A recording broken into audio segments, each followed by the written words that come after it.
Welcome to the recruiting, selection, and onboarding portion of our Leading People and Teams course. It is my absolute pleasure to work with you on your journey on the talent pipeline. I want to share with you what I have learned in a very long career in managing human capital and what I have learned and taught since starting my career at our university. My name is Sherry Alexander, and I am currently the Chief Innovation Officer for Executive Education, as well as part of our faculty and an executive coach.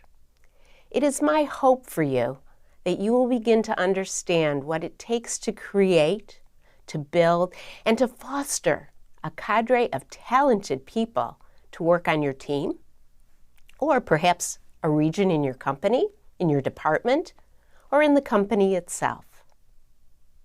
It is my hope that you are able to execute in the future the work that you have at hand.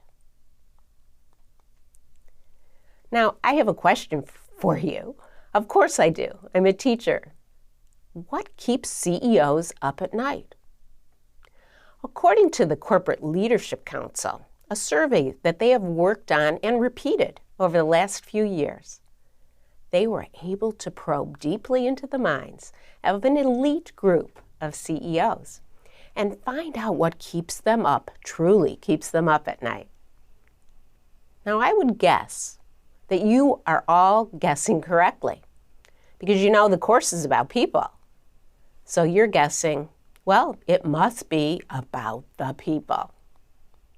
In today's world, globally, leaders are worried about the human capital that it will take to fuel their organizations in a positive future. The war for talent, words that were coined a pretty long time ago, is still going on. Where will they find the talent? How will they attract them to their companies? And how will they keep them? In some cultures today, people are opting in and out of jobs faster than ever before.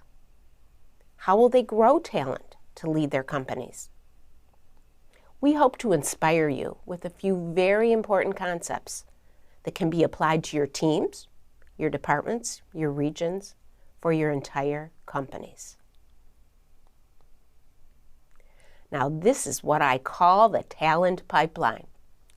I want to travel with you, so let's travel together on the pipeline. But where do we begin? I want you to note that the talent pipeline is very circuitous. Sometimes we start in the same place. In fact, always we start in the same place. But the journey may take us to several different places at several different times. It all depends on one thing. It depends on strategy.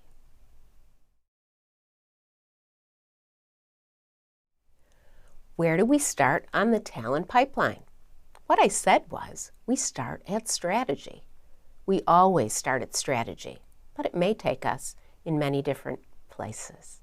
There's no reason to hire one person or place one person on your team or in a job or a position unless we know what value we want to create. The strategic choice of Nordstrom's is customer intimacy.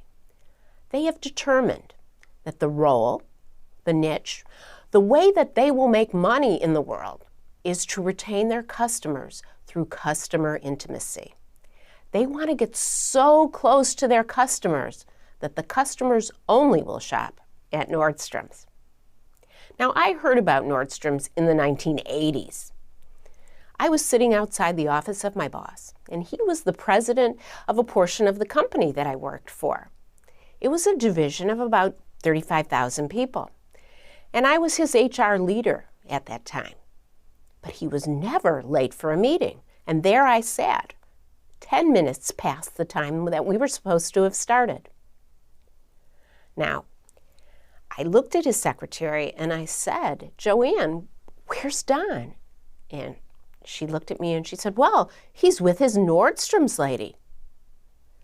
And I I crinkled up my face, I'm sure, and I said, "Nordstrom's lady, what's a Nordstrom's lady?" She told me the story that on Saturday he had gone to Nordstrom's, this new retail store, and he had been looking for some shirts, and they didn't have his precise size or fit or whatever it was. And there she was, the woman who waited on him on Saturday in his office with his shirts, and they were even monogrammed with his initials. Now, I'm sure some of you have heard stories like this about a person who went to Nordstrom's to return tires. Nordstrom's doesn't sell tires, but they took them back. For me, my Nordstrom's shoe person knows the trouble that I go through in finding navy blue high heels. Yes, this is a first world problem, I know. But every time there is a pair of navy blue heels that shows up at Nordstrom's, I get a text. And yes, I usually buy them. I'm hooked. So what positions will drive customer intimacy? It's that salesperson. What capabilities does that salesperson need? They need high levels of interpersonal skills. They need connectivity to their customers, the desire to connect with people. They need insight into what the customers want and the ability to form true relationships and partnerships with their clients. First, you identify the strategies that will grow and sustain your company or your team.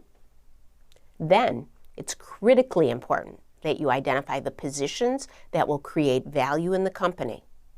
You select the positions before you select the people. So, what types of positions will add value and drive the strategy in your team, or your department, or your company right now? What skills and abilities do the people who fill those positions need to have to add value and help your team meet its strategic priority? Now is the time for you to do some analyzing and posting in the discussion forums.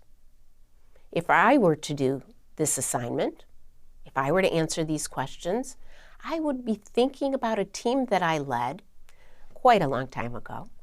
I was charged with moving people, 7,000 people, out of 17 different buildings, moving them to the new headquarters of my company. Our team was to create a new culture of collaboration and openness, one where everyone could work together in a new lean environment, a lean office environment that was fun, where everybody wanted to be. I had to find an architect who understood people well, who understood that the environment you set as a support to people can support people in driving value and strategy. I had to find a person that could see the vision I had for collaboration and affect an amazing space. Create a space that attracted people, not scared people, from going to the new headquarters.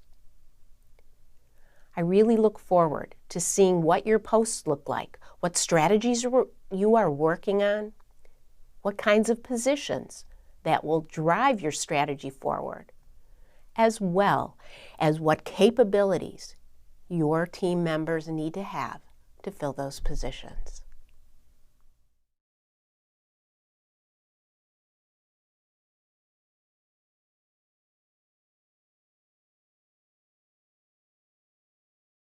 So strategy, it always comes first. First, you identify the strategies that will grow and sustain your team or your company. Then it's critically important to identify the positions that create the value in your company.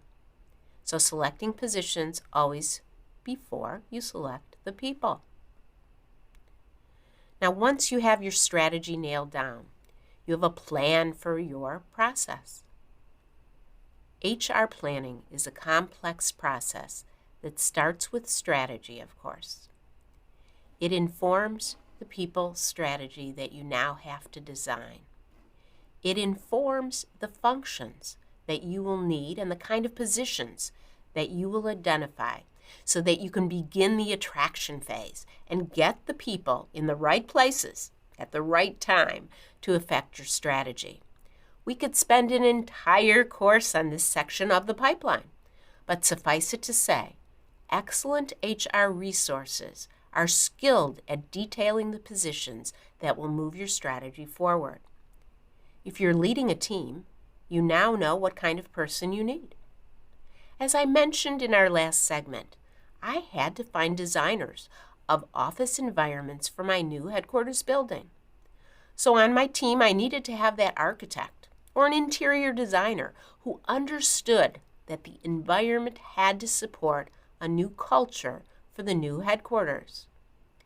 We also wanted these designers that could be inclusive in their processes. They couldn't dictate. They had to do research as to the customer needs, putting the customer at the center of what they were going to design. Finding the people and putting them in a new environment that would inspire them to want to come to the new building, not to be fearful of staying and never changing. We wanted them to come to a new, beautiful environment that inspired change, collaboration, and growth of the strategy. As you can see, here is our pipeline again. So we have to focus on planning for the talent that we need, this HR planning function. In order to find the right people, we need to look in the right places, and sometimes what we need is in short supply. In other words, there may be large demand for certain kinds of positions at the time that you're looking, and we have to find the best. You have to find the best for you. The world changes very fast, so sometimes we have to weigh all of our options and decide in the short term. Or perhaps we need to experiment before we get the right person for the long term. As I said, the world is changing very fast. Technological changes, environmental changes, legal and governmental changes, and regulated industries. Lots of social changes going on, and lots of globalization changes. Political changes. Your plans must be flexible and also change as quickly as the world is changing in order for you to keep up. In the HR planning process, we have to analyze the data. Attrition is an important thing to be able to keep track of and understand. What level of turnover is good? What level of turnover is bad? That's industry specific. You have to determine that for yourself. What about production schedules or team project plans? What about a project that is going on in the company and you know what the deadline is and you don't have the right people to make that deadline? HR planning is going to be your friend. But we have to work on what's the supply, what's the demand. We have to work on finding the gap and making a plan. Demand forecasting is based on your strategy needs and the strategy changes that may be occurring due to all the factors I just mentioned. It could be a management gut feel.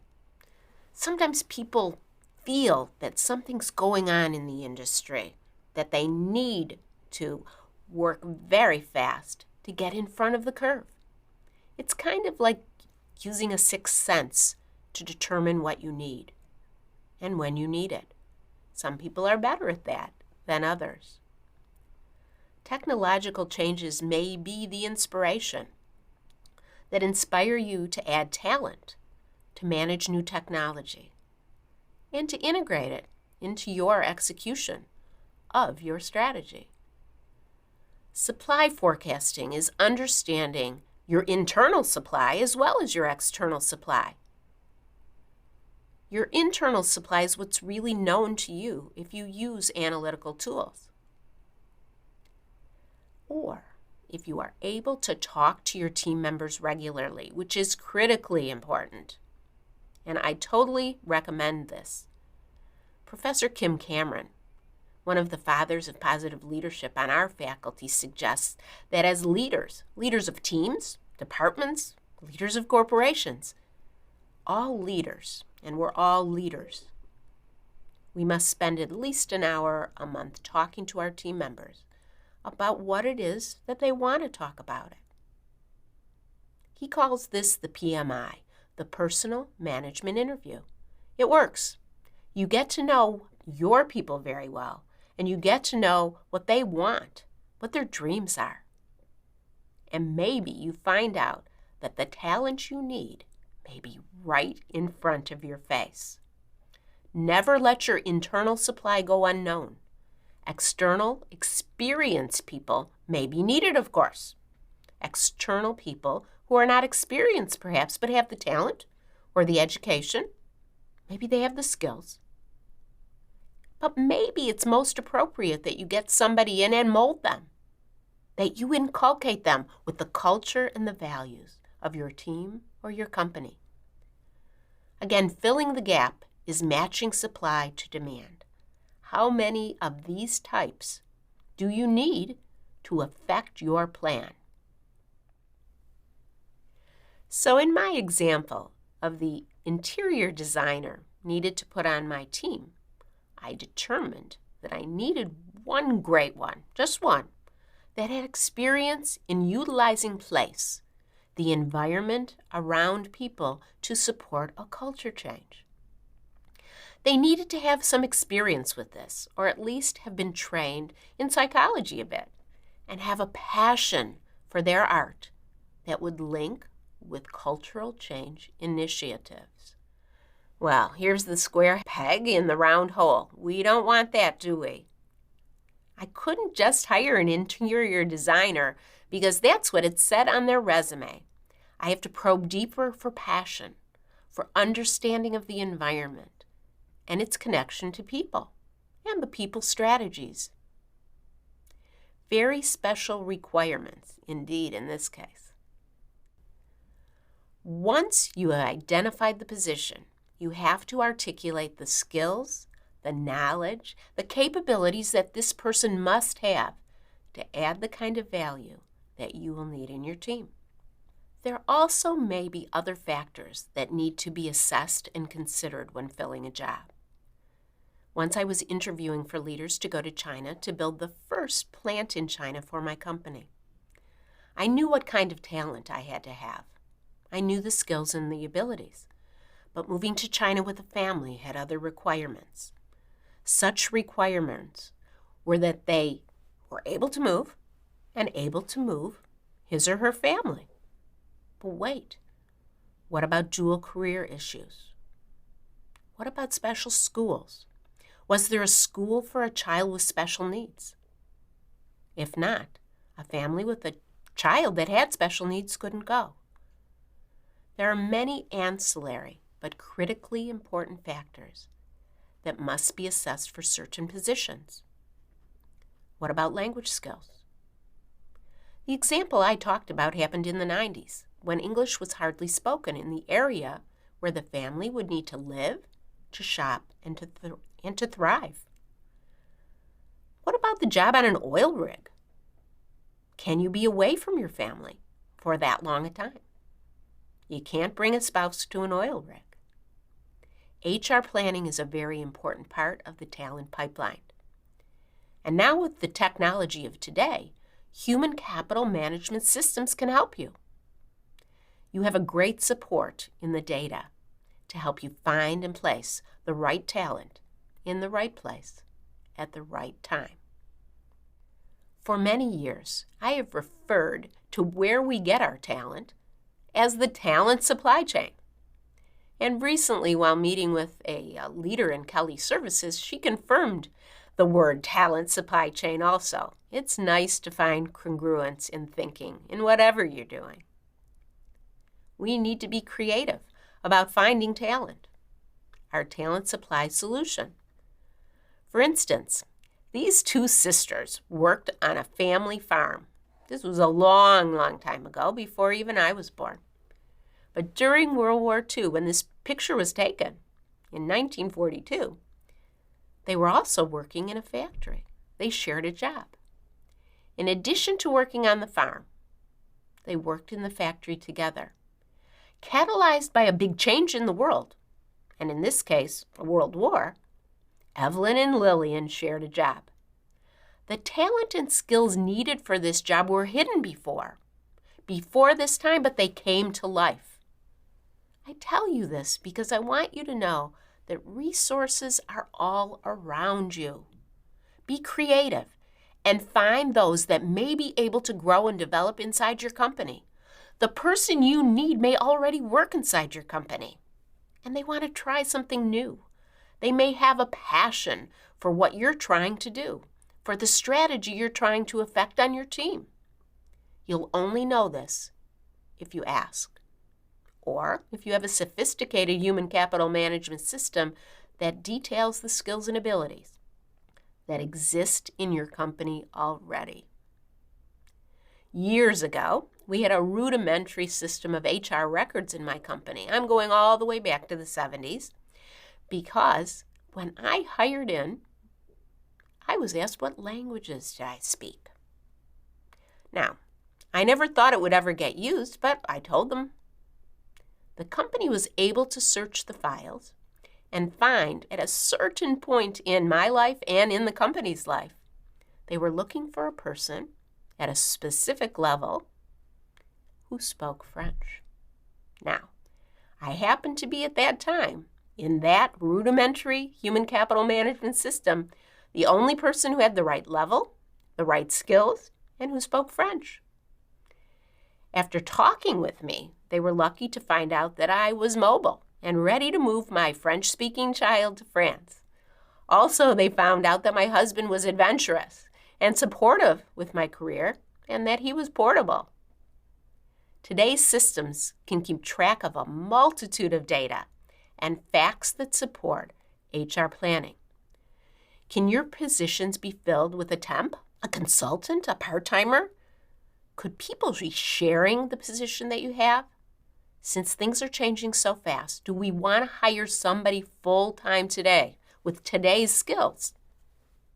Or do we want to wait to fill something for tomorrow? These are important questions that we always have to ask ourselves. This HR planning stuff requires us to be quite creative. It's time again for you to think about your work and the positions that you may need to fill. Tell me about this in the forum. I'm looking forward to hearing about your detective work and finding out what you need to add value to your team or your company. What type of person can do the job to drive your strategy forward? Where can you find them? Think of a position that you want to fill right now. Does it have to be a new person? Do you already have that person, somebody in the company who needs to be developed, that has a passion to work with you or for you on your team to create value? Does this position really need to be a full-time person? How could it be handled?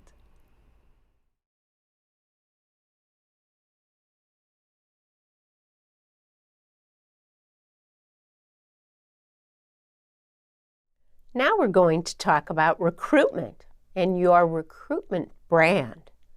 In order to attract people to your company, you have to have what we call a recruitment brand. Our pipeline diagram shows the strategy. It then shows the supply and demand, or the HR planning portion. Then there is defining the positions in the structure, and now creating an employer brand and executing that brand into the recruiting plan. And then we'll get to all the other stuff. But let's first talk about the hiring gold standard. There really isn't one. The hiring process is very complex as well. People are very complex. People want to know what's the best way to hire. But there are many critical things to consider. There's not just one model. There are many ways to do it. And the way you do it has to be consistent with your culture. But before you hire anyone, you have to have a recruitment brand. This is not a if I build it, they will come kind of process. This is a two-way decision. In today's world, people decide about you and you decide about them. It is more a key and lock kind of thing. You may want someone and you need them badly. But if you fail to attract them in a way that helps them see themselves in your environment with your values and your goals, it's just an empty model. Just like a person needs to be able to tell others who they are and what they stand for, you have to be able to articulate your employer value proposition. Who are you as a team? Who are you as part of the company or a department in that company? Who are you as a company? What is the company, the department, the team? Who are you known for? It may boil down to, we're just a fun place to work with great people. But what makes you different from the team across the way? Why would anyone want to work with you or for you? Why would anyone want to work with me, you might ask?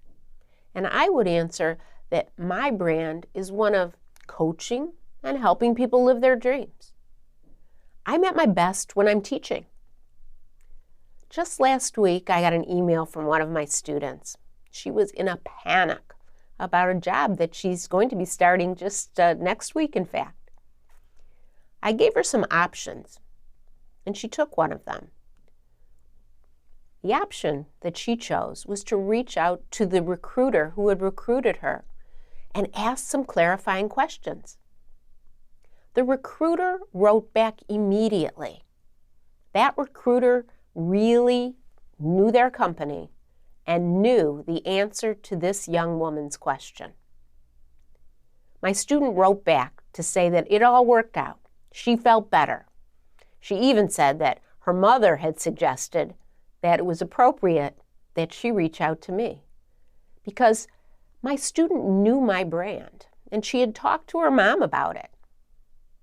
Today's generation talks to their moms a lot.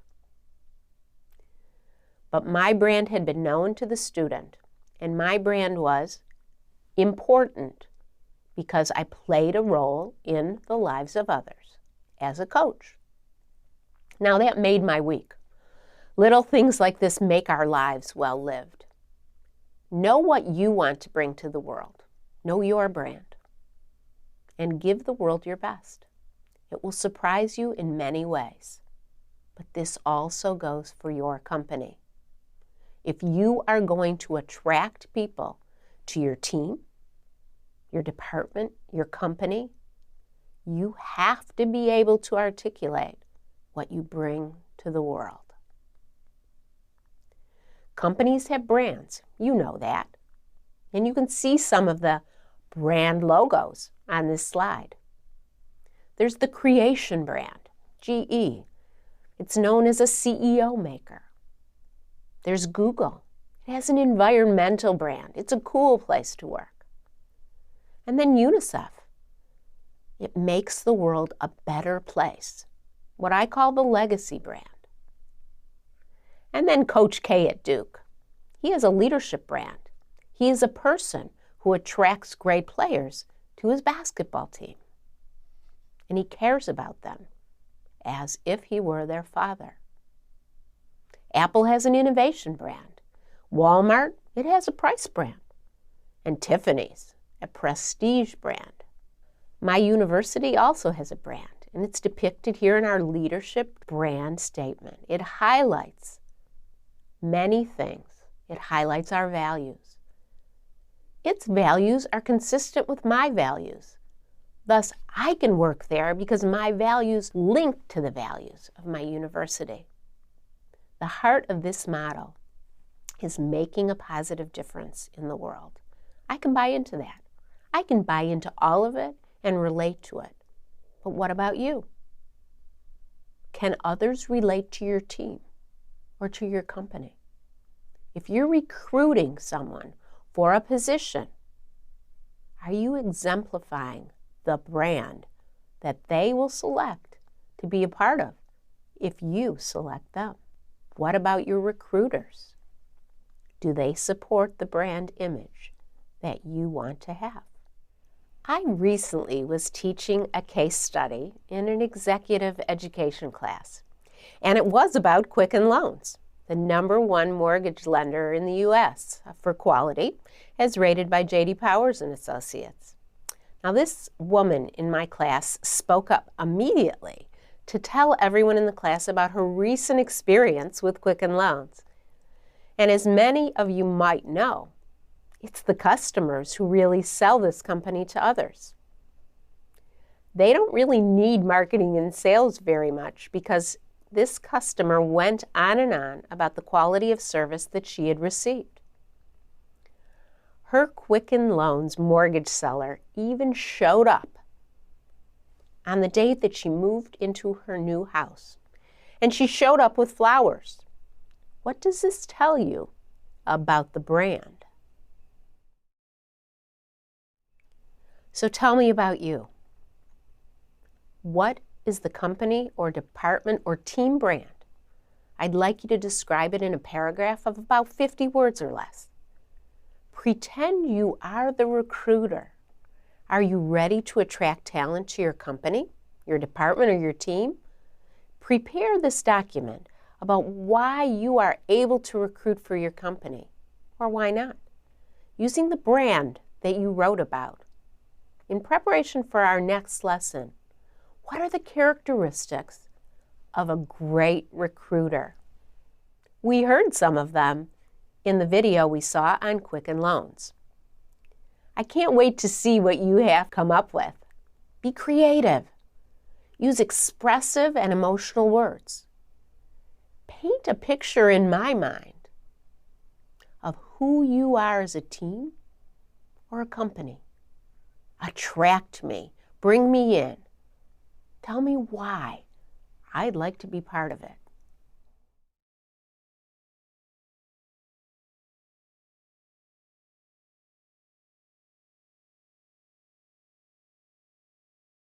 Everyone is a leader. I love when Quicken Loans CEO Dan Gilbert says that in that video.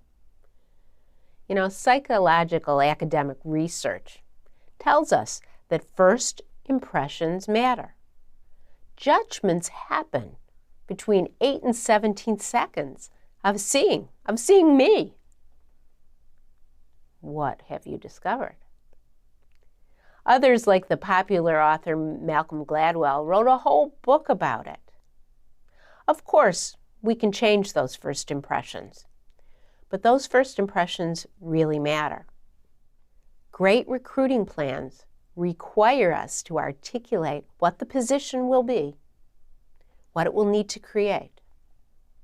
What will the person actually do in the job? Who would be best suited for it? What skills and abilities are needed in that person who will fill the position or positions? What else is needed? Remember, there may be special criteria.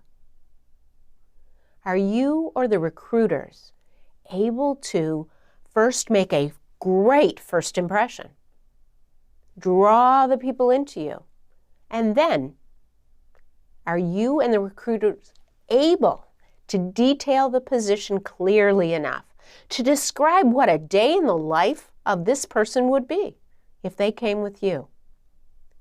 Do the recruiters fit the culture of your team or your company? Are they passionate and able to attract the right person to the opening? Where are you looking? Can you be fast enough? The world is changing so fast now that great talent in the job that you have may be in short supply. It may be picked off very quickly in certain jobs, in certain industries. Some skill levels are in short supply, depending where you are in the world.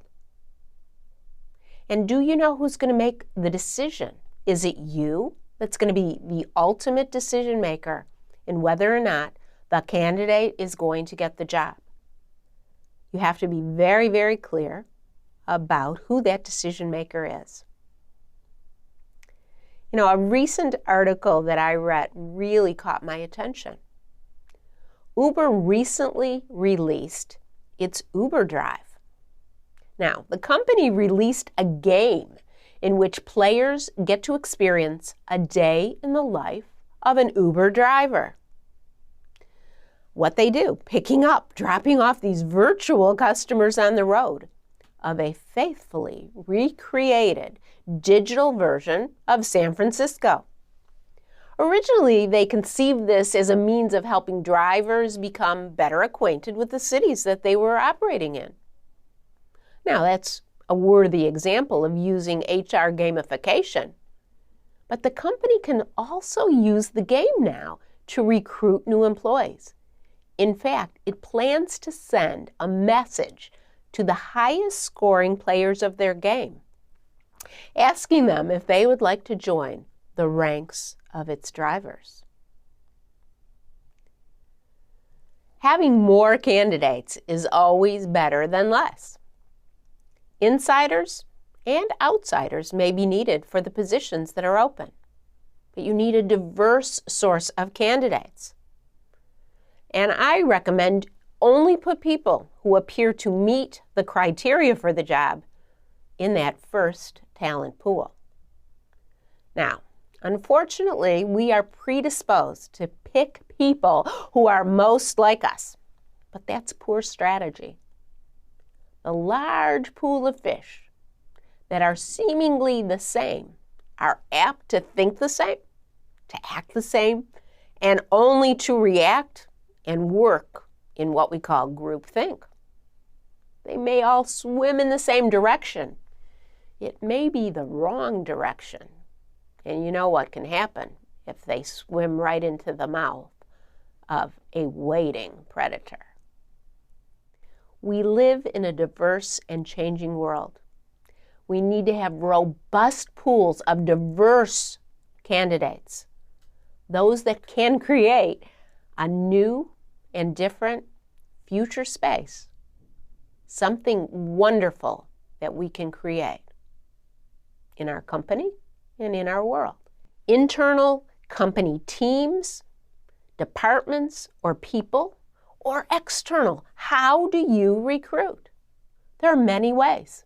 Some people use recruiting firms, recruiting agencies, headhunters, or as we just learned, gamification in websites. Where do you want to recruit?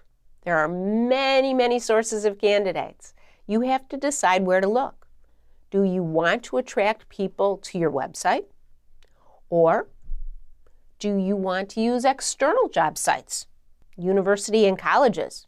Are they educating for the qualities, skills, and abilities that you're looking for? Are they your source? What about friends of the employees that you already have? What about your suppliers?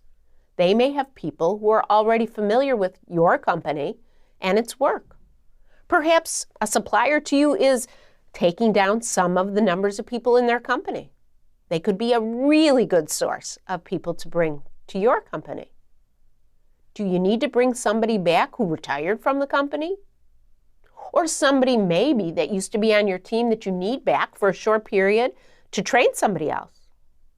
There are many, many places to look, but you need to determine which will yield the best for you and the best for your team. Having data analysis on where you used to recruit or where you've recruited in the past, what it yielded could be very helpful to help you pick out where to go again or where not to go. And remember what we said about first impressions. And many of you have written about the qualities of great recruiters. They're definitely committed to the company. They're engaged with the company.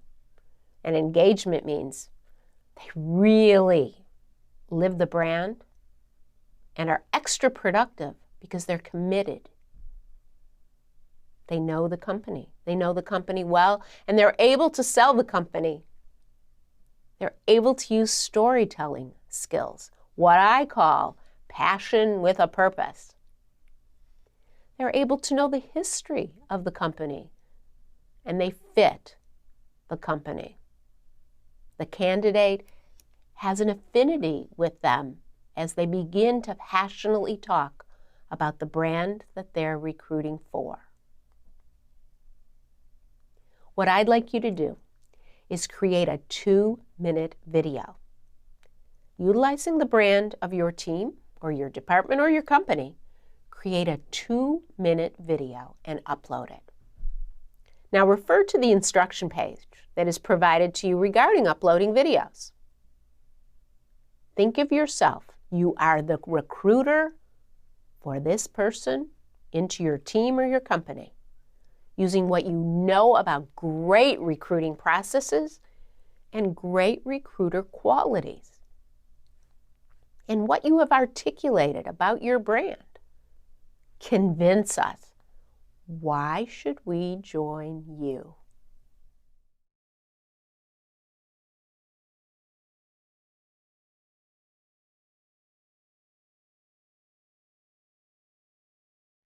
Well, we're back on the Talent Pipeline Express again and moving very fast.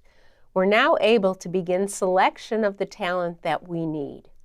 We have recruited a pool of people who've met our original criteria for the position. We're ready to find the best way to select them, selecting the best so that they can execute our strategy.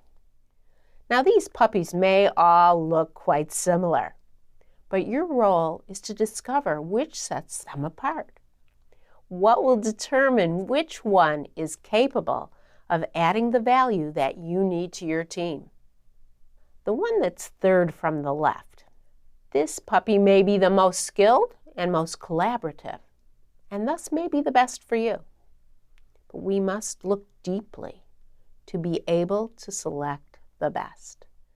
The most extensive study to date looked at all of the procedures for picking talented employees, and this study was executed in 1998.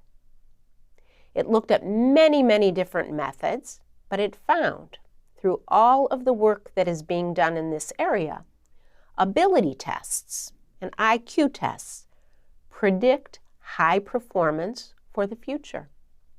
They predict them, they are valid, so they have predictive validity to find the best for you. But we have some concerns about using those kinds of tests. Concerns sometimes about cheating, faking it. We don't like to give intelligence tests. We don't like to take them, and we don't like to give them. At least that's the case in most Western cultures. IQ testing is not at all something that we like to do. They make us feel that we may be misunderstanding cultural differences or allowing biases to creep in, to color our decisions. It may be that we are allowing language differences or accents to take us in the wrong direction, and we may be right. Remember, first impressions. In other cultures, they may be the norm. You need to determine what is your culture for selection, what works in your culture, what may be best for you. But the data does show that testing is something to consider. There is something else to consider. Remember, we talked about selection being a two-way street. Giving someone a test of any kind may cause them to feel anxiety, and thus they may not want to work for you. Even the selection experience now needs to be a positive one if we hope to attract the right people at the right time to our team, to our company, to our departments. A really positive experience will foster a positive impression that the candidate will have about you, your department, your team, your company. And that impression could indeed transfer to what they say about you, whether or not you hire them or not. Here you see a picture of handwriting analysis. It was really a surprise to me to learn recently that there still are some companies and countries who are still using graphology as a predictor of performance. Graphology is the least predictive of performance. Behavioral interviewing. Excellent, precisely executed, structured behavioral interviewing is the best predictor of performance after we get rid of IQ or integrity testing, after the tests.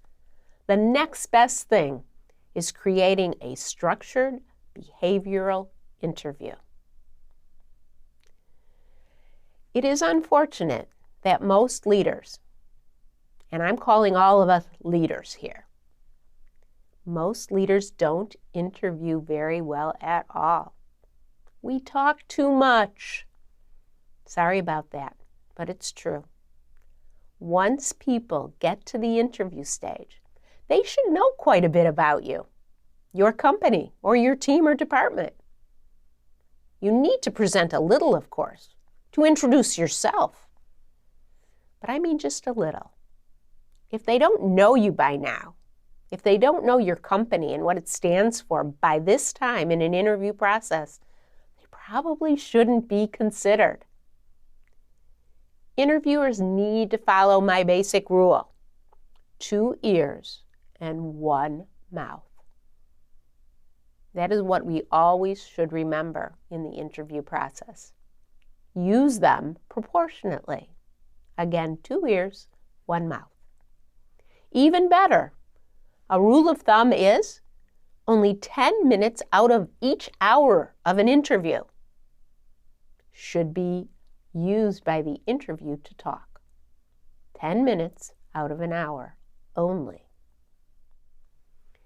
Now, when you are creating structured behavioral questions in the interview, they may take many different forms.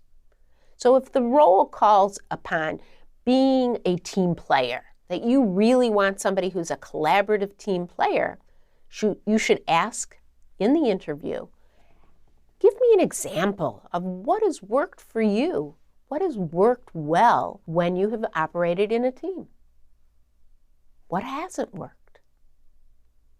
If people may be reporting to you or to a project manager, you could ask them questions about their ability to lead and motivate others.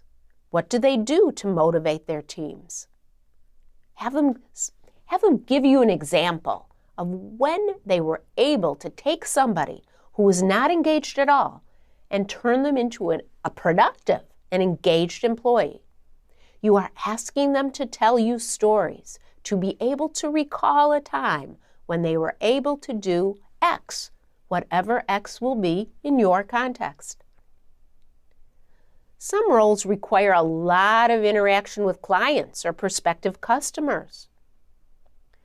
Some roles require people to deal with very challenging situations that may be fraught with conflict. You may want to ask questions about when they handled or diffused very tricky, difficult conflictual situations that they have experienced. It could be you want a creative, critical thinker or a great problem solver. If the role requires creativity, you need to ask, when have they been creative? When have they created out-of-the-box thinking?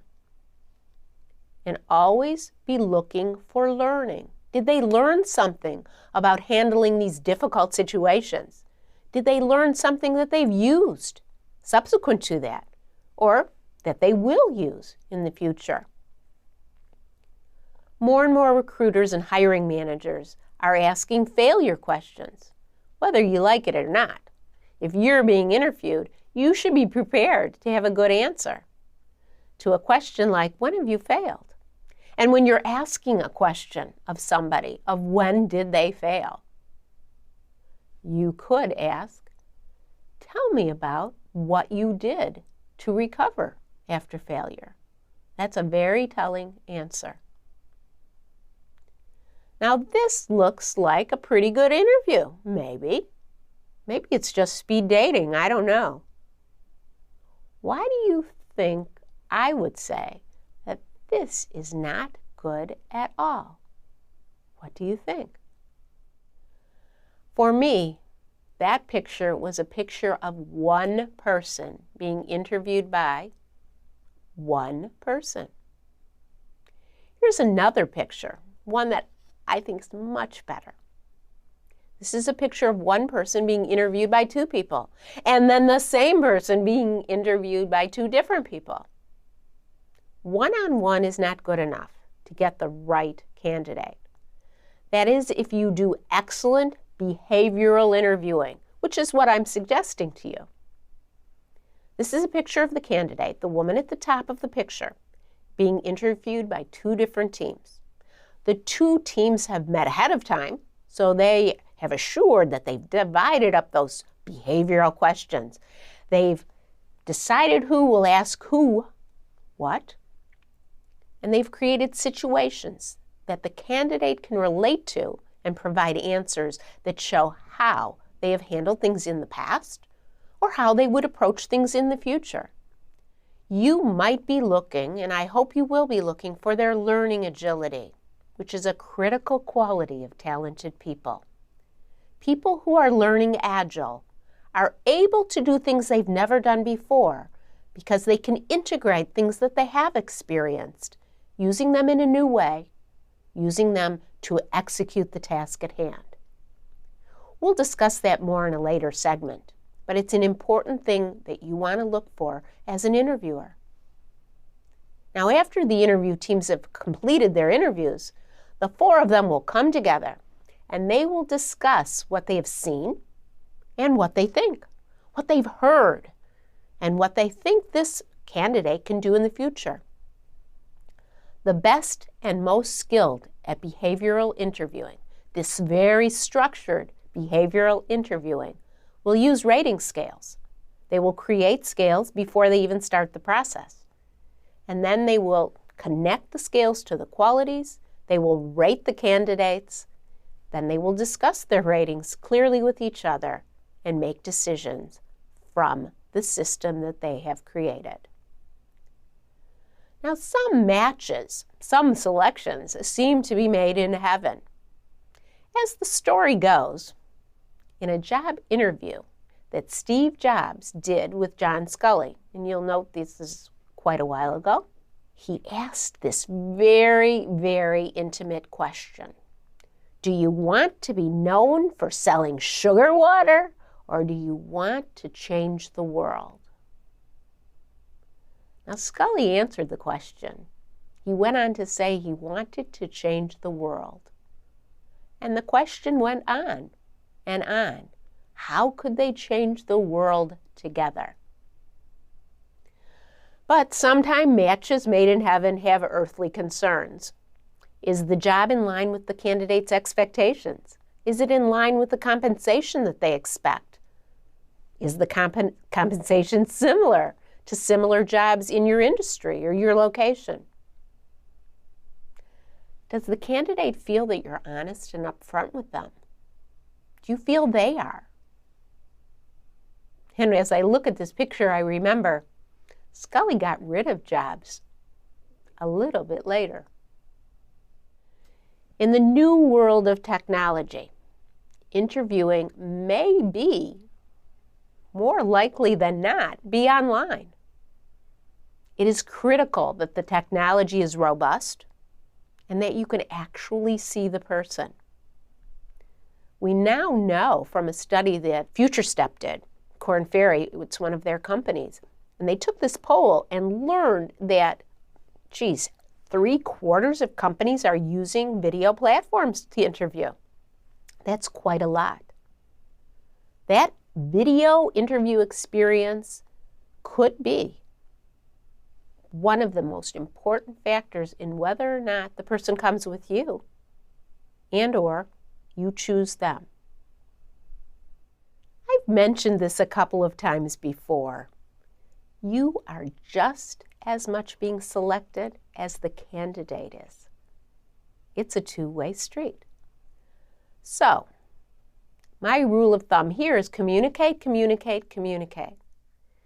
I recently had a master's student who was recruited by a Fortune 50 company, and they were totally ecstatic to start the job. After being introduced to her new boss, she couldn't get the boss to return emails. She couldn't get answers to her questions ahead of the first day, information that she needed to know before she arrived that day on the job. I coached her to go back to the hiring manager, go back to the HR recruiter, and discuss the situation. She did, and it was corrected a bit, but not to the total expectations of my student. In fact, she told so many of her peers about how she was being treated, or not treated, that it resulted in one of my other students choosing not to interview for this company. At the point that my student was thinking of going back on the labor market, giving a call and saying, "I've reconsidered and I don't want your job," she was assigned by the HR recruiter to another supervisor. It made all the difference in the world. Her new position has worked out quite well. So communication, communication, from the beginning of the recruitment process all the way to when they arrive on day one. So let's review a little bit the concept of asking spectacular behavioral questions. Remember, what are you looking for?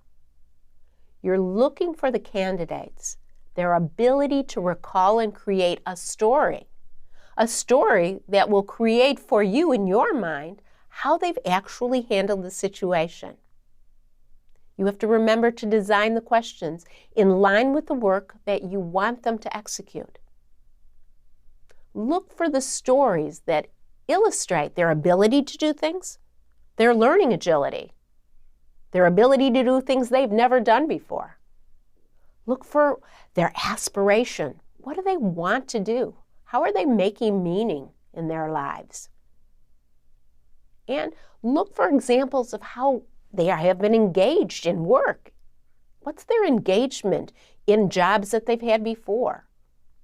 And look for their emotional intelligence. Can they connect with you face to face, eye to eye, screen to screen?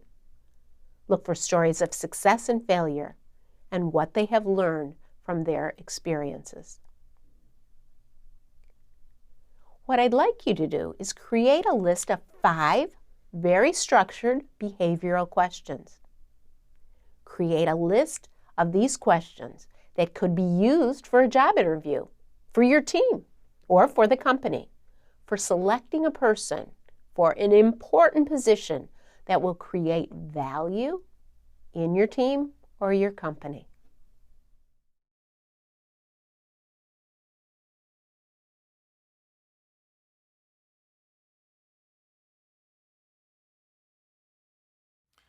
The number one attribute to be a good Menlonian is good kindergarten skills. Do you play well with others? Do you share? Do you collaborate? Do you support your peer partner in our world? And the only way we know how to test for that isn't through standard interview questions or resume reviews, but experiential auditioning for the role.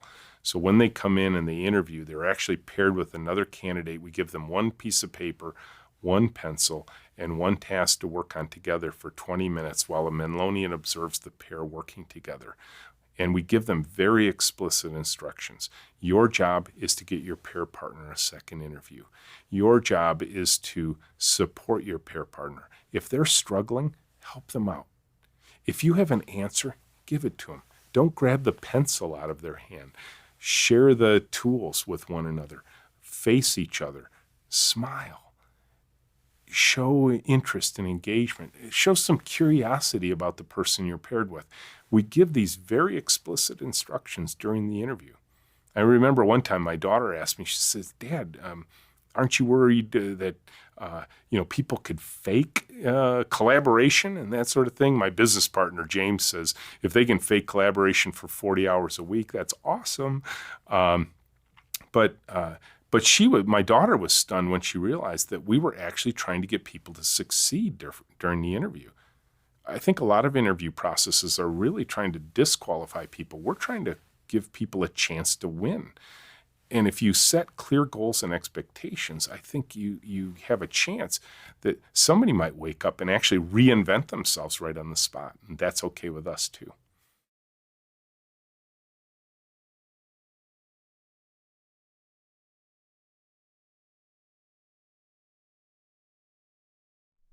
Well, here we are again on the talent pipeline, and we're moving to day one, the first day on the job.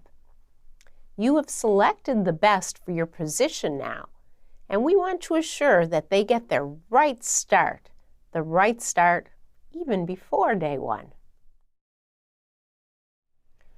Why is onboarding so important? It's the process of indoctrination and assimilation. It's where you're able to transfer the culture of the organization to the person who's joining, the skills and knowledge that they'll need, what they need to know to get the work done that is at hand. We know that having a very, very well-designed program specifically for the job will increase engagement. It will increase the retention. It will increase their level of positivity.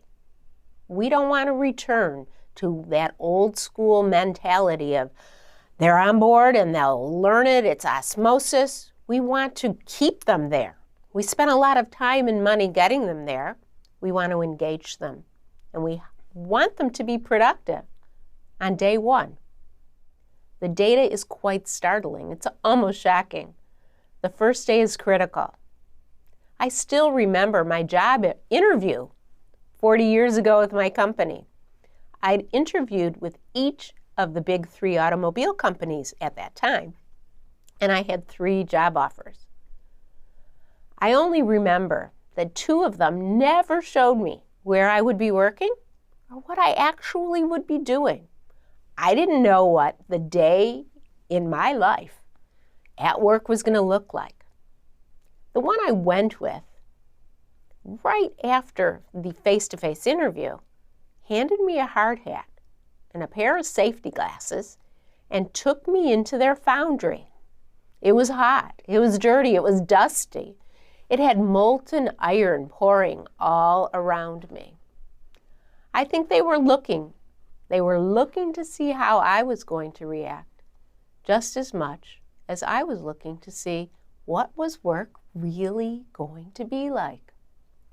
And the man who would be my boss asked, "How would you like to clean this place up?" I was hooked. I was hooked by the superb interviewing, by the selection process, but mostly I was hooked at the ability that they had to show me what life would be like if I went with them. And the first day of the job, including the first week, the first 3 months, they were scheduled. They were a tremendous learning activity every day, and connecting with all the people that I would need to help me design and build ventilation systems that would clean the place up. Let me refresh. The first day on the job, I was given a book. Today, it would be online. And it showed me what I needed to learn, how I would learn, where I would go, what I would do, who I would meet, to help me to be the most productive that I could be. The first 180 days are critical to the engagement that someone feels. I felt connected day one. In fact, I felt connected even before day one. Even though I was the only woman in a sea of 200 men who I worked with that were all around me, and I know this will sound funny to most of you, I didn't even know I was a girl because I was connected to the vision, the mission, the work that I had to do to clean the place up. There are many reasons that people leave positions. If we look at the data, we'll see that lack of clear job guidelines leads the way in reasons why people leave. They're confused, they're frustrated, they don't know what to do. And next comes a lack of training or effective training to get their job done. What next follows is a lack of recognition. I don't mean money. I don't mean rewards that way. I mean recognizing people for doing a good job, having a great idea. And next comes attention. Attention from bosses, attention from coworkers. Remember what I said about my recent student who had been hired and wasn't getting the attention that she needed from a new boss, a boss who wasn't even answering emails to answer her questions so she could get to the onboarding process to the first day. We have to make sure that we set the environment in the right way that is welcoming, it is engaging, it gives people the right information they need to make decisions, and the decision we want them to make is to stay in our organization. We want them to have all the positive reasons to continue to produce at a high level. That's why onboarding is really important. The best onboarding that I have seen in my career has been in a company in Europe. They made sure that all of the legal forms and things people had to sign were done ahead of time, were done before day one. They were done online for the most part. And the person was given, the new hire person, was given a buddy, an onboarding buddy. An onboarding buddy who had a family that was matched to the employee. Matched because they came out of the same job area, or the new employee was going to work in the same area as the buddy. They were matched for similar age. They were matched for their family structure, even having children of the same close ages. The computer and everything the employee needed was there on day one when they arrived. This is a big problem. In many companies, people arrive on the job and the tools that they need to do their job are not, in fact, there, ready for them to operate. Everything needs to be on their desk or in the area where they're going to work. In addition, in this particular company, everything was planned, very similar to what I had experienced, although it was planned on the computer. There were schedules and there were selected training. There were meals and breaks and selected meetings that they had to attend. The vision and the values and the expectations that the company, the department, the team had for this particular person were all laid out ahead of time. There were even planned discussions with the boss, with peers, with direct reports that happened at strategic points in the process of onboarding. There were welcoming celebrations. There were little gifts.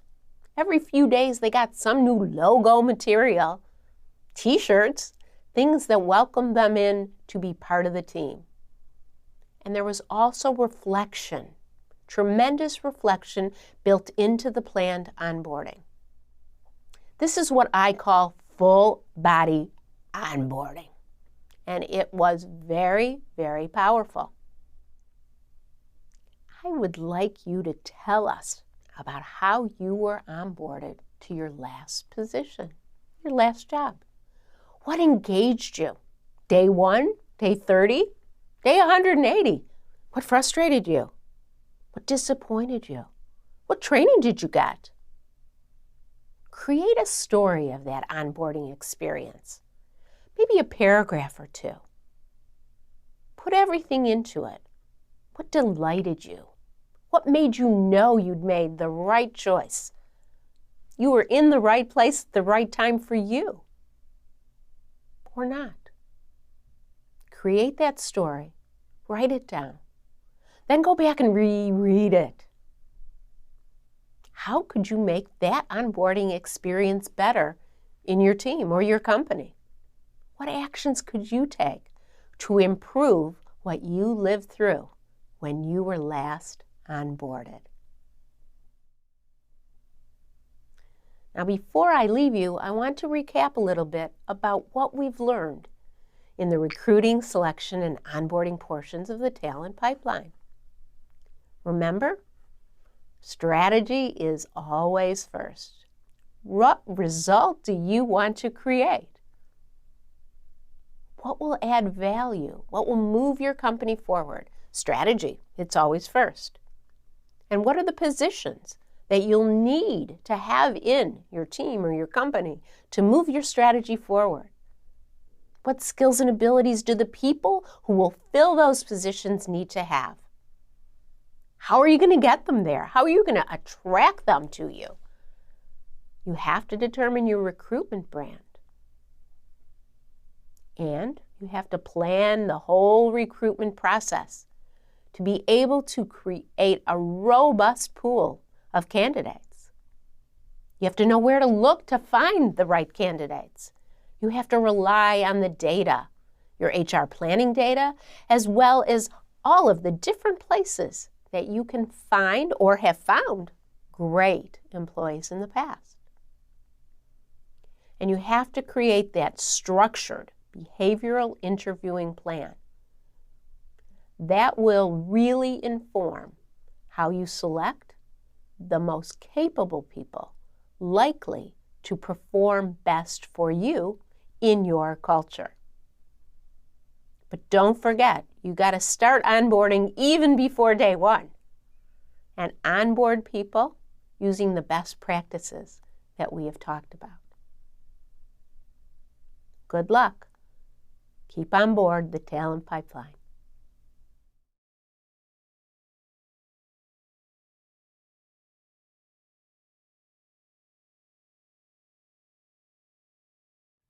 It seems like everything we do at Menlo is geared towards establishing a bond with the new people joining the team in a way that they, as quickly as possible, can fundamentally understand our purpose and understand their role in accomplishing that purpose.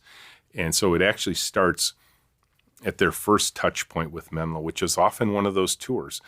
Often the people who are coming to visit us are curious about us enough that they might decide at some point they want to work for us.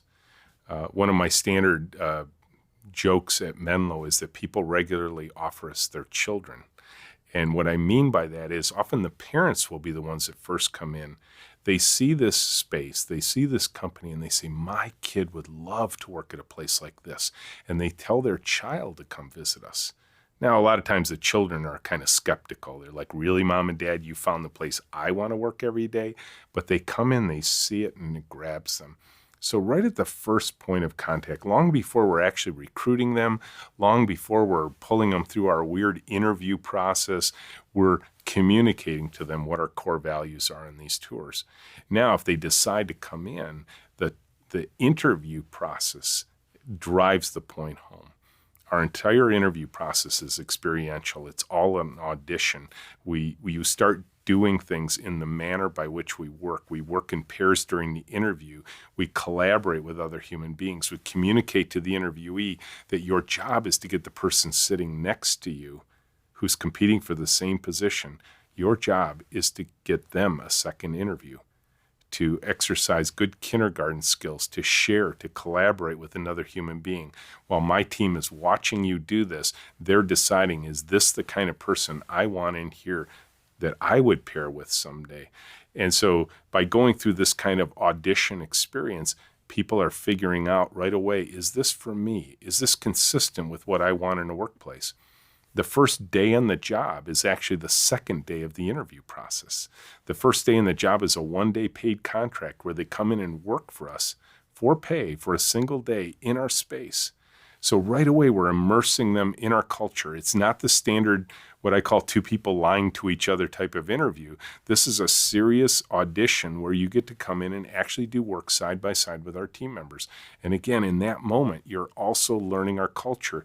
And it's not learning it just from me, not from a tour I'm leading or an interview I'm conducting. You're learning it from the people who actually do the work. If you make it through that process, then you go through a 3-week trial, and you're pairing with 3 different people over the course of those 3 weeks, and you're hearing the same consistent message over and over again from everybody you work with. A few weeks into this, you're either bought in or you've self-selected out. And I think this kind of experiential interview is a way to really drive home your purpose-driven culture in a way that's different than any brochure, website, speech that a CEO can give at the front of an auditorium. It's the real effect of doing work side by side with a team you're going to be working with potentially for years.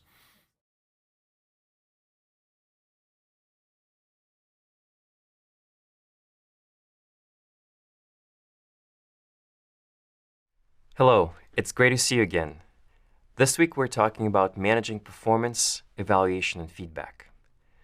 Let me ask you, why do you think we need structured performance management and evaluation in organizations? Having structured performance management is not a freebie for companies. It's actually a very expensive process. It takes a lot of time, energy, and effort to define performance, come up with performance dimensions, rate every single employee, fill out performance appraisal forms, have conversations about performance and development. So why do it? While you're pondering this question, I'm going to ask you to fill out this quick online poll where I'm asking you to rate yourself compared to other students taking this course on the following dimensions that range from public speaking to ability to lead teams.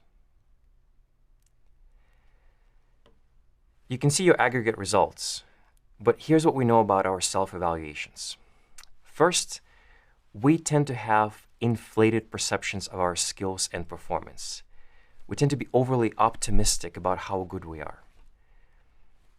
In classic studies, scholars ask people, how good of a driver are you? And more than 90% of respondents, that's 9-0, said they're above average driver. Similar studies were replicated with computer programmers who also believe that more than 90% of them are above average. So we tend to have inflated perceptions of the self. But there's a further complication to this effect, which is it turns out that we're especially confident in our superior skills and performance if we're less knowledgeable in a given area. Now, think about this for a minute. The less experience and expertise we have in a given area, the more confident we are about our superior skills and performance. It's known as the Dunning-Kruger effect. It seems completely counterintuitive. Why would this be the case? It turns out that if we're less knowledgeable in a given area, it becomes harder for us to anticipate a variety of nuances, risks, and contingencies that can accompany different projects and tasks. And as a result, it's difficult for us to evaluate our skill set in terms of both anticipating and dealing with those contingencies. We don't know what we don't know. Now, let me provide you with an illustration. In the medical education system of many countries, including the United States, once you finish medical school, you start your internship, which is a period of supervised medical practice. As a recent graduate of medical school, this is the first time when you begin to see patients and work with patients on a regular basis. In a study published in the Journal of Medical Education, Les Barnsley and colleagues asked first-year interns to evaluate their skill of venipuncture, which is a process of obtaining intravenous access, such as when we need to draw blood for analysis or make an injection. And in response to this question, nearly 100% of first-year interns said that they're so good at venipuncture, they can teach it to others, which you can see is the highest level of skill and confidence on that scale, which ranges from, I'm not even sure I can do it myself, unsupervised, to all the way I feel so good about my skill that I'm capable of teaching it to others. And then these scholars asked experienced doctors, nurses, watch the students perform venipuncture and evaluate their skill set. And you can see that in only 10% of the cases experienced doctors, clinicians agreed with the interns that they were so good that they were capable of teaching venipuncture to others. In nearly 50% of the cases, and you can see it on the graph here, the experienced clinicians believed these interns need supervision themselves when performing that procedure. So forget about teaching it to others. You don't even know how to do it yourself. Ignorance is bliss in this particular case. We don't know what we don't know. In the words of a famous Chinese philosopher, Confucius, real knowledge is to know the extent of one's ignorance. Watts and colleagues conducted a similar study with first-year nursing school students, where they asked them to dress a wound and video recorded these experiences. And then these experiences were debriefed with experienced nurses and clinicians. And while first-year nursing school students on average spotted about 3 mistakes of how they could contaminate a wound, experienced clinicians identified more than 6. Similar effects were found in financial services, in investment decisions, in project management. So you can see that when left to our own devices, our evaluations of ourselves can be biased. They can be biased in a way that's particularly detrimental for organizations, because the people who are going to be most confident in their superior skills and performance are the least knowledgeable in that particular area. Now, from this standpoint, a formal, validated, standardized approach to performance management can help us mitigate those biases. Now, you can think of performance management as a continuous process of identifying, measuring, and developing performance of individuals and teams while aligning performance with the strategic goals of the organization. It's an absolutely critical part of organizational life. It's a central pillar of formal systems of most organizations. Performance management helps us understand who deserves and should get the next raise, who should be promoted, who is the right person to take on more responsibility, who needs extra development, and if so, in what areas. I should also tell you that this week we'll talk predominantly about identifying and measuring performance. You'll talk about development in subsequent weeks with Scott and Sherry. So if you get structured performance management right, the benefits for organizations can be enormous. Robust performance management systems can help increase motivation and engagement. They can help us acquire new skills and competencies. They can give you a wealth of insight into your talent's current skills and competencies. And because you compare the performance of your talent against organizational goals and objectives, a robust performance management system can also give you greater clarity and commitment to organizational goals. But more importantly, a robust performance management system can help you attain alignment between your strategy and talent. It's nice to have a great strategy, but you need to execute it. And this is where your people become a critical piece of the puzzle. Your strategy is carried out by people. The key question here is, do your people have the right skills and competencies to execute the strategy? And having a well-designed, robust performance management system can help you give a positive response to that question. Because your system will help you evaluate, reward, and develop the skills and competencies that would enable your people to carry out that strategy. Let me give an example of Borders. Many of you may remember this brick-and-mortar retailer of books.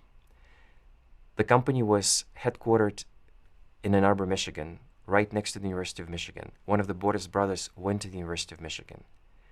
Now, this storied 40-year-old brand that at its peak operated more than 1,300 stores globally and employed over 35,000 employees, filed for bankruptcy and went out of business in 2011. Few people know that in 2001, Borders signed a partnership agreement with Amazon, where it's redirected all of its online sales of books to Amazon. And at the time, Amazon was just gaining foothold in the market for book sales. So in a sense, Borders bred its largest competitor that in the end killed the company. But this is not why I'm telling you this story. In 2008, Borders broke off the partnership with Amazon and tried to integrate online sales into the company. The strategic message was clear, going aggressively into online sales of both printed and electronic books. And this is where they found it challenging to implement that strategy given the skills and competencies of their talent. They realized that their people were not well equipped for and trained to develop an attractive and functional online sales platform, to design and execute online promotions, to develop and integrate electronic readers into that online sales platform. And one of the things that malfunctioned at Borders was exactly the system of performance management, where the skills that the company was evaluating, rewarding, and developing were much more aligned with the traditional brick-and-mortar strategy as opposed to the new digital age strategy. So if you don't get this right, if you don't get your performance management right, the consequences can be equally significant. Poor performance management can lead to disengagement, dissatisfaction, high rates of turnover. It can lead to damaged relationships at workplace. It can lead to perceptions of inequity, where I might be feeling that I'm just getting a piece of cucumber while somebody else is getting a grape for comparable contributions. Poor performance management can even invite high risks of litigation in the form of wrongful termination and discrimination lawsuits. And more importantly, poor performance management can undermine your strategy execution because the skills and competencies you will be developing in your talent might not be very well aligned with those needed to carry out the strategy. So this week, we'll talk about some of the central approaches that companies use to performance management, different ways to collect performance feedback. We'll talk about some of the key rater errors and stereotypes that permeate our evaluations of others' performance. We'll learn how to recognize them and discuss possible countermeasures. I look forward to seeing you in the next session.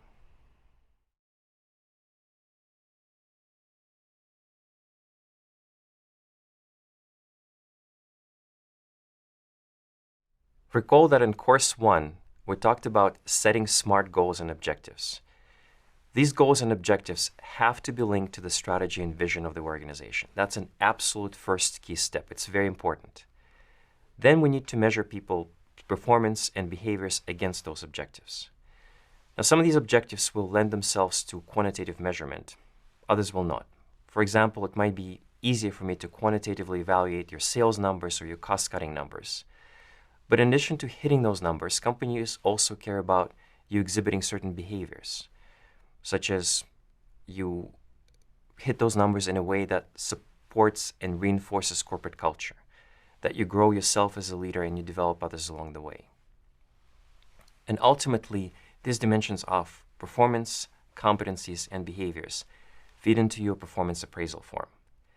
This is a segment of a typical performance appraisal form. In most companies, managers would fill them out once a year at the end of the year. Many companies are now transitioning toward feedback systems where such information would be communicated to employees more frequently than once a year. Accenture, Microsoft, Amazon, Netflix are good examples. But let's go back to this performance appraisal form for a minute. You can see that this employee is being evaluated on 5 different dimensions: project management, customer service, production support, teamwork, and communication skills. So the first step is to assign a quantitative score to the employee on each of these dimensions by comparing his or her performance and behaviors relative to standards and objectives. So for example, for assigning a score for project management, your manager might consider goals of completing projects on time and on budget. For customer service, your manager might consider scores from customer satisfaction surveys. Lexus, an automotive manufacturer, weighs customer satisfaction scores very heavily in its appraisals of dealers. For teamwork, many companies would go out to your peers to get that evaluative feedback. Some companies would rely on the input from your primary manager. In addition to assigning scores on each of these dimensions, your manager would also need to provide some vignettes or examples of behaviors and outcomes to explain those ratings. And even if your company does performance appraisals once a year, don't wait until the end of the year to come up with a list of those behaviors and outcomes. In the beginning of the year, start a text file on all your direct reports, your teammates you need to evaluate, and write down their key behaviors and outcomes following the completion of major tasks and projects. In addition to getting scores on individual dimensions here, an employee would also receive an overall performance score. Now, in some companies, it would be either a simple average or weighted average of the scores on different dimensions. If it's a weighted average, it would typically be weighted by the importance of different objectives or different dimensions. In other companies, you would rely a bit more on managerial discretion, meaning that the manager would come up with a holistic score that they believe best describes the overall performance, of course in light of the ratings on the individual dimensions. This overall score is really important. It determines your likelihood of promotions, your salary raises, your compensation, your bonuses, and so on. A quick side note on the scales. Most companies use scales that vary from 3-point to 7-point scales to measure behaviors and outcomes. It's fair to say that on most behaviors and outcomes, a 5-point scale would be sufficient to capture variations in behaviors and outcomes. It is less complex and more easily interpretable than a 7-point scale.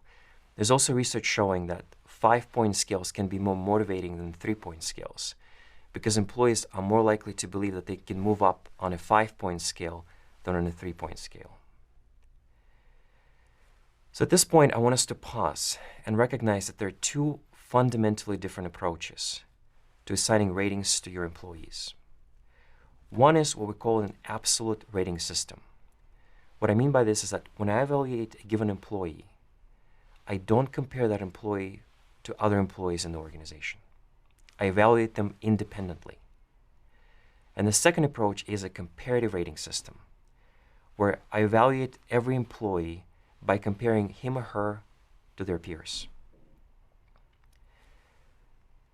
The most typical form of a comparative rating system is a forced distribution or forced performance curve.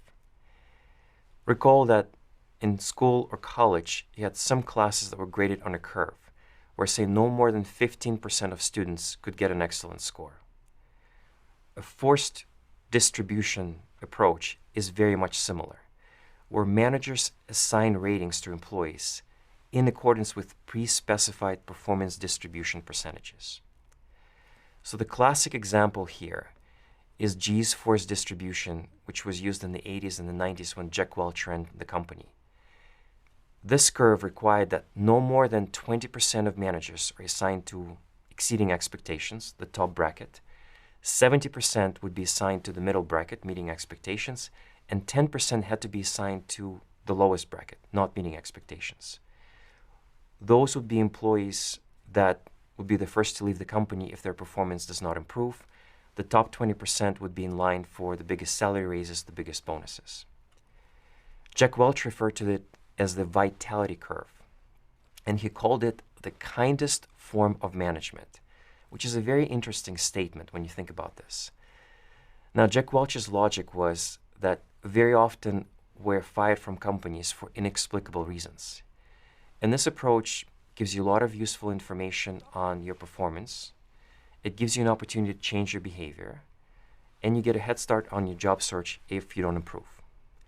So he called it the kindest form of management because you get a lot of useful information on your performance. You know exactly where you stand in your organization.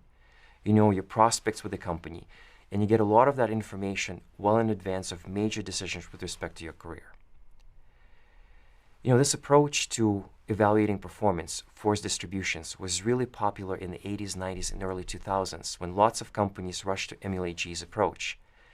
The enthusiasm for forced distributions has subsided significantly in recent years, and for good reasons, as we'll talk about shortly. But there's still a lot of companies that are avid advocates of forced distributions. LendingTree is a good example. It's a leading online mortgage provider. Their curve is actually a little harsher at the top, where no more than 15% of employees can be assigned the top rating, which is a 1. 75% should be assigned a rating of 2, meeting expectations, and bottom 10% a rating of 3, not meeting expectations. 1s receive the largest bonuses. 3s are the first to be fired if their performance does not improve. And so in performance appraisals at LendingTree, the key question you're wondering about going into your performance appraisal is, are you a 1, are you a 2, or a 3? GlaxoSmithKline, a leading pharmaceutical company, Goldman Sachs, a premier investment bank, all of them use variants of forced distributions. This is another example of a forced distribution used by AIG, a leading insurance company. Top 10% at AIG get a rating of 1, the top rating, the next 20% are 2s, next 50% are 3s, and the bottom 20% are 4s and 5s. As you might have guessed, the 1s get the largest bonuses, the opportunities for promotion, largest salary increases. Bottom 20% might not get any bonuses at all, and the 5s are the first to be let go if their performance does not improve. Another variant of a comparative rating system is a forced peer ranking, where a manager rank orders his or her teammates, subordinates, direct reports, from the best to the worst. Some consulting companies still use that system where at the end of each project, manager would rank order all the consultants from best to worst. And your end of the year score would be essentially a weighted average of these scores where the weights are the times you spend on different projects. A variant of a forced peer ranking, or even a way to get to this ranking, is a system of pairwise comparisons, where instead of assigning one overall ranking right away, I conduct a system of pairwise comparisons where I compare each teammate's performance to the performance of every other teammate. So here I would take Francis' performance and compare his performance to Jenna's, Aisha's, Michael's, Luciana's, and Chinlin's. Then I take Jenna's performance. I had already compared her performance to Francis, so I would compare Jenna's performance to Aisha's, Michael's, Luciana's, and Chinlin's. In this particular case, you can see that as a manager, I would have to make 15 pairwise comparisons. The formula is n multiplied by n minus 1 divided by 2, where n is the number of teammates. So in this particular case, it's 6 multiplied by 5 divided by 2. And then I simply count the number of wins for each employee. The person with the largest number of wins is propelled to the top of the ranking. The person with the fewest number of wins is at the bottom. And you have a nice tiebreaker, which is a head-to-head comparison in case you have a tie.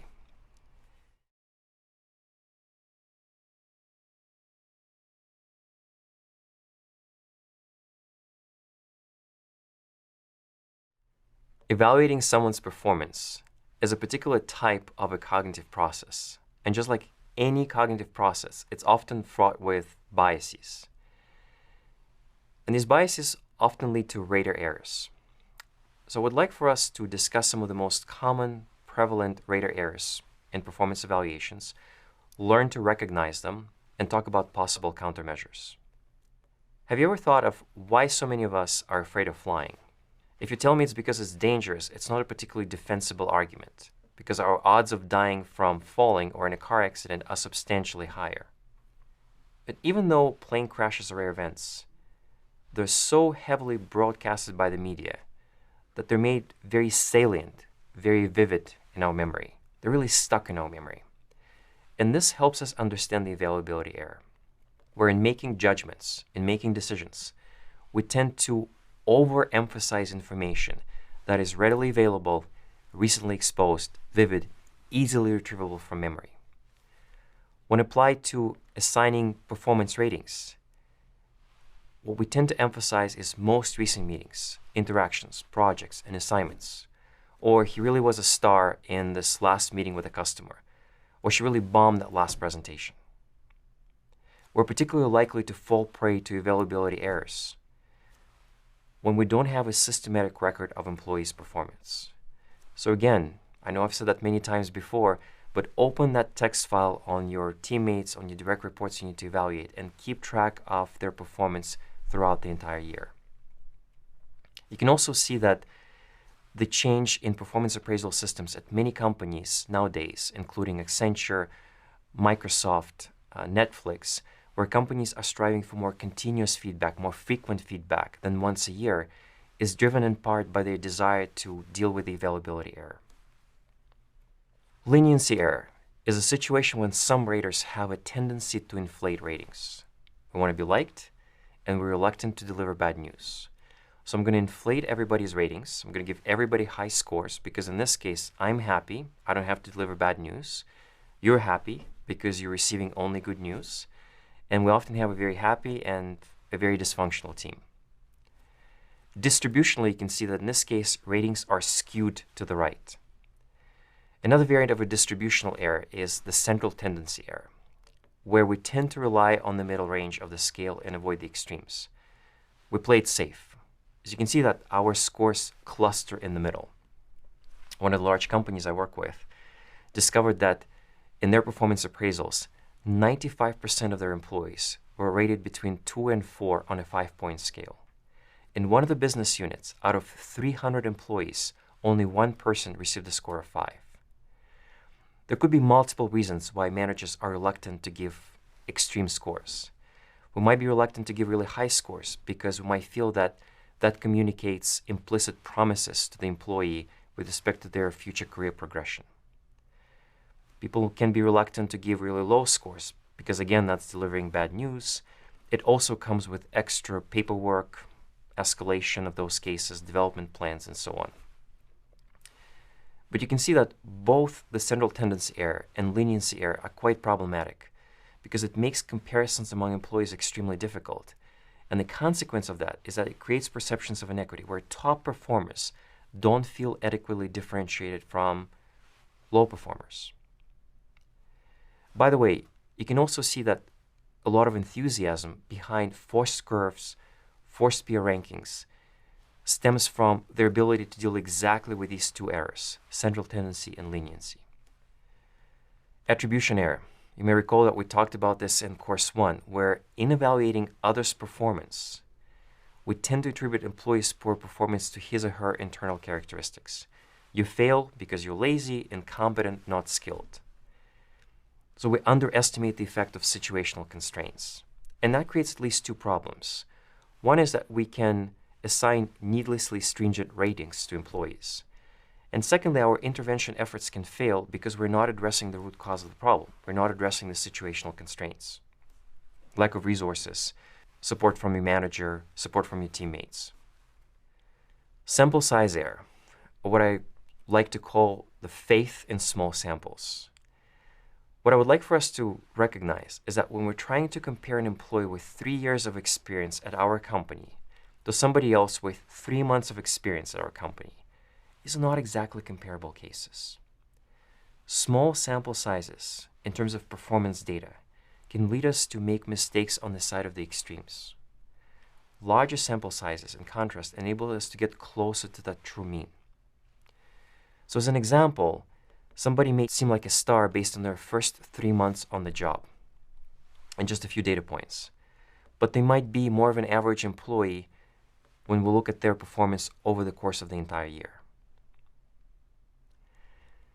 And finally, I'd like for us to talk about halo error, which is the tendency to not distinguish between different dimensions of performance to be evaluated. In other words, we tend to assign ratings based on our overall impression of a given employee.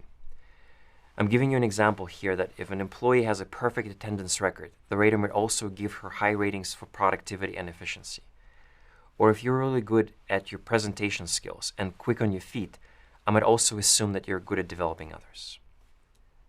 So what research tells us is there are two particular types of rater training that can be helpful in dealing with these errors. One type of training is called the rater error training, which would start with our defining and providing examples of common rating errors, which is exactly what we've done so far.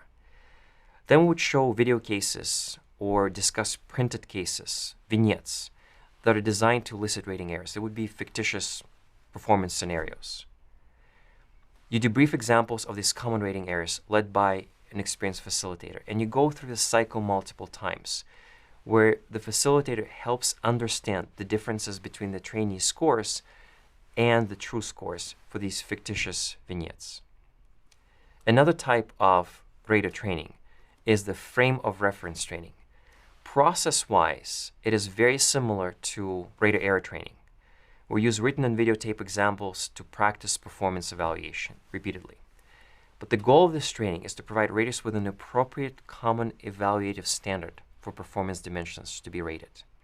Put simply, the key goal of the frame of reference training is for us to walk away from that session with a very good understanding of what constitutes excellent, good, average, and poor performance. For example, you might spend some time discussing these particular anchors for customer service dimension. How do we differentiate ones from fives? Right? 5 exceptional customer service as measured by customer service feedback in post-customer visit surveys and end-of-year customer comprehensive satisfaction survey. You'd also need to exhibit evidence of continuous innovation in customer service tools and processes and receive company industry awards for exceptional customer service.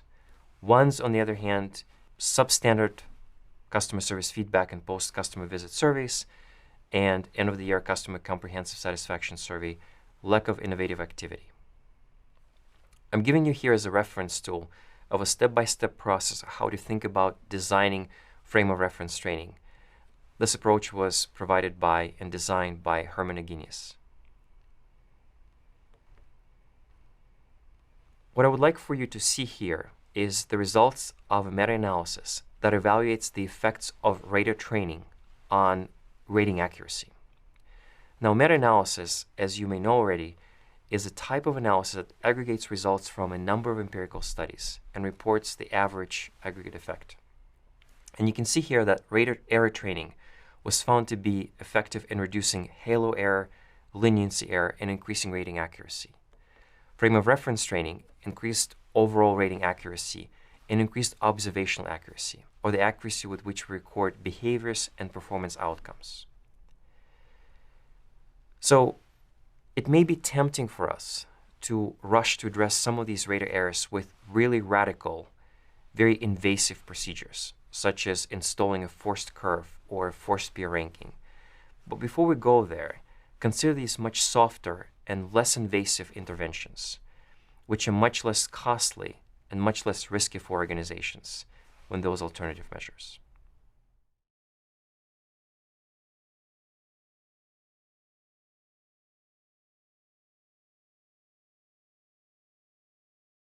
So why do we care about forced performance distributions? What are the benefits? One of the recent very interesting studies compared the performance of groups under forced distributions relative to non-forced distributions, or absolute rating systems.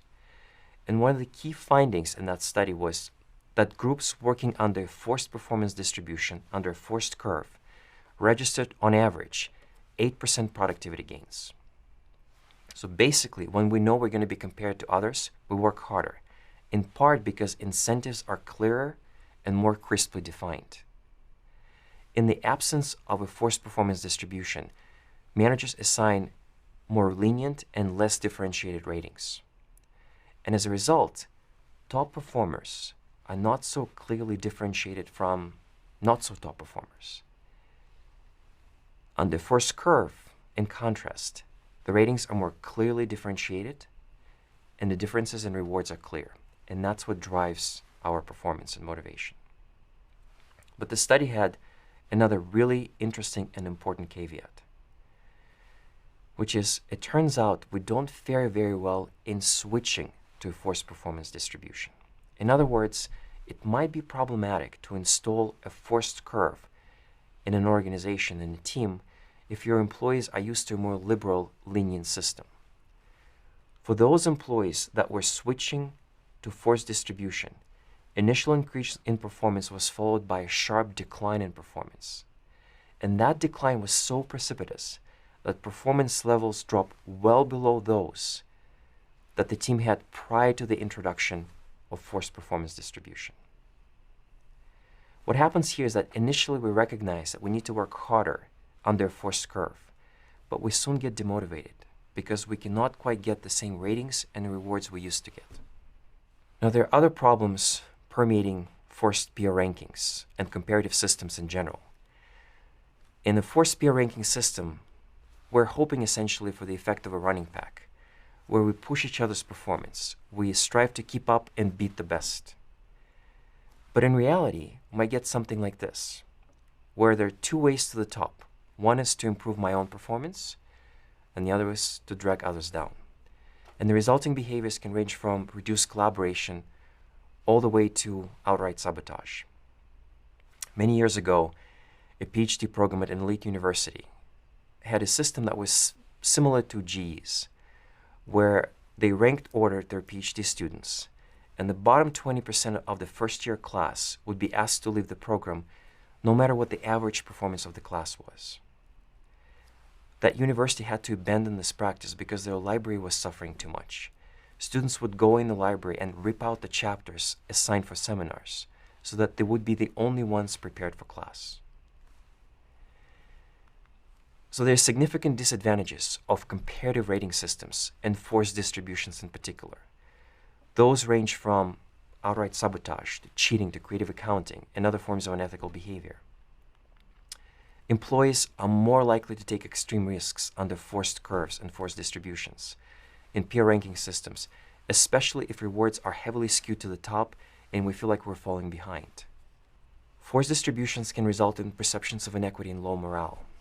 And the primary culprit here is a situation when your forced curve doesn't quite match the actual distribution of performance. The managers that I interviewed said that one of the most demotivating comments they heard from their senior leaders in performance appraisals is, I'd love to give you a 5, but I have to give you a 4 because of the curve. And finally, in forced distribution systems, in comparative peer evaluations, performance rating conversations are extremely emotionally charged. They're very political, where managers who are more vocal, more aggressive, more influential, more prepared, have a better chance of building a stronger case for their employees. Take a look at the quote from a former GlaxoSmithKline manager who discusses a meeting of area managers where they assign ratings to employees under the curve. He says, look, it's like being in court. The more you're prepared, the better chance your people have of reaching the top of the scale. And so the ensuing perceptions of the zero-sum game can severely undermine collaboration and coordination across different units within the organization.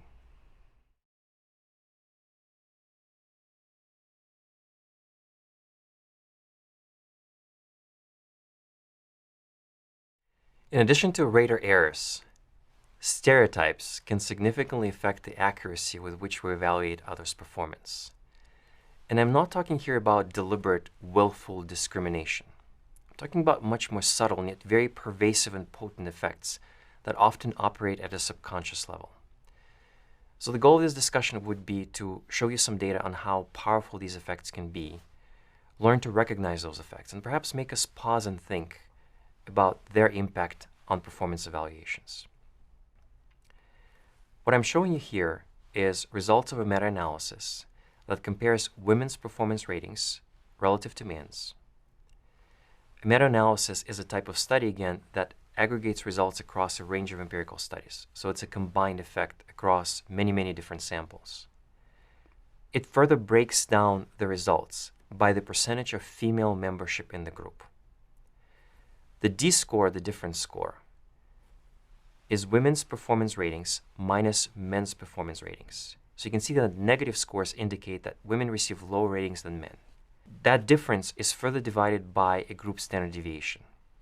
We need to do that to be able to compare across different scales, performance scales that companies use. So take a look at these data. What do they tell you? Well, you can first notice that on average, women are disadvantaged in performance evaluations, but only very slightly compared to men. The overall effect is minus 0.07. But a more alarming finding, perhaps, is that women tend to be penalized in those groups where they're in the minority. You can see that they receive the lowest scores in those groups when they represent under 20% of group membership. Minus 0.4, minus 0.5, that's a very significant effect. It's half of a standard deviation difference compared to men's. And you can see that they continue to receive these low scores up until they reach about 50% in group membership. The effects of group composition hold even after we control for such things as your general cognitive ability, verbal ability, numerical ability, psychomotor ability, such as manual dexterity, finger dexterity, motor coordination skills, levels of education, levels of experience at the firm. So pretty powerful. Some of you may have followed the high-profile gender discrimination case in 2015, which involved one of the leading firms in venture capital in Silicon Valley. A female employee of this firm who didn't make partner accused the firm of gender discrimination. And one of the claims in that lawsuit was a claim about biased performance evaluations. Well, based on the numbers that I've shown you, she may have had a reasonable case there. because the number of female partners in venture capital is at about 6% now. And it's been steadily declining since the late 90s when it was around 10%. Coming back to the overall effect, again, I want us to recognize that men are favored in workplace evaluations, but only very slightly. The overall effect ranges from minus 0.07 to minus 0.01 in terms of the standard deviation. By comparison, for instance, the effect in hiring is about 7 times stronger in terms of men being favored over women for exact same positions. But there are very specific sets of circumstances where this gender bias becomes particularly acute, and I would like for us to be aware of those circumstances. To get there, let's first understand, where does this bias come from? See, we develop diffuse expectations of others, which are based in part of our beliefs on what are appropriate behaviors for a given gender. Our stereotypes about women lead us to expect women to have a strong degree of what we call communal attributes, that they're friendly, unselfish, concerned for others, emotionally expressive, nurturing. Our stereotypes about men lead us to expect men to have strong agentic qualities, which are, they're independent, assertive, powerful, confident, able to control others. And let's consider 2 broad variations in leadership styles. One is what I would label as democratic, which is very participative, where the leader actively encourages others to participate in decision making. And the second is more autocratic, or more centralized, where the leader controls the decision making process. As you can see, our stereotypes about the communal attributes of women clash particularly strongly with this autocratic leadership style, where decision-making is centralized. And not surprisingly, that's when we tend to penalize females in performance evaluations most strongly. The difference is about minus 0.3 in terms of the standard deviation. Notice too that men are not comparably penalized for adopting a democratic leadership style. So men have many more degrees of freedom in terms of choosing from a repertoire of available leadership styles. This gender bias in evaluation carries into compensation as well. So a study by Emilio Castillo at MIT shows that salary growth is about 0.4% lower for women than it is for equally performing men. There's also evidence for racial bias in evaluations, where in implicit association tests, people are more likely to produce negative evaluative associations with black faces relative to white faces. So much faster to associate unpleasant words with faces of African Americans, for example. This bias carries into rewards and compensation. Castillo reports that African American and Hispanic employees received a salary increase that on average is about 0.5% lower than equally performing white employees.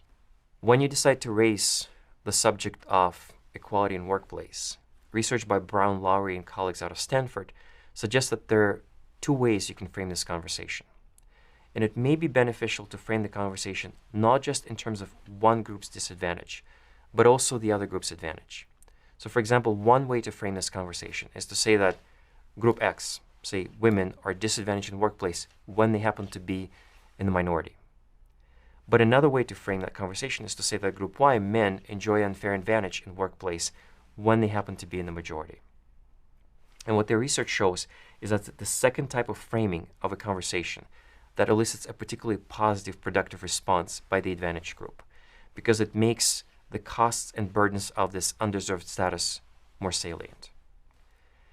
All right, at this point, I want to shift gears and talk about this very unusual study that looked at the relationships between the facial symmetry of professional quarterbacks playing in the National Football League between 1995 and 2009 and their salaries. A quarterback is arguably the most important position in American football. It's the person that directs the offense of the team. And software scanned multiple pictures, analyzing both vertical and horizontal symmetry of quarterbacks' faces by counting the number of pixels. It turns out that the more symmetrical we find the face to be, the more attractive we find the person.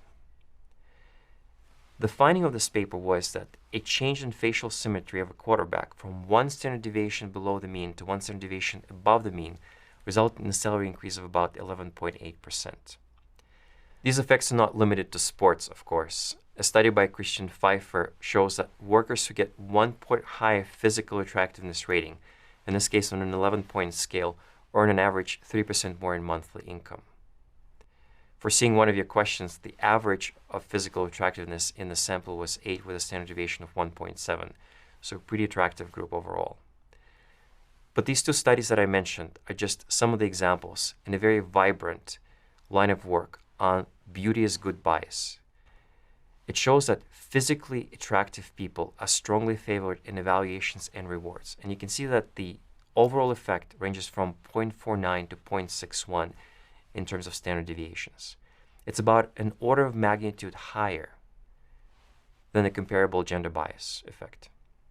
The reason for this bias in evaluations, and it's typically discussed in psychology under the rubric of implicit personality theory, is that we tend to assign all sorts of positive attributes to physically attractive people. We believe that they're more intelligent, we believe that they have higher levels of integrity, we believe that they're more socially competent, and even have higher status.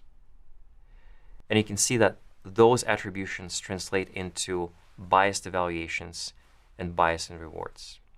The goal of this discussion was to draw attention to and raise awareness about key stereotypes that permeate performance appraisal processes. We discussed those that relate to gender, race, and physical attractiveness. Keep those in mind next time you're filling out a performance appraisal form.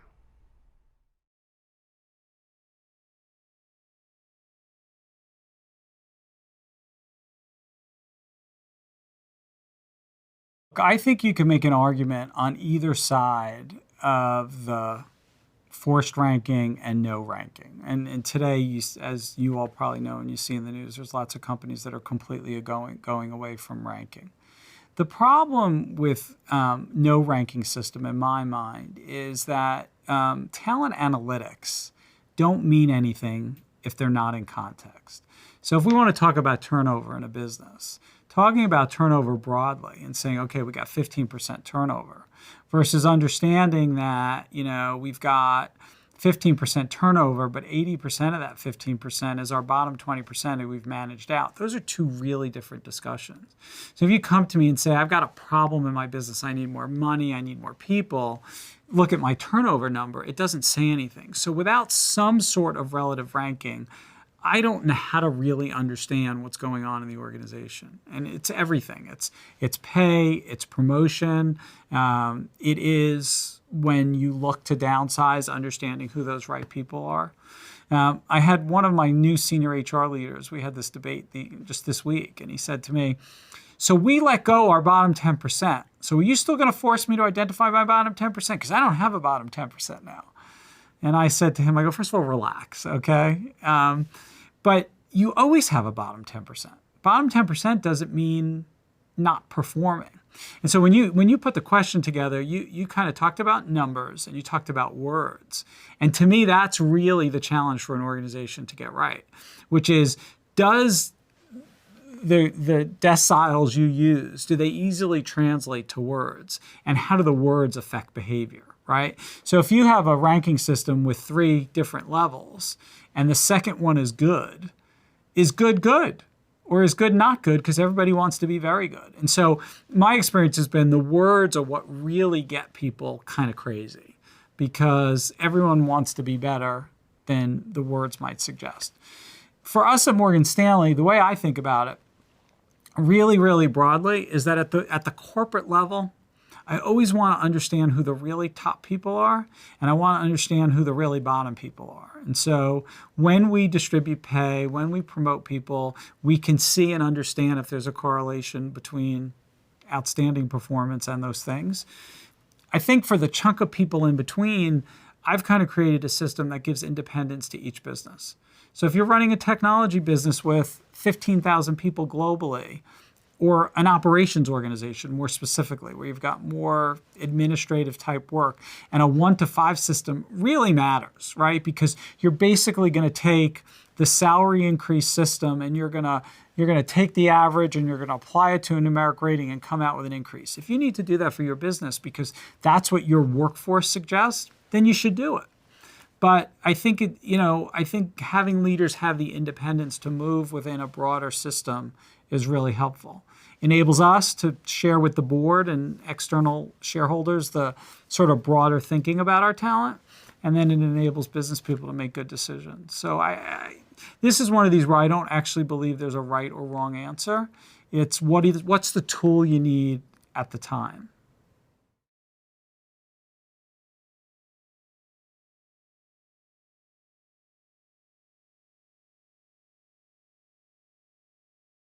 So next time you're faced with the need to evaluate the quality and the robustness of your performance management system, I propose you consider the following 6 questions. First is, are you measuring the right outcomes and behaviors? And here it's important to realize that the performance dimensions, the competencies, the skills, the behaviors we're measuring have to be aligned with the vision and strategy of the organization and your team. Secondly is, does the process produce reliable results, especially if multiple raters are involved? In the context of 360s, we discussed some of the key ways to analyze reliability of the data when it's supplied by multiple raters. Can the process differentiate between low and high performers and other clear reinforcements for high and low performers?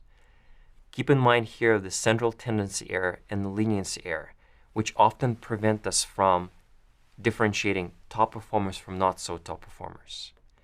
Do both high and low performers change their behavior in response to evaluation and feedback? And what are the risks of your performance management system? Here it's useful to think about the typical rater errors as well as the stereotypes that can permeate any performance evaluation process. But it's also useful to think about the structural risks embedded in your performance evaluation system.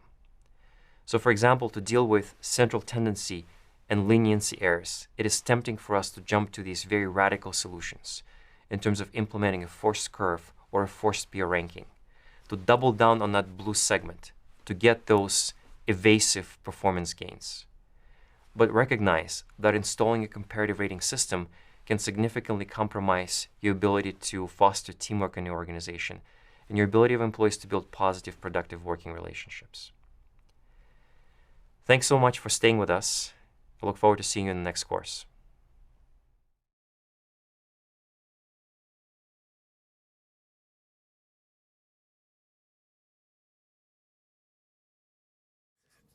I think the rank and yank system produces fear.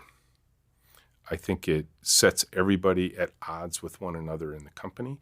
And now it isn't, I have to run fast here. I just have to run faster than you. And I think it could perturb an interviewing process and a hiring process, because why would I want to interview anybody who's going to run faster than me? Why would I want to entertain bringing anybody on the team that's going to outperform me? Because that'll push me lower in the rank and yank system. So I think that is a journey to the bottom. That's a downward spiral of morale. It's a downward spiral of talent retention and attraction. At Menlo, it's just the opposite. If we're bringing you in and you are a higher performer than I am, you're more talented in a particular area, you have deeper experience, in our system, I'm going to learn from you. I am going to get a chance to start to transfer your knowledge to me because of the way we work, because of the way we recruit.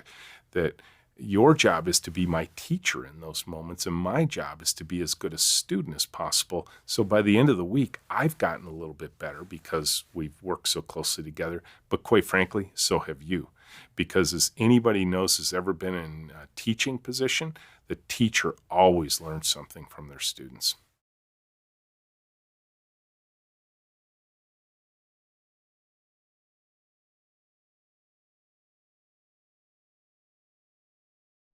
I'm sure a lot of you have heard of 360-degree feedback. It's a feedback system that's wildly popular in organizations. If you haven't done so yet, I predict that sooner rather than later, you will either receive 360-degree feedback yourself or will be asked to fill out a form for somebody else's 360. And given its popularity, I'd like for us to talk about the nature of 360-degree feedback and its uses. First of all, what is 360-degree feedback? It's systematic feedback on your performance, behaviors, skills, and/or competencies, collected from you a number of different types of stakeholders who interact with you at workplace. Now, 360 here refers to the full spectrum of evaluation, the full circle, meaning that you get feedback from all of the stakeholders with whom you interact at workplace. The first recorded use of 360-degree feedback comes from the Second World War, from the German military, where German officers were among the first ones to recognize the value of seeking feedback from multiple sources. It started to be used at scale in organizations in the 80s, and it continues to be very popular. I think the unwavering popularity of 360s owes in part to changing organizational design, where with proliferation of matrix-like structures, team boundaries becoming more fluid, we interact more and more with people from different verticals, different geographies, different business units, and companies value that feedback coming from multiple sources. So the standard structure of a 360 is that you're evaluated by your managers, your peers, your subordinates. You're given a chance to evaluate yourself. And depending on your role with the company, other types of stakeholders can get involved. For example, if you happen to be in a customer or supplier-facing role, feedback can also be solicited from customers and suppliers. So what do you think is the value of 360-degree feedback?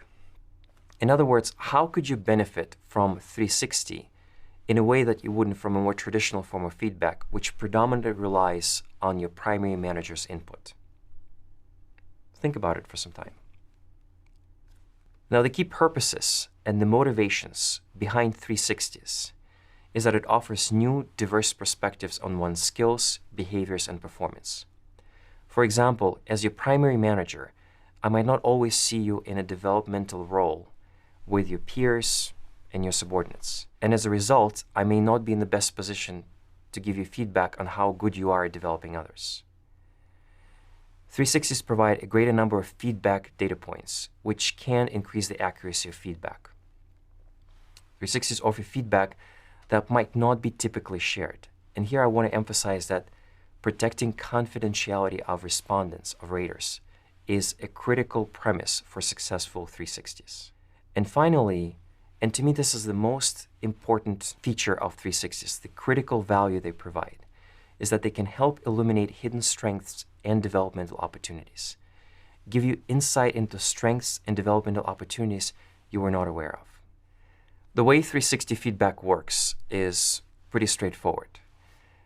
You start by developing a questionnaire that asks raters to measure specific performance, competencies, behaviors, skills of a given employee. Then you ask the employee to provide self-ratings and collect confidential ratings by other stakeholders. Again, I want to emphasize that confidentiality of respondents is key to successful 360s. Then you compile results, usually present them in some visual form with graphs and charts, debrief those results with the employee, and follow up on the developmental plan.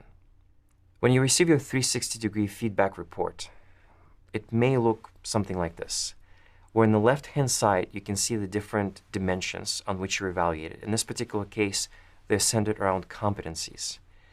And you can see your self-evaluations, as well as the scores supplied by your direct reports, your peers, and your manager.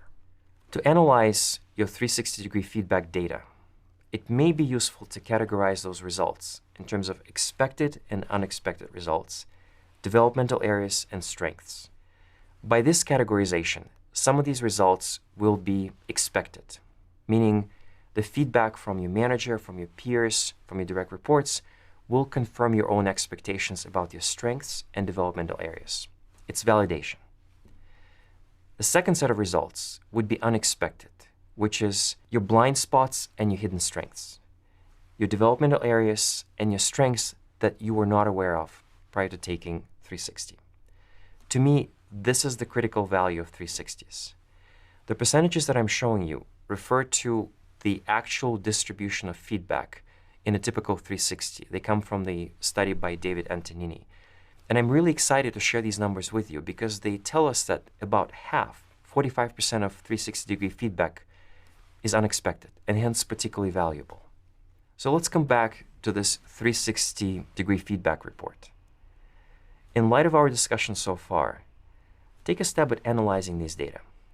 What do these results tell you? pause the video and think about it for some time. So let's start with the expected results first.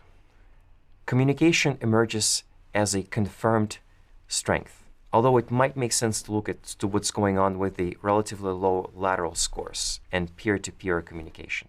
In terms of confirmed developmental opportunities, customer centricity and analytics are prime candidates, where you can see that the scores are consistently low, including your self-evaluations.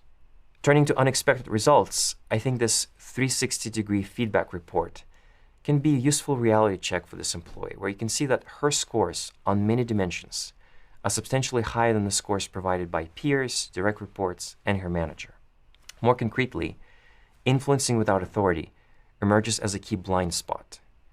This employee is convinced that she's being very effective at influencing others, but peers, direct reports, and her manager consistently disagree. Developing others is another potential blind spot. And if you think that it's especially important to develop your peers and subordinates, the fact that you're getting low lateral and upward scores is particularly alarming. And in fact, it could be a blind spot not just for you, but looking at the results also for your manager. Innovativeness, on the other hand, emerges as a hidden strength, where your peers, your direct reports, your manager give you pretty high scores, and your self-perception here is a bit more muted.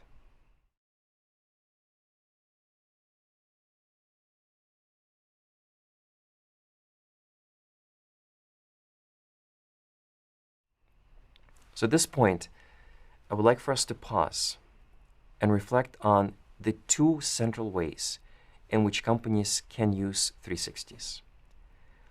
One way to use 360s and the feedback is for evaluation and performance appraisals. In this case, your 360-degree feedback report would be a part of your formal evaluation system, and that data would feed into promotion and compensation decisions. The second use of 360s is purely developmental, meaning 360s are not a part of your formal evaluation and performance appraisal process. Companies are about 3 times as likely to use 360s for developmental than for appraisal purposes. And that trend is very much consistent with both raters and ratees' perceptions, who overwhelmingly prefer that 360s are used for development and not for evaluation, not for compensation decisions. A standard piece of advice you would get is, if you do decide to use 360s for evaluation, don't make it the sole source of the data for evaluations. Please also keep in mind that if you do decide to use 360s for evaluative purposes, that can affect the quality of the data. Research shows, not surprisingly, that when we use 360s for evaluative purposes, our self-ratings tend to be much more inflated. Some research shows that even peer ratings can be significantly inflated. Although you can think that in comparative rating system environments, such as when you have a forced curve or a forced peer ranking, there are incentives for your peers to give you lower scores. So what are some of the key challenges of 360s? One is inexperienced raters, and we'll talk about rater errors more systematically shortly. But here, the problem with rater errors and inexperienced raters is particularly pronounced and common because you're reaching out by definition to a broader pool of evaluators. Raters are not held accountable for the quality of their ratings. Raters can miscode, misunderstand the scale, or sometimes even the target of evaluation. They can provide inappropriate comments. Discrepancies in evaluations, where raters can't quite reach an agreement in terms of their evaluations of a given person. Omitting key stakeholders can lead us to get an incomplete perspective on a given employee and their performance or behaviors. Low participation rates can not only affect the quality of the data, but also sometimes compromise confidentiality of respondents. If your people are not committed to 360s and 3 out of your 5 teammates over drinks tell you didn't bother filling out the 360, you know who the remaining 2 respondents are. I'd like for us to talk a little bit about best practices in 360-degree feedback. The first one is you need to measure skills and competencies that are relevant to the success of the individual and organization. The performance dimensions, the skills, the competencies you're measuring have to be aligned with the vision and strategy of the organization and your team.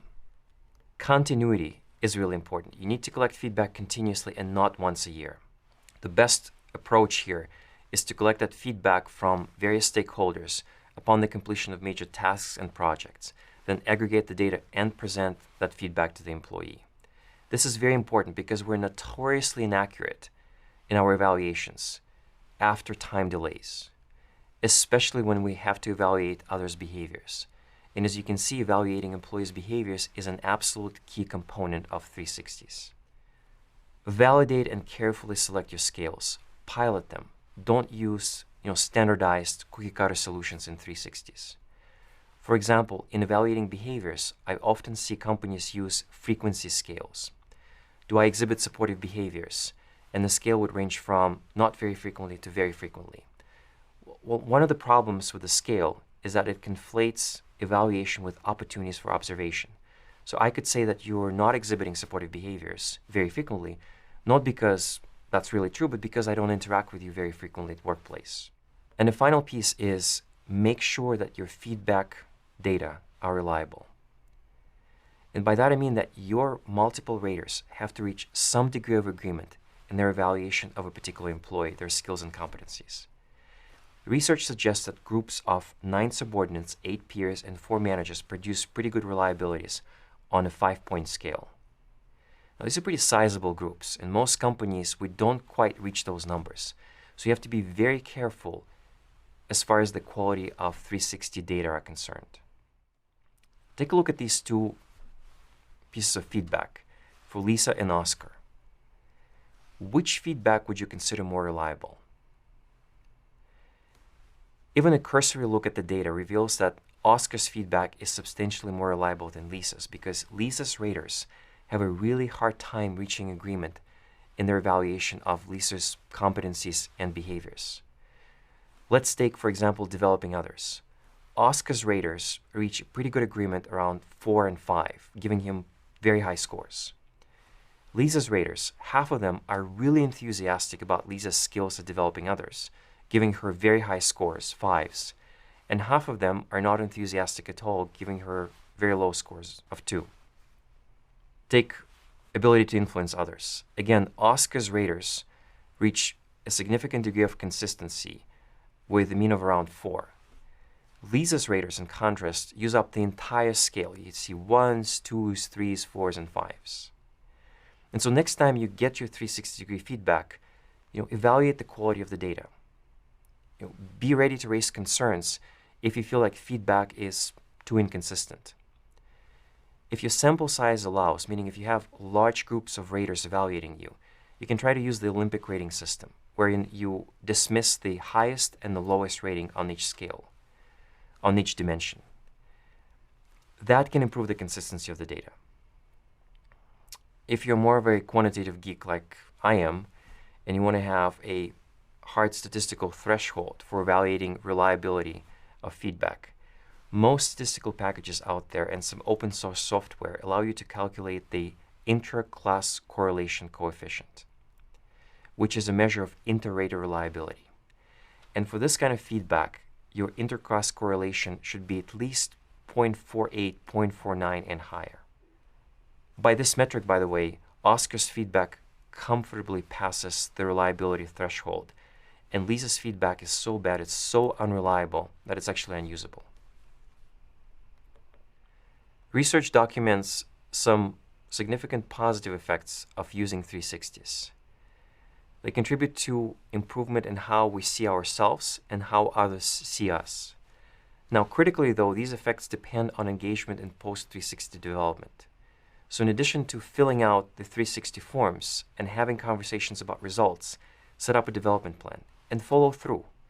72% of employees said that even when their manager set up a development plan, they didn't really follow up on it. Another benefit of 360s is that managers develop more positive attitudes toward upward feedback and are less concerned that such feedback may undermine their authority. I mentioned to you earlier that there are a lot of companies using 360-degree feedback. And I'm singling out these 2, Netflix and Google, because they're using 360 is not just for developmental purposes, but for evaluative purposes. Peer feedback is considered very carefully both Netflix and Google for promotion and compensation decisions.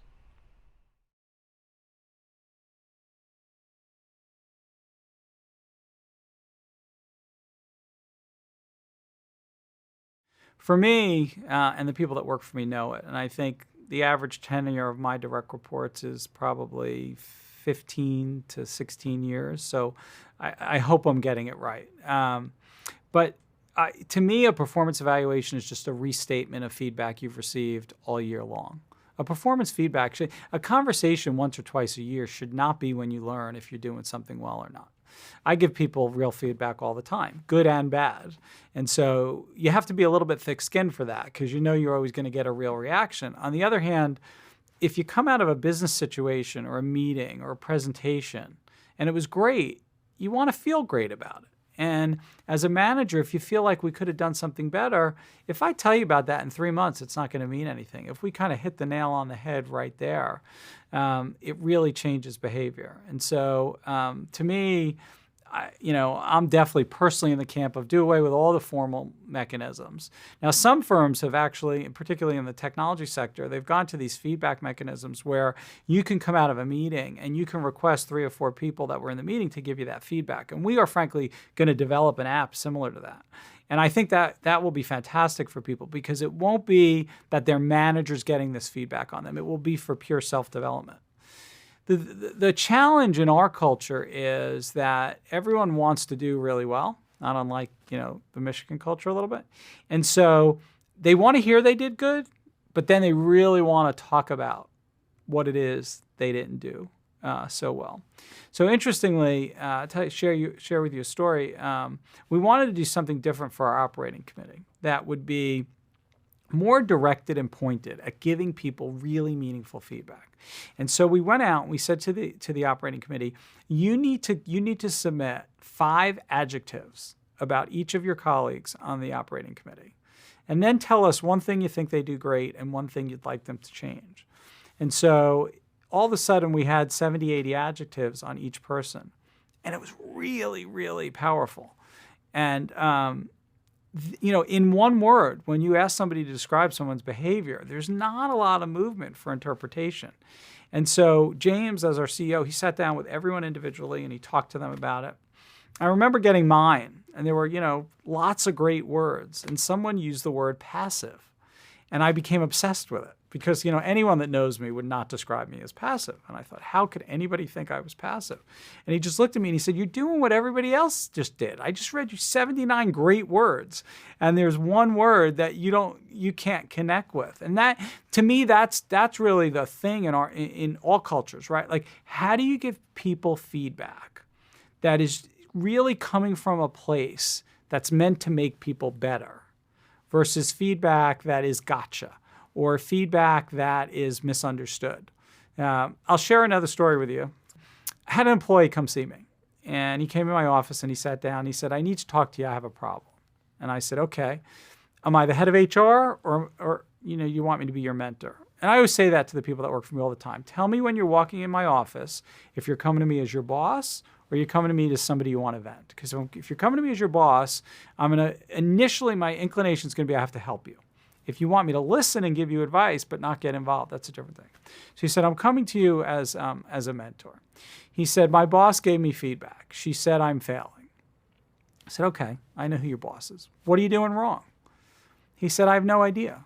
I said, well, what do you mean you don't know? Did you not have that conversation? Did she not tell you? He said, I don't know. I said, he goes, no, she didn't tell me. I go, okay, I know her. And there's not a question of a doubt that she didn't tell you very specifically. But let me ask you a question. If she didn't tell you, was it your responsibility to ask her? And he just kind of looked at me. Now, he quit a month later, and I think that was a good outcome. He wasn't going to survive in our culture. But I think as people think about performance feedback, one of the things you have to contemplate and have your employees decide is whose responsibility is it? And I would just suggest and put out there that as great corporate leaders, it's our responsibility. But on the flip side, as highly talented type A individuals, you got to take it on yourself as well to really want to understand how you're performing, and not in a needy way, right? We've got a lot of people, particularly, that are coming out of school today who've never failed. Every kid gets a trophy. Every parent tells them they're great at something. Most schools have curves, so if they're smart enough, they figure out how to get to the right side of the curve. And you get to a place like Morgan Stanley, not dissimilar than Michigan in that regard, and everybody's really smart. And so really taking that personal interest in, like, how can I be better?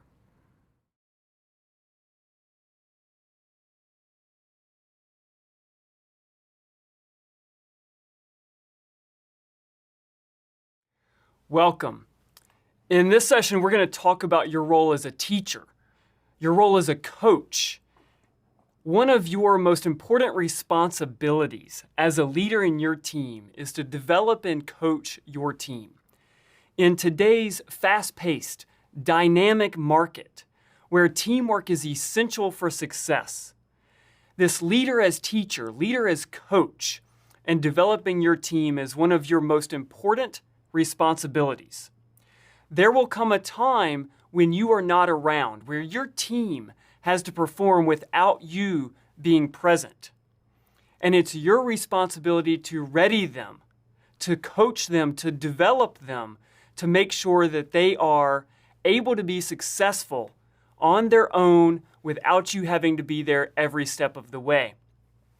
In this session, I'll share with you some best practices, some frameworks, some tools that we've discovered through our research around what makes teams successful, and in particular, what enables leaders to coach and develop their teams to success.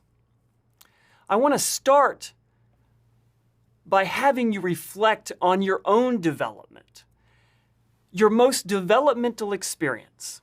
What I'd like you to do as we begin this session is to start by thinking about your most developmental experience in life.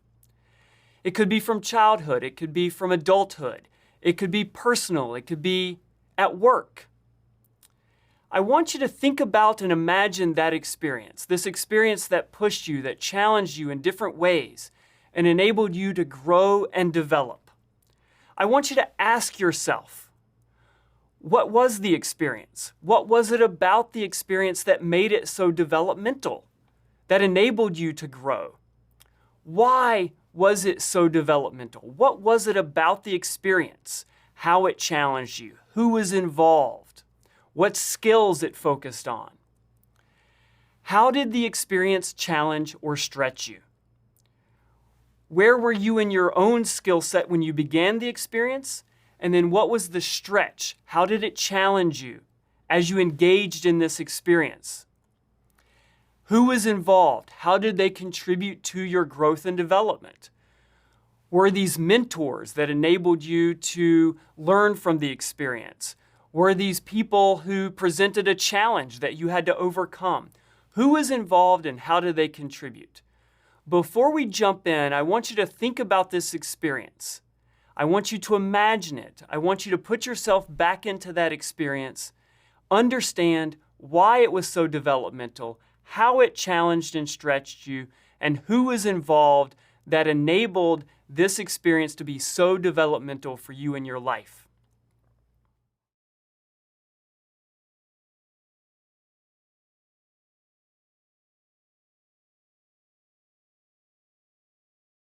Let's start by talking about why coaching and developing your talent, coaching and developing your team is important for your business, for your organization, and the long-term success.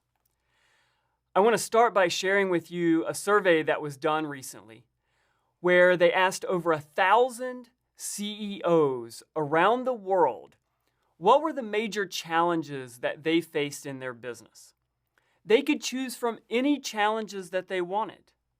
The number one challenge reported by these CEOs around the world was human capital.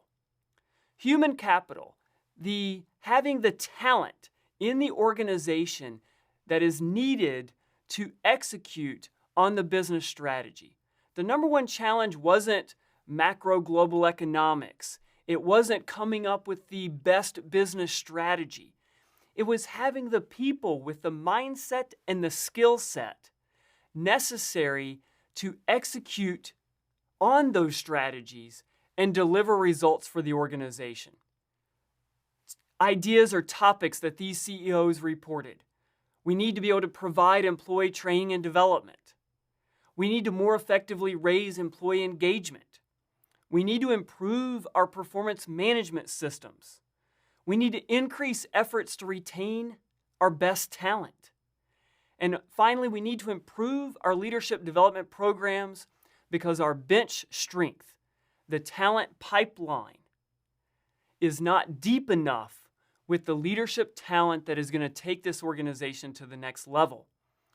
If major CEOs around the world are focused on human capital and having the best talent in place as their number one challenge, then we as leaders in organizations, leaders as teams, one of our responsibilities, maybe even our most important responsibility, is to help develop and coach that human capital. Let's actually hear from one of these CEOs, Mark Hurd, who you may have heard of. He helped run an organization by the name of NCR, then went on to head up Hewlett-Packard, and now is the co-CEO of Oracle. You can see from the graph here that Mark has had quite a stellar, exceptional run in terms of his company's performance during his tenure as CEO. One of his recent quotes from an event that he talked about the importance of coaching and developing talent. His statement, strategic talent management, and in particular coaching and developing talent, is no longer a nice-to-have investment. It's actually a key driver of business success and financial performance, and in fact, it's the number one issue for CEOs today. Mark Hurd, his other colleagues around the world as CEOs, this is the number one issue on their mind, is how do we invest in our talent to ensure that they are coached and developed and have the skill set to lead organizations and be contributing members of these organizations so that we can achieve our goals and aspirations. Jeff Pfeffer, who's a professor out at Stanford, did one of the first and I think most important studies in this regard. He was able to actually demonstrate empirically the importance of human resource practices, from talent selection to what we're talking about today in terms of talent development and coaching. And what Pfeffer found in his study of financial institutions, banks, is large differences in performance. Some banks performed really well, other banks did not. And he was actually able to attribute those differences in performance back to the HR practices, and in particular the talent management and talent development practices. So much so that he found that the banks who performed exceptionally well in terms of strategic talent management, again, in particular in terms of coaching and developing talent, the financial returns of those banks were approximately 30% higher than the banks who did not perform as well on those same strategic talent management practices like coaching and developing their talent. So even in an industry where the focus is on financial returns, banks, talent management, and in particular coaching and developing talent, is driving business success. And I think that's important for us to keep in mind. It's very easy for us to lose sight of the importance of these investments in talent, and in particular our role in coaching and developing talent on an everyday basis. But again, the results do not lie. We've been doing some research at the University of Michigan. One of my colleagues, Gretchen Spreitzer, was one of the first to study what makes for successful global executives. So if you want to think about the importance of coaching and developing talent, not only for business results, but also career results for you personally, her research is particularly important. What she found is that for successful global executives, there are a number of behaviors, a number of attributes that really go into determining whether some executives are really successful as global executives and others are not. And what you see here is the final set of attributes, of behaviors that she found as differentiating the successful global executives from the less successful global executives. I'm showing you the full list here, but I want you to study this list carefully, and in particular, the 5 items that I've highlighted in red. First, seek opportunities to learn. Secondly, bring out the best in people. Third, seek and use feedback.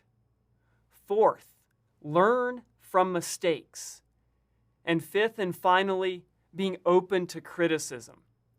All 5 of those critical success factors for global executives have to do with your ability to learn on your own for your own development, but then also to bring out the best in people, to coach and develop your people, your talent, help them learn from mistakes, help them learn from feedback, help them engage in experiences that are going to stretch and grow them. This is the key to being a successful global executive, is to bring out the best in yourself through your own development, but equally important, maybe even more important, is to bring out the best in other people by coaching and developing them. Even Google, a results-driven technology organization, has discovered the importance of coaching and developing talent. What you see here is the result of a project called Project Oxygen that has gotten a lot of press. One of my good friends, Adam Bryant, wrote a wonderful article in the New York Times about Project Oxygen and what Google had discovered. And what they discovered is using their analytics, their capabilities, but in terms of focusing on their employees, they discovered that the most successful employees at Google shared in 8 attributes. And I've listed these 8 attributes for you here. Interestingly, 5 out of the 8 relate to what we're talking about today. So the other 3, don't be a sissy, be results driven. Your ability to think strategically and to have what they call the technical chops, the technical expertise to be successful in this high-tech organization where the focus is on developing technology solutions that create value for their customers. You have to have the technical chops or the technical expertise to be successful. But look at the other attributes here. The first and potentially even most important is be a good coach, be a good mentor, be one that is going to develop other people. Second, empower your team, empower your people, and be there for them to help guide them along the way. Be interested in them, what they need, what they care about, and in particular their own development. Listen to them, communicate with them so that you can help them grow and develop. And then the last one, career development, not for yourself, but focusing on the career development of your team, your employees. These are the differentiators that are determining who is successful at Google and who is not. And this is data-driven. If this is true at Google, I expect it's also true at your organization. I'll share with you one final data point, and you might remember this data point from one of our earlier sessions together. What predicts career success? Again, the most important predictor out of lots of things that we've looked at in our research is training and skill development opportunities. Predicts your promotion potential, predicts your salary. It predicts the promotion potential and salary of your team members.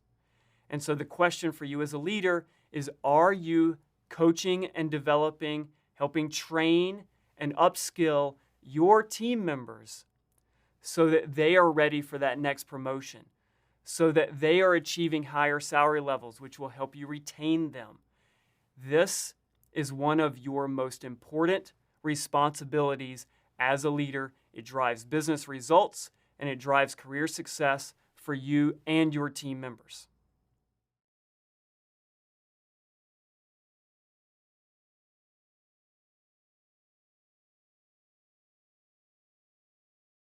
With my friends down at the Center for Creative Leadership, we have discovered what I think, and based on our research, is the most effective and the most helpful framework for thinking about how to coach and develop your team members. We call it the ACS model. If you can remember ACS, you can remember the 3 most important factors in determining whether or not you are able to effectively coach and develop your team. And so I want to introduce this model to you, the ACS model. A stands for assessment, C for challenge, S for support. And I want to go through each of the elements, assessment, challenge, and support, and give you the tools, the strategies, the tactics that you can use to effectively assess your team, to effectively challenge them, and finally, and very important, to support them as they grow and develop. So let's begin with assessment. There are 2 critical questions that you must be able to answer when you think about assessing your team and the individual members within your team. The first question when you think about assessment is, what are you going to assess? And why are you going to assess that particular dimension of the person or of the team? In the world of organizational development, leadership development, there are an infinite number of assessments on the market that you could use. There are an infinite number of dimensions that you could assess about individual team members. What you need to be able to do is figure out, what am I going to assess? And more importantly, why am I going to assess that dimension of the person? I'll give you an example. One of the most frequently assessed dimensions of teams and individuals within teams is personality. We've all probably taken some form of a personality assessment or personality test. You can even go on the internet and just search personality test, and there are countless numbers that you can choose from to take. Personality is one of the most frequently assessed dimensions. The most common framework for assessing personality is what we call the Big Five. The Big Five are the most important 5 personality dimensions. Those are conscientiousness, agreeableness, openness, extroversion, and neuroticism, or what some people might call emotional stability, depending on if you want the positive or negative. These 5 dimensions make up the Big Five. But look at the data that I'm presenting here. These data are taken from several different studies that together represent the most comprehensive data set on the impact of personality on outcomes that we care about at work, whether it's performance on the job, satisfaction, and what we call citizenship, which is another form of helping behavior, or the extent to which I go above and beyond outside of my normal job duties to add value to other people in the organization or the organization at large. Again, what we call citizenship. So here you have performance, satisfaction, and citizenship. And the impact of each of the Big Five personality dimensions on that work outcome, either positive or negative, and you'll see differences in magnitude. And that's the important thing I want you to pay attention to here, is some personality dimensions are more important for certain outcomes. So for example, if you're interested in an assessment to understand what's going to predict performance, you're probably less interested in a dimension like openness, but you're probably more interested in a dimension like conscientiousness, which is typically a very strong predictor of performance. But what if you're interested in citizenship, or the degree to which someone's going to be a good team member and help out other team members when they need help or support? With citizenship, conscientiousness is also important, but look at something like openness, where openness doesn't predict satisfaction or performance as strongly, but it is a very strong predictor of citizenship or helping behavior. Again, the important thing to think about here, before you go into an assessment process for developmental reasons when you're working with your team, is what do I need to develop? Have that determine what you're interested in assessing. make sure you have a rationale for understanding I need to assess conscientiousness because I need to know what's going to predict performance versus, hey, I'm really going to focus on assessing openness because I'm really interested in understanding helping behavior, teamwork behaviors, what we call citizenship. So again, what are you assessing and why? Understanding that there's lots of things you could assess, making sure you have a clear rationale for what I want to assess and ultimately why. One of the articles that I'm very fond of, Peter Bregman wrote recently in the Harvard Business Review, employees can't be summed up by a personality test. And when I work with my clients around the world on assessment for leadership purposes, executive selection, one of the things that I get really concerned about is when I hear managers, when I hear executives, organizations talk about trying to sum up a particular individual by one single personality test. And I get really concerned because I agree with Peter here. You cannot sum up an individual by a single test. We often hear, you're an ENTJ from the Myers-Briggs personality test, or I'm a blue. A lot of these personality tests have colors associated with them, or names like you are a driver. To me, those are very dangerous conclusions because you are making a statement about a whole person who is a very complex person with lots of different dimensions about them, lots of different strengths, lots of different weaknesses. And we put these labels on people through these personality assessments. And to me, that's very dangerous if you only start to think about that person in that way. I like to talk with my clients about using assessments as one input to a bigger conversation. We often have lots of data, lots of firsthand data about our employees. It's valuable to do assessments, but use the assessment as one input to a conversation. Does that assessment result match up with your lived experience with that individual? What are the differences? Why might those differences exist? If it's a perfect overlap, great. Then that means that they're probably a more valid assessment. But again, don't make single conclusions off of one assessment about an individual. Do a range of assessments based on things, dimensions that you determine are important, and then use those assessments with your own experience with those individuals to really come to conclusions about what are that person's strengths, what are that person's weaknesses, and where are the opportunities for growth and development. The last word of caution that I want to give you is to be careful with your selection of assessments. On the market, there are, as I said before, countless, infinite number of assessments available being sold by all different types of organizations. The question I often ask when I think about investing in one of those assessments to gather data on my employees, my talent, is I want to see the independent, and that word is important, the independent evidence that confirms that this assessment is both reliable and valid in giving me the information around whether it be personality, learning style, work style, whatever I have determined is important for me to understand and assess. I need to make sure that there is evidence demonstrating that the assessment is going to give me both reliable and valid data about these individuals. So as you look out on the market of all the assessments that are available to you, always be thinking, show me the evidence.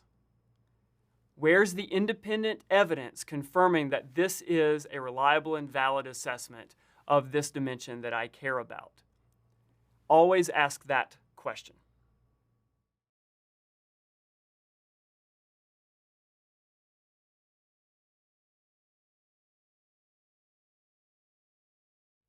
When you think about assessing your team, your individual team members, the second important question that you must be able to answer. The first one was, why am I assessing and what am I assessing?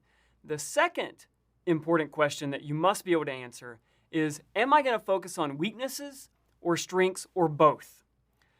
So for example, quotes from famous people that you may or may not have heard of. Knute Rockne, famous Notre Dame football coach, said, Build up your weaknesses until they become strengths. This is a particular perspective, which is pretty common in organizations today. Let's identify the weaknesses that this person has, and now let's create a development plan to work on those weaknesses. Put that person in experiences where we'll stretch them along these weaknesses until those weaknesses become strengths. The gap analysis, or what we often call the deficit approach. But the focus here is on weaknesses, gaps, and doing whatever it takes to fill or address those gaps. But there's a different perspective, which is captured in the strengths-based perspective. And a quote here: "Success is achieved by developing our strengths, not by eliminating our weaknesses." Very different perspective. And so what I want to encourage you to think about when you are entertaining the idea of what assessments to use, how to use those assessments when coaching and developing your talent, is, am I going to focus on weaknesses, which is pretty typical or standard in organizations today, or am I going to use assessments to identify their strengths and then figure out ways to leverage and develop those strengths even further? Or is it going to be some combination of the two? So again, the weaknesses approach, or the gap approach, is I'm going to use an assessment to identify the weakness and then create developmental experiences to address the weakness. The strengths-based approach is I'm going to use the assessment to identify where and how is this person really strong as an individual or as a team member, and then figure out ways to use experiences to leverage and further develop those strengths. So let's talk about that strengths-based approach. There was a book written, Strengths-Based Leadership. In that book, I found a quote by one of the authors who said, "If you spend your life trying to be good at everything, you will never be great at anything." While our society encourages us to be well-rounded, this approach inadvertently breeds mediocrity. The great leaders that they studied in this book are not well-rounded individuals. They've become world-class in a relatively limited number of areas of leadership. They argued the concept of well-roundedness is an illusion. Really, all that happens when people try to fix their weaknesses is that they spend inordinate amounts of time trying to become marginally better in an area that they will never be particularly strong. That is the essence of the strengths-based perspective. I'll give you a data-driven example from the world of sports that really illustrates the essence, the power of this strengths-based approach. Tiger Woods, arguably one of the most famous golfers in history. I went and I analyzed his most dominant or successful golf season in his career. It was in the year 2000. In 2000, he competed in 20 total tournaments. In 13 of those 20 tournaments, he finished either first or second, and he finished top 10 in 17 of the 20. In terms of the statistics that are used to measure or assess golfers and their performance, he was number 1 in greens in regulation. He was number 2 in driving distance, how far he hit it off of the tee. He was number 3 in a statistic called scrambling. That statistic captures the degree to which when golfers hit it off course, their ability to get it back on course and get it to the hole. And he earned a significant amount of money, over $9 million in winnings that year. When we look at his dominant performance across that season, it's really easy to conclude that he was perfect. He was great at everything. But that's simply not the case. If you look at other statistics, he was middle of the road. He was mediocre at things like his ability to get out of sand traps. Even putting, he was mediocre at his ability to avoid 3-putting on the green. And so whether it was sand saves or putting, those were not his strengths. His strengths largely had to do with driving the ball, getting it to the green, the long game, the long distance aspects of his golf game, and less so in the short game aspects of golf, putting and sand traps. And so this is someone who obviously performed really well at his task, but he wasn't great at everything. He was great at a few things, and then really found ways to leverage those few things to create success for himself. That is the essence of the strengths-based approach, is let's identify what are the few areas that we're really strong at, and then put ourselves in positions to leverage those strengths to enable us to be successful. Gallup did a very interesting study of employees around the world, looking at the degree to which employees felt that they were able to use their strengths every day at work. The question, at work, do you have the opportunity to do what you do best every day? Almost 200,000 employees across the globe completed this survey. Interestingly, 80% of the employees who completed this survey did not feel that their strengths were used every day. But in the organizations where their strengths were used, you saw less employee turnover or attrition. You saw more productive business units, financially better results. And then you saw higher customer satisfaction scores. So it wasn't just that the business was performing better, but the customers were actually more satisfied. What we're finding in our research today is that the traditional weakness approach to assessment and development is insufficient. It's not that we want to ignore the weaknesses. If there are certain weaknesses that we must improve in order to even be viable team members and be able to work on a specific task, we have to meet a certain threshold. But in order to achieve excellence, in order to achieve exceptional results, what we're finding is that leaders and teams are discovering through assessment what are our strengths, and then finding ways to develop and leverage those strengths even further. Nelson Mandela, in his 1995 speech at his inauguration, quoted the words of Marianne Williamson in ways that I think really captures the essence of this strengths-based approach to coaching and developing your talent. He said, again, quoting Marianne Williamson, "Our deepest fear is not that we are inadequate. Our deepest fear is that we are powerful beyond measure. It is our light, not our darkness, that frightens us. We ask ourselves, who am I to be brilliant, gorgeous, talented, fabulous?" Nelson Mandela said, actually, who are we not to be those things? Your playing small does not serve the world. There is nothing enlightened about shrinking so that other people won't feel insecure around you. He said, we are all meant to shine, just as children do.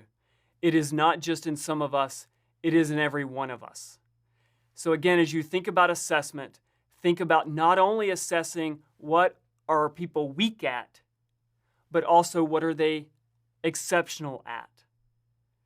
And then think about not only how can you address the weaknesses, but also how do you further develop and leverage those strengths so that your team and the individuals working in that team can be exceptional and achieve the goals and the aspirations that you are setting for them as their leader.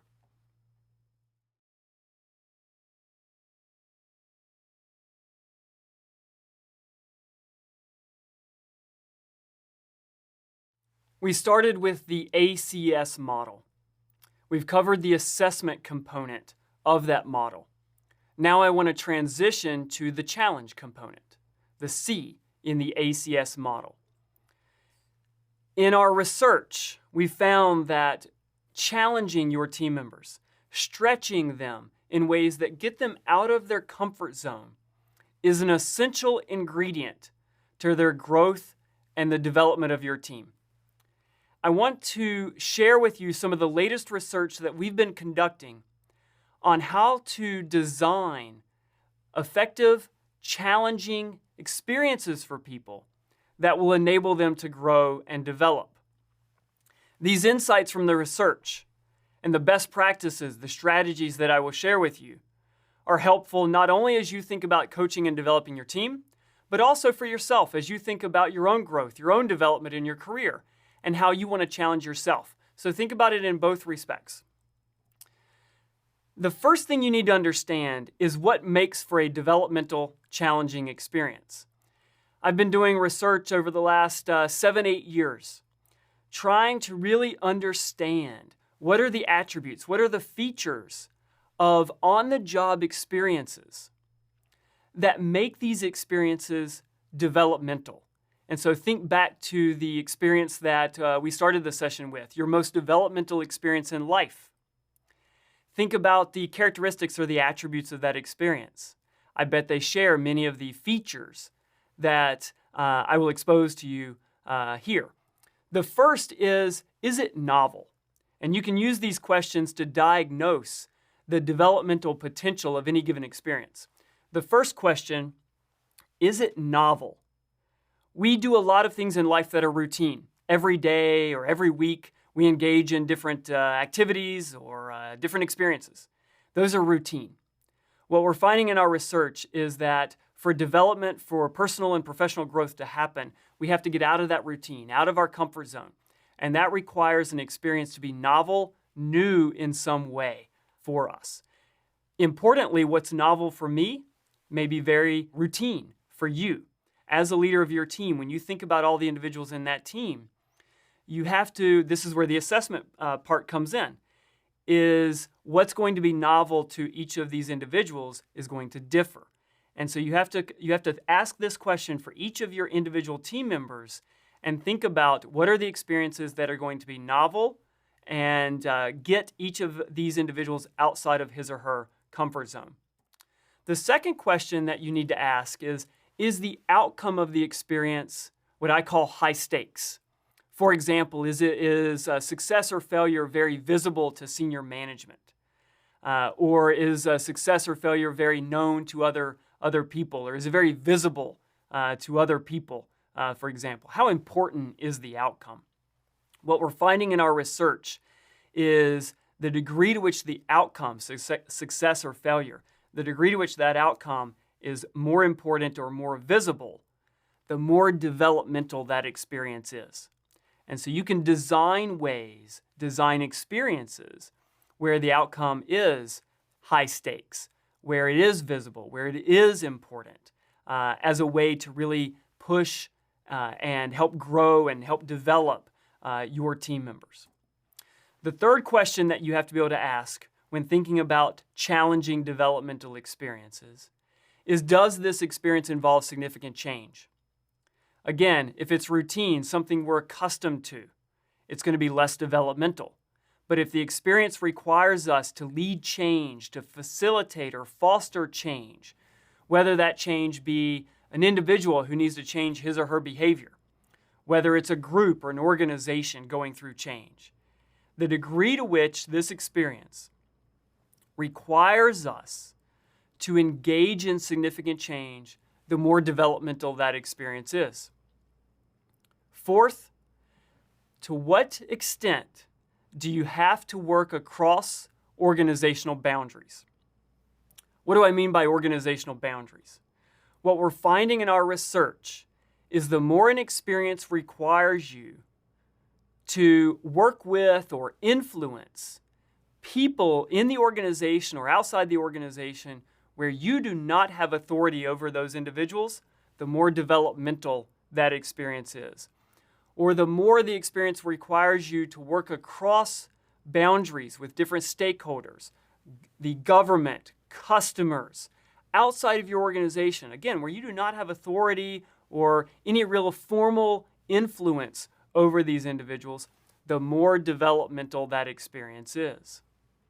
And then lastly, does the experience expose you or your team members to diverse ways of being, thinking, and feeling? And so when you think about diversity here, it's not just race, gender, nationality. It's those things plus ways of thinking, ways of feeling, ways of acting. The degree to which an experience exposes you or your team members to diverse ways of thinking, feeling, and acting, the more developmental that experience will be. So as you think about assessing your team members on their weaknesses, on their strengths. Now your responsibility is to design developmental challenging experiences for them to develop them in the ways that you've identified as being important through the assessment process. These 5 questions will help you determine how to design a set of experiences that will best help your team members grow and develop. A tool that you can use with yourself and with your team members is presented here. I've listed the 5 features of the developmental experience in the questions that I've introduced. And then each of the columns, you'll remember the developmental experience that I had you think about at the beginning of this session, your most developmental experience in life.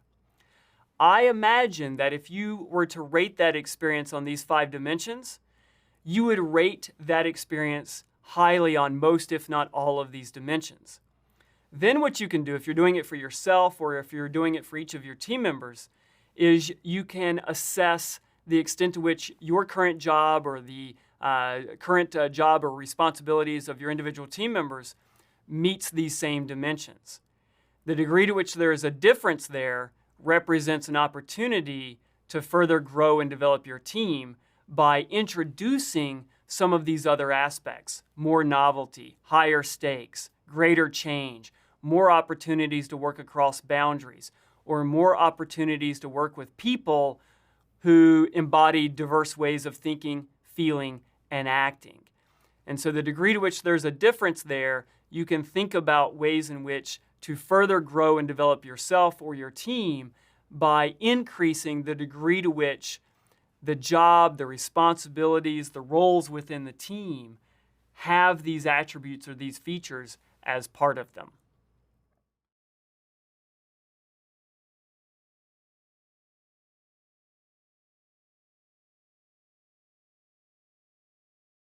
Well, I think, first of all, when you make a decision to put somebody in a real stretch assignment, it's because you believe in them and you believe that they're part of the future and they've got a lot of potential.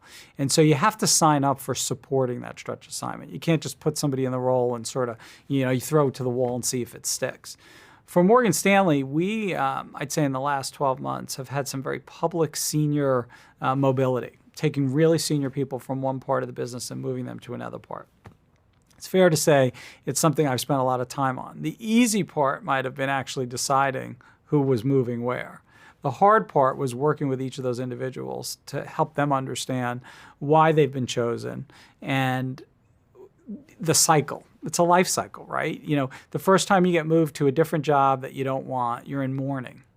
And then you move from mourning to acceptance, and then, most of these people move to excelling.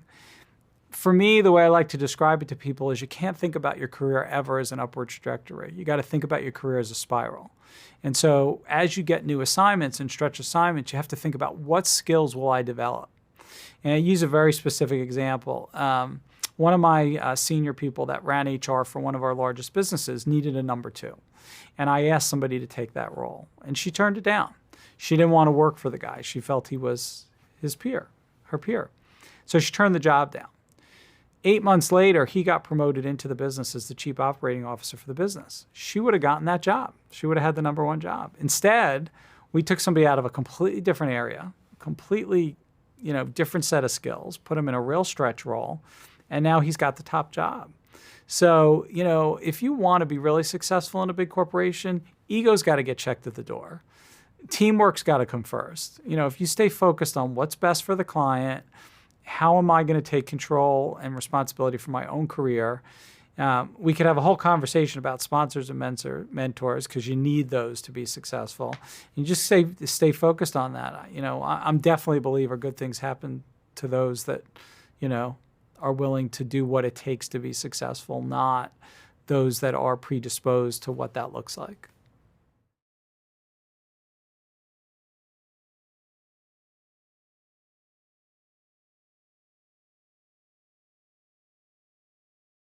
We've established that challenge is an essential ingredient to being able to help your team members grow and develop. The experiences that you put them in, the roles, the degree to which those challenge those weaknesses to help them get better and improve, the degree to which those experiences challenge the strengths so that you can further grow and develop and leverage those strengths.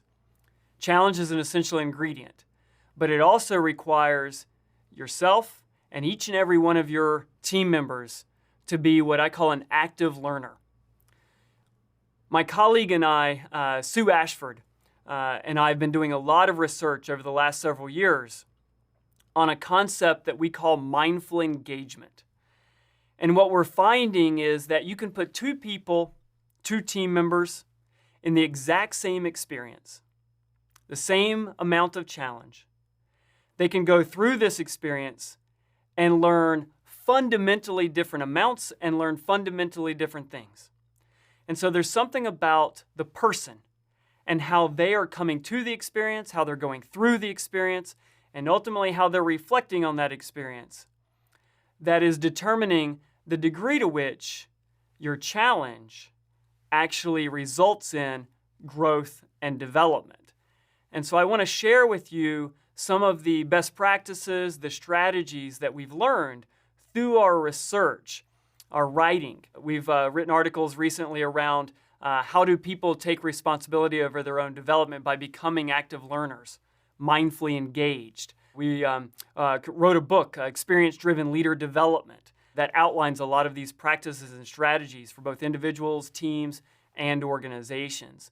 And so I want to share with you some of the data, some of the evidence, and the research that's led to some of these strategies and tactics that we're now teaching. The first one that I want to share with you is this study. In this study, I worked with over 90 different managers from around the world in about 82 different organizations.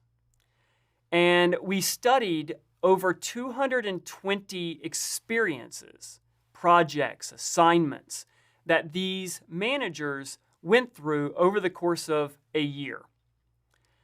We assessed the degree to which each of these 220 plus experiences had those 5 features that I mentioned earlier. How novel were the experiences? How much change was involved? The degree to which there was high stakes involved in the project or the assignment. The degree to which the individuals, the managers, had to work across boundaries and influence people for whom they didn't have authority. And then finally, the degree to which each of these experiences involves some form of diversity in thought, feeling and action, and engaging with people that were different than yourself. We assessed each of these experiences on each of those 5 dimensions. Some of these experiences were high in what we call developmental challenge. They had all 5 of these attributes. Some were much lower, where they only had one of those features or maybe even none at all. Then over the course of the year, we had the supervisors of these managers rate through surveys the extent to which the individual managers were growing and developing important leadership skills, important teamwork skills through these experiences. And interestingly, what we would expect to find is the more challenging these experiences were, the more growth and development and learning you would see, as illustrated by the line that you see here on the screen. But what we actually found was quite different. What we actually found looked much more like an inverted U, where if the experience wasn't challenging at all, there was very little opportunity for growth and development. There was some sweet spot in the middle, let's call it a moderate level of challenge, that stretched the person a little bit, but not too far. Because what we found is as you stretch the individuals to the highest level, we started to see the learning, growth, and development level off and even begin to decline. So then the question that Sue and I began to explore is, why is it? What explains why some people are able to grow and develop and take on higher amounts of challenge while others are not? And that difference or that delta between what we would expect to find and what some people illustrate, where they're able to take on more challenge and other people are not. One of the answers to that question relates back to something that my colleague Sherry Alexander shared with you in an earlier session, which is the feedback that you receive when you're in these challenging experiences. And as Sherry talked about, there are many different sources where that feedback can come from: supervisors, peers, subordinates, and so on. What we found in our research is that it's important to have a variety of sources of feedback, and it's critically important for that feedback to be available to you in real time. What we found is that the more feedback was available to you in real time as you were going through these challenging experiences, and not simply at the end of the experience, our team members, our talent, were more able or capable of taking on greater amounts of challenge and learning and growing. Why is that important for you as a leader? Because you are an important source of feedback. You must ensure that whether it's feedback delivered from you or other sources, that this feedback is available to your team members and your talent on an ongoing and consistent basis so that they are continuously learning from these challenging experiences. It is critical for their growth and development and ultimately your team's success. The other observation that we had was that individuals were coming to these challenging experiences with fundamentally different mindsets. We found, and it's illustrated by this drawing here, that some individuals came to these experiences with what we often refer to as either a fixed mindset or a performance mindset. And you can see examples of language here that a fixed mindset or a performance mindset person might say. I'm not good at this, or I am really good at this, or it's too hard, I can't do math, or I made a mistake, I don't want to make a mistake. We often find that these fixed mindset individuals, they think about performance in very interesting and oftentimes different ways, where they want to avoid making mistakes at all cost. Well, the problem is if you want to avoid making mistakes at all costs, the only thing that you do is what you already know how to do really, really well, which means that you're not challenging yourself. You're not getting out of that comfort zone. You're staying in the routine. You have to be able to let go of that comfort zone in order to grow and develop. The other mindset that comes to life with people who have this performance or fixed mindset orientation is they not only want to avoid making mistakes, but they often want to prove to other people how good they are. And if you want to prove to other people how good you are, generally you focus on doing what you already know how to do really well so that you ensure you're performing at a high level, which is great for short-term performance, but it actually undermines your ability to grow and develop because you're going to stick with what you already know how to do well, not get out of your comfort zone, and not challenge yourself. What we are finding in our research today is that people who take a growth mindset or a more learning orientation are able to take on more challenging experiences. But not only are they able to take on those challenging experiences, but they learn more as a result. What I'm sharing with you here on this slide are results from a study that Payne and her colleagues published in the Journal of Applied Psychology, where they looked at this performance or fixed mindset versus the growth mindset. And they looked at anxiety, confidence levels, performance, and how much people actually learned. And interestingly, what they found is that people who approached work or being part of a team or their role within the team with this fixed mindset or this performance mindset, I need to prove to other people how good I am, or I need to avoid making mistakes, they were more anxious, less confident, and ironically, they actually performed worse. What you're seeing here are meta-analytic correlations. Positive and high means there's a positive relationship. Negative and high means there's a negative relationship. So in the case of performance mindset, the more I approach work with a performance mindset, the more anxiety I experience. The more I approach work with a performance mindset, the less confident I am and the less well I perform. Contrast that with the data we see for the growth mindset, where if you approach work with this learning orientation, where I know I'm going to make a mistake, I'm just going to make sure that I don't make the same mistake twice. Mistakes are okay, they help me learn. You learn more, you're more confident, and interestingly, you actually perform more effectively. And so as you think about coaching and developing your talent, ask yourself, are they coming to work with a fixed performance mindset, or are they coming to work with this growth and learning mindset? What you can do as a leader with your team is make sure you are shifting individuals' mindsets away from the fixed performance mindset, where they want to avoid making mistakes, always trying to prove to other people how good they are, to more of a growth or learning mindset. Focus on the goals you set. Are the goals focused on performance, or do they also focus on goals related to learning, growth, and development? Also think about, as a leader, how you react to mistakes.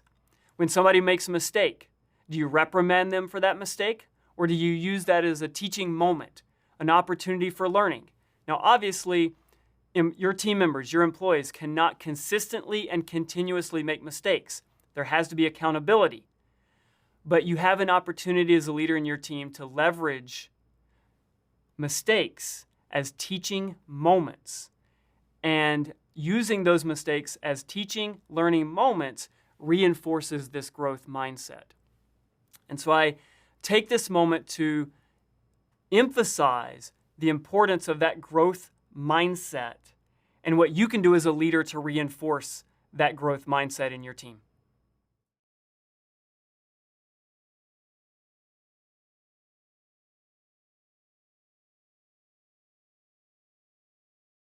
So we've talked about the value of the mindset that your team members will bring to these challenging experiences. Now I want to shift and talk about how they go through those experiences, the value of experimentation. Your team members, oftentimes they will focus on execution. You give them a task, you give them a role, and they will focus on doing what they've always done to execute at a high level. From a growth and development point of view, that's very dangerous because it puts them in that fixed mindset, that performance mindset, where they're going to focus on doing what they know they can do well. Another frame that you can give them as they go through these challenging experiences that's consistent with our mindful engagement process is what I call the research and development orientation, or the research and development way of going through an experience. If you think about how research and development labs work, whether it's in biotech, pharmaceuticals, auto design, whatever the case may be, it's experiments that they use to go through trial and error, these small experiments that then build on each other to the point at which they discover an innovation or a solution. The same is true for coaching and developing your talent. As your team members are going through these high challenge experiences, what you want to do is focus them on the value of experimentation. Create these mini experiments with different ways of being a team member, contributing to the team, even leading the team. These mini experiments where they can try out new ways of acting, new ways of feeling, new ways of communicating with each other so that they can learn through experience what actually works for them. And that's the research and development way of going through these challenging experiences. And what we're finding in our research is that people who focus on execution do really well in routine experiences. People who focus on experimentation and having these mini trial and error, these mini experiments as they go through the experience, they actually learn more and perform better in the end. And so as a leader, your responsibility is to reinforce the value of experimentation, maybe even creating some of these experiments for your team members so that they can learn what works, what doesn't work, as they go through their experiences within your team. Once you've established this commitment to experimentation, there are some very specific strategies that you can use to reinforce learning and really escalate the pace at which people grow and develop in your team. So here what I want to do is share with you some very specific strategies, some very specific tactics that we've discovered through our research that you can use to maximize learning from experience in your team. The first one is to expect and tolerate ambiguity. In the fast-paced, dynamic world in which we all live and work, ambiguity is everywhere. We have to expect it and we have to get comfortable with it. I often tell my teams, expect and get comfortable with the uncomfortable. And I think that's something you can reinforce either as a team member or as a team leader in the teams that you are part of. The other strategy is to revisit the learning goals and priorities on a routine and regular basis. As your individual team members learn, you need to be able to update those goals and priorities. Even for yourself, your learning goals and priorities. As you grow and develop, this is a dynamic process. You have to revisit those learning goals and priorities on a routine and regular basis and always continue to update them. I often recommend with many of my executive clients to keep a learning journal. Actually writing down what you're learning, we're finding enhances the degree to which you're able to retain and even more importantly, implement new lessons that you're learning along the way. I recently finished a study in Singapore with public service employees. And we had them keep learning journals and write down diary entries of not only what they were learning, but then write stories of how they were going to use those new insights on their job to make themselves or their teams more effective. And on average, we saw about a 2 to 3 times increase in the retention of what they were learning, but also their ability to implement those insights. Really powerful way to improve or escalate your own learning, but then also the learning of your team. Also, make sure you're managing your own energy as well as the energy of your team members. Learning is a process, and it often is a process that requires a lot of energy and a lot of commitment. What we're finding is the more you can focus on 1 or 2 learning goals as opposed to many different learning goals, you're able to manage and focus your energy in ways that improves not only your learning but also your performance. Also, try to find a balance between competing priorities. We're always going to have competing priorities in our teams and as leaders of those teams. The more you can balance those competing priorities, the more you will be able to focus in on the learning priorities and the goals that you have. This next set of learning strategies focuses on things where you are going to involve other people. If you look carefully at the first 5 strategies, you'll find that those are individual things that you can do and that you can coach your team members to do on their own. But the next several that I'll give you really require you to seek counsel from others and really involve other people in the learning process. And so the first one is just that, to seek feedback, to seek counsel from others. There are many people in our lives who have gone through similar challenges. And oftentimes we as leaders of our teams, or maybe even as team members, we're scared or we're anxious about reaching out to people and asking for help. But what we find in our research, one of my colleagues, Sue Ashford, has done an extensive amount of research on feedback seeking. And what we find is when we seek counsel, when we seek feedback from other people, not only are they willing to give that feedback, they find it valuable because they're able to help, but they actually see us more favorably as a result of that feedback seeking and feedback giving process. Also, I encourage you to engage others to hold yourself accountable. The learning process is often ambiguous and accountability is often a fuzzy concept. And it's very easy to go back to the routine and not continue with what's new or what's challenging and stretching us. If you bring others into the mix and use them, share with them your learning goals, share with them what you're trying to do to help grow and develop yourself, as well as what you're trying to do to help your team grow. They can help hold you accountable to those actions. And then lastly is I encourage you to meet regularly with either your mentors, your coaches, but then also in your team to talk about the stressors of teamwork and the tasks that you're having to do, because those stressors can often undermine the learning and growth process. But what we're finding in our work is the more you openly talk about those stressors, the more we're able to cope with them, and the more effectively we are to deal with them so that we can continue to grow and develop as leaders of our teams, as well as helping our team grow and develop.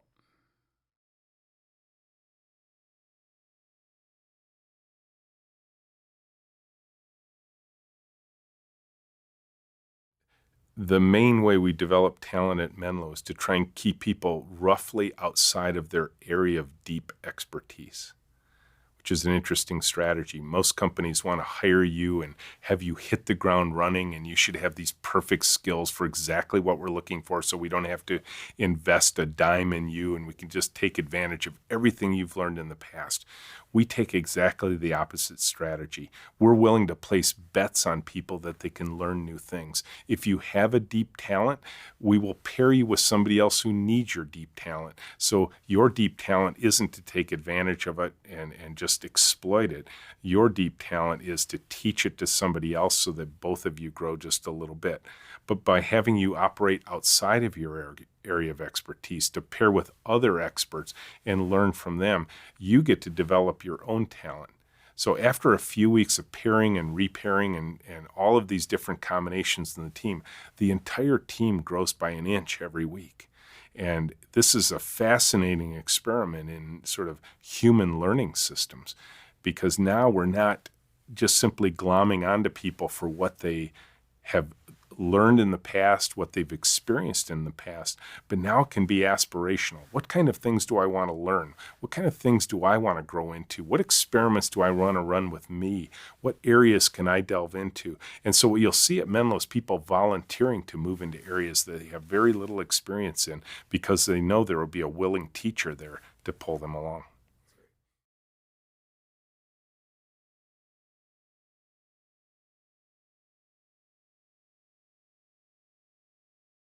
So we've introduced the ACS model, and that ACS model is a framework that's organizing our conversation about how to coach and develop yourself, but also how to coach and develop your team. We've talked about the assessment process and some critical success factors for being able to identify what you want to assess, why, and how to use those assessments. We've talked about the challenge aspect. What are the features of challenging developmental experiences, and then how to make sure that your team members are approaching and going through those challenging experiences in ways that will actually lead and foster learning and growth. Now I want to transition to the support aspect of the ACS model. The first aspect of support that I want to talk about is building your personal board of directors.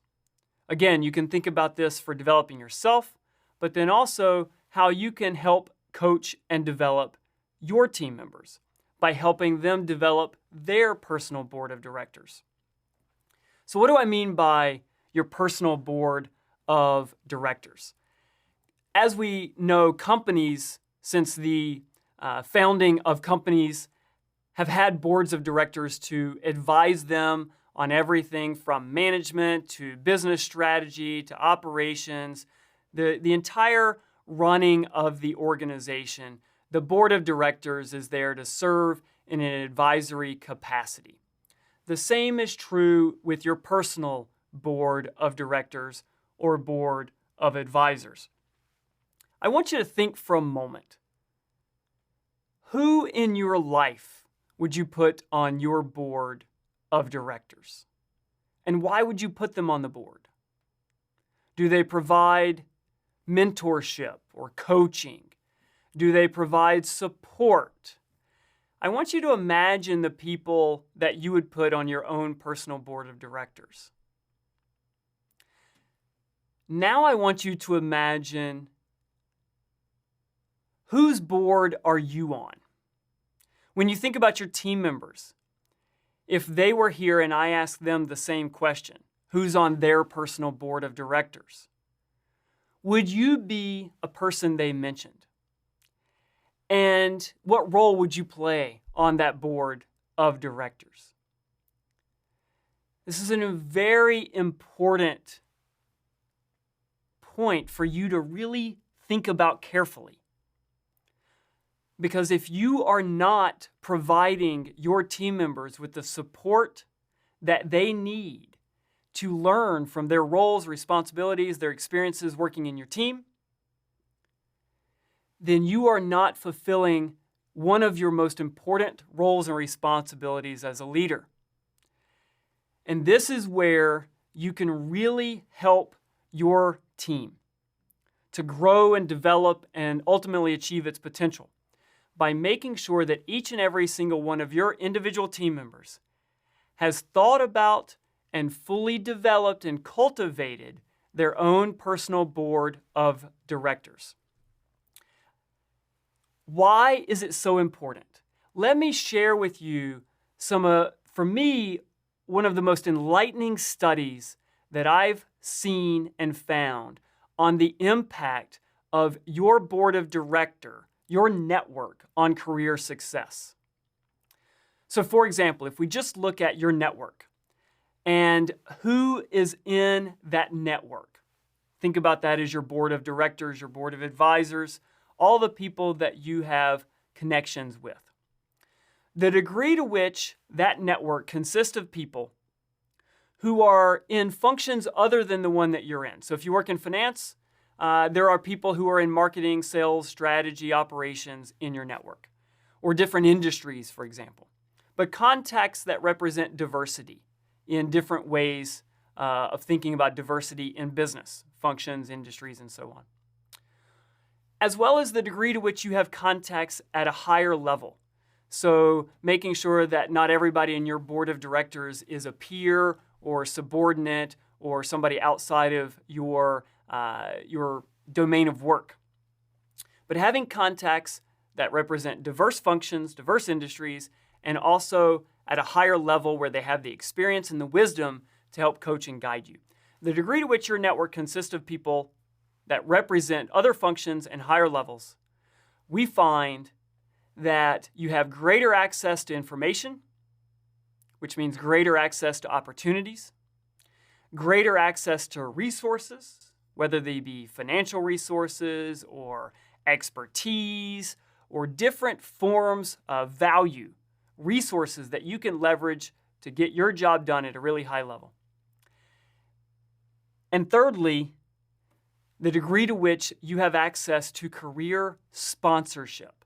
So not just mentorship. Mentorship here would fall under access to information. I've been through this experience, here's what worked, here's what didn't work. That's access to information. But career sponsorship is really the degree to which people advocate for you, sponsor you, and ultimately help you get new and better or different opportunities in your career. Your network determines the degree to which you have access to those benefits, and in particular, the degree to which your board of director network consists of people from other functions and people at higher levels with greater experience and greater networks than your own. Not surprisingly, those benefits lead to a lot of career outcomes that are important to most people. Salary, promotions, and ultimately our satisfaction with our career. So again, the power of your board of director network on career success by enabling you to grow and develop in ways that you would not be able to do without that board of director. So again, I come back to the question that I asked initially. Who's on your board and whose board are you on? I developed a tool in the book that we wrote on experience-driven leader development. One of my colleagues, Paul Yost, and some others worked on a tool where we're able to capture your personal board of directors. And I share this tool with you as a way for you to organize who's on your board, but also a tool that you could share with your team members to coach them in ways that will help develop their boards of directors. And what Paul and others have found in our research is there are different roles that different board members play. So we've listed 4 of those roles here. Who's going to sponsor you? Who are the people that will be your champions and ultimately advocate for you when there are opportunities that become available? Who's going to mentor you? The people who you will go to for feedback, advice, and coaching. Who are the people that are going to challenge you to think in new and different ways? Sometimes those are the same people as your sponsors. Sometimes those are the same people as your mentors. It's okay if people's names show up in multiple places on this framework, but you have to be able to identify who's going to challenge you to think in new and different ways. And then finally, when you have a tough day, when you're going through one of these really stretched, challenging experiences, there are going to be ups, there are going to be highs, and there are going to be downs, there are going to be lows. And you're going to need people who will provide that support, that emotional support, that social support, when you need someone to play that sounding board and just simply provide that support when you're experiencing one of those lows. Who are those people? So I give you this framework as a tool that you can use not only for yourself, but also your team members as a way to identify who's on your board of directors, who's on your team members' boards of directors, and ultimately, I encourage you to revisit the question I asked at the outset, which is, whose board are you on?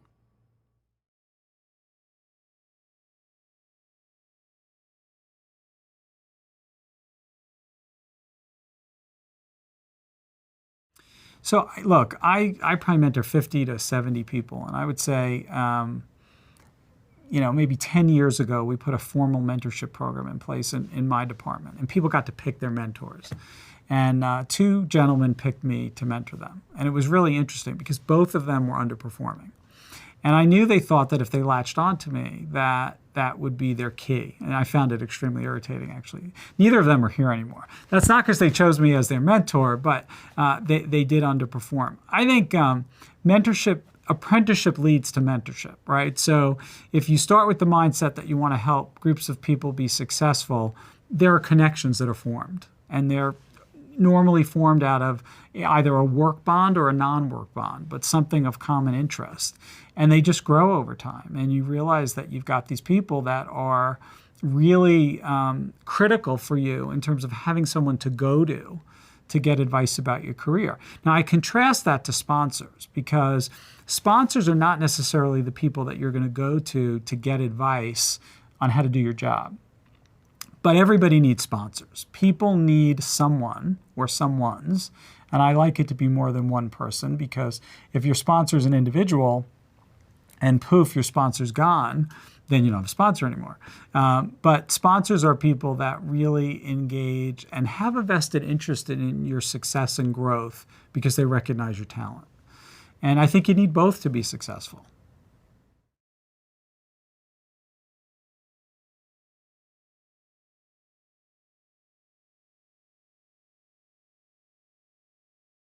We talked about, with regards to support, how you can help your team members build their personal boards of directors and the value of that board of directors for helping your team members grow, develop, and ultimately achieve their career aspirations.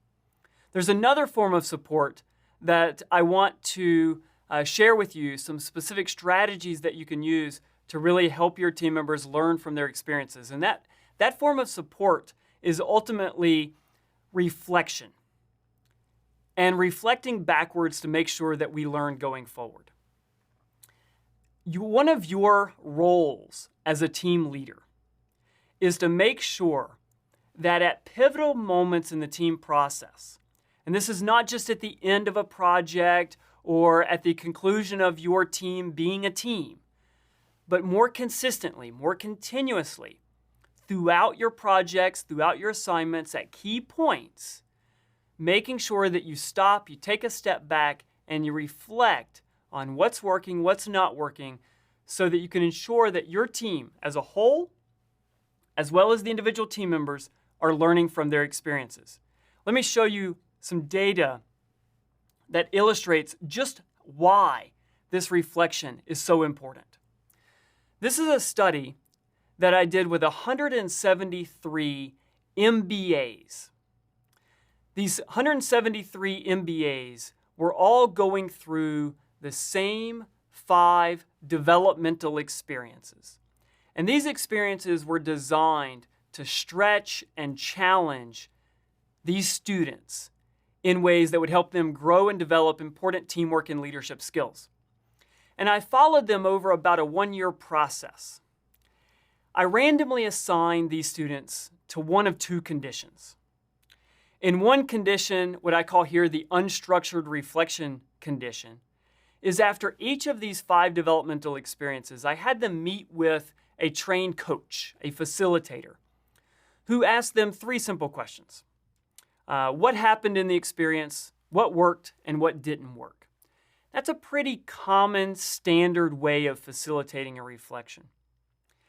In the other condition, I had these students go through a structured reflection process that I'll share with you in a moment that was designed in a way to attack a lot of the human biases, the psychological biases that really get in the way of our ability to learn from experience. So how we attribute success and failure, for example. Many of us, when we fail, we like to attribute that to something other than ourselves, bad luck, not enough support, not enough resources. But when we succeed, it's often because of our own doing. That is one of the biases, we call it the fundamental attribution error, that often gets in the way of learning. This structured reflection process that we designed was modeled after the after-action review process that has become pretty popular in military settings. But we designed it specifically for leadership development. And it was designed to attack all of these biases that get in the way of learning. So again, these 173 MBAs all going through the exact same 5 developmental experiences. All of these experiences are challenging, they stretch the students. But the only difference is after each one of these experiences, how they reflected. And I want you to look at the difference. Over time, in this case over an 8-month period, I had their peers, their team members, rate them on their leadership performance in the team. So this is peer ratings of leadership performance where everybody in the team is rating everybody else. The students who went through this unstructured reflection, our data suggests that not only did they learn less, but they actually performed no different than they did at the outset. And so they weren't growing, they weren't learning, their behaviors weren't becoming more effective over time. But look at what's happening in the structured reflection, where the students who were using, and with the trained coach and trained facilitator, using this structured reflection process, again, that I'll share with you in a moment, those students actually experienced a statistically significant increase in peer ratings of leadership performance. They are growing and developing in ways that the other students simply are not. When I shared this with the MBA students, one of the reactions was, well, is it really important that my performance went up a little bit on the scale, say from a 3.4 to a 3.8? Is that really meaningful to me? So I went and I collected some additional data on things that MBAs and most of us care about, which is salary and career opportunities. And interestingly, what we found is that between these 2 groups, the folks who engaged in the structured reflection process and likely created habits where they continued this reflection process throughout their MBA experience over the course of that 2 years, the result was a 9% increase in job offers and a 10% increase in the average salary on those job offers.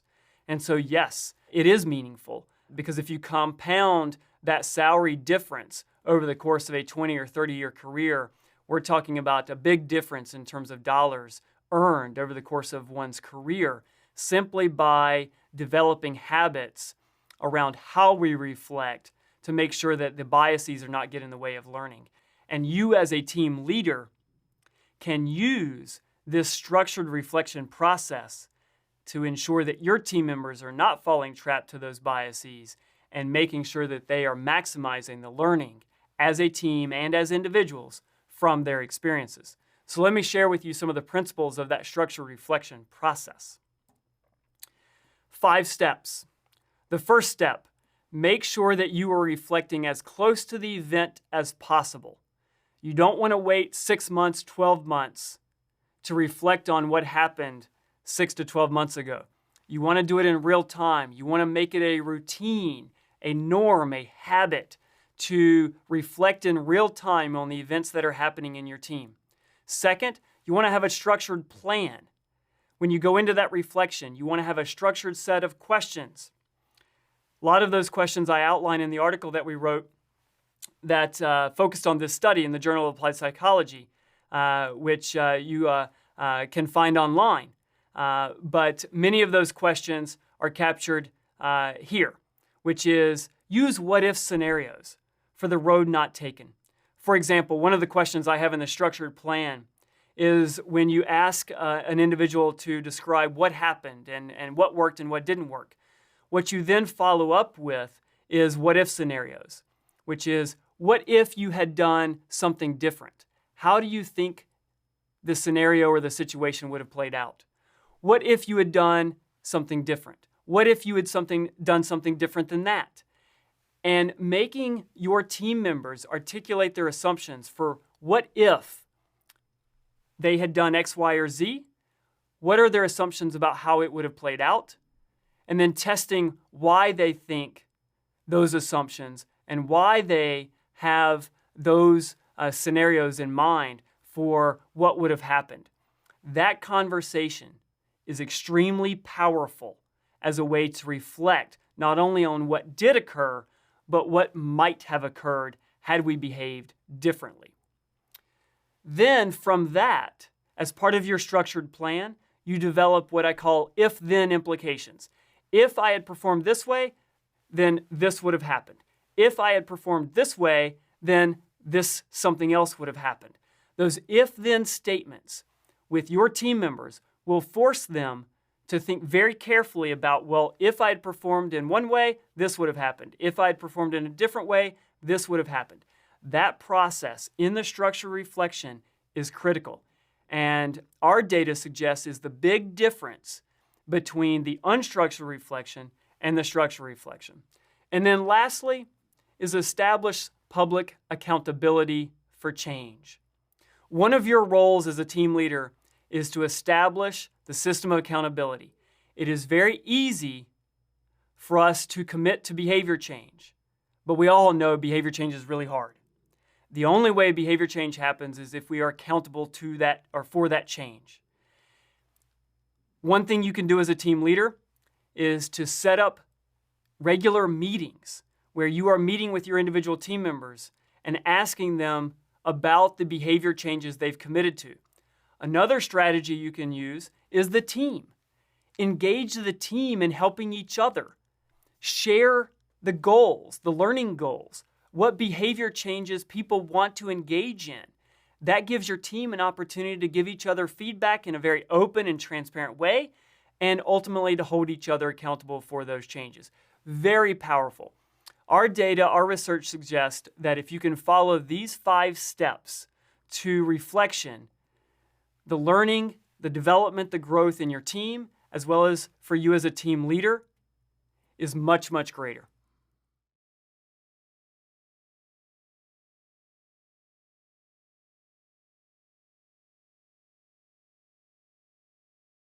One of your most important roles and responsibilities is to coach your team, the talent in your team to help them realize their potential both as individuals and as a team as a whole. What I want to do with you now is share some of the latest research, best practices, and strategies on how to think about coaching your talent to help them realize that potential. But before we jump into those strategies, the research, the data behind it, I want you to first think about this question. Why do we coach? Why as leaders, why is coaching so important? The questions I want you to think about. What are the 2 or 3 reasons why you should coach as a leader in a team? What are 2 or 3 reasons you do not coach as much as you could today? Are there certain barriers or obstacles that are in the way of you coaching more with your team? Those obstacles or barriers could be personal to you, could be the fear, anxiety, for example, of engaging in those coaching conversations. It could be barriers or obstacles related to your team members, the team as a whole, or maybe even your organization. But identifying what those barriers are is critically important. Then I want you to think about your favorite coach, the person in your life who has been your favorite coach. And I want you to imagine or think about and reflect on the impact that this person has had on you in your life. Think deeply about how that person has had that impact, what they've done to support you, and ultimately how they've benefited or helped you as a person and or as a professional. And then finally, the question I often ask a lot of the people I work with is, as a leader of your team or even as a team member, can you really afford not to be an effective coach? We all know the old adage that we're only as good as the people around us.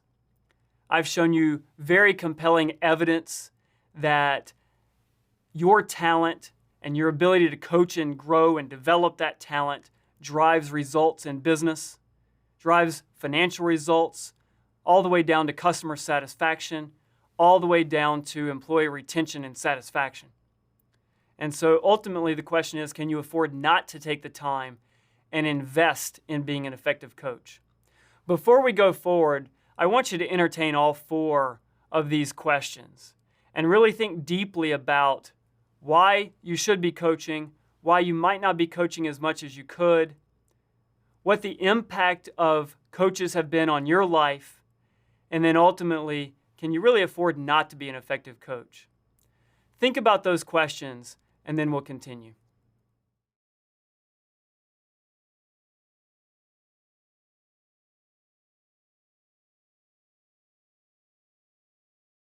Now that you've had an opportunity to think about your role as a coach and how the coach role fits into your leadership role and responsibilities, I want to share with you some interesting data from one of the classic studies done by the Gallup organization.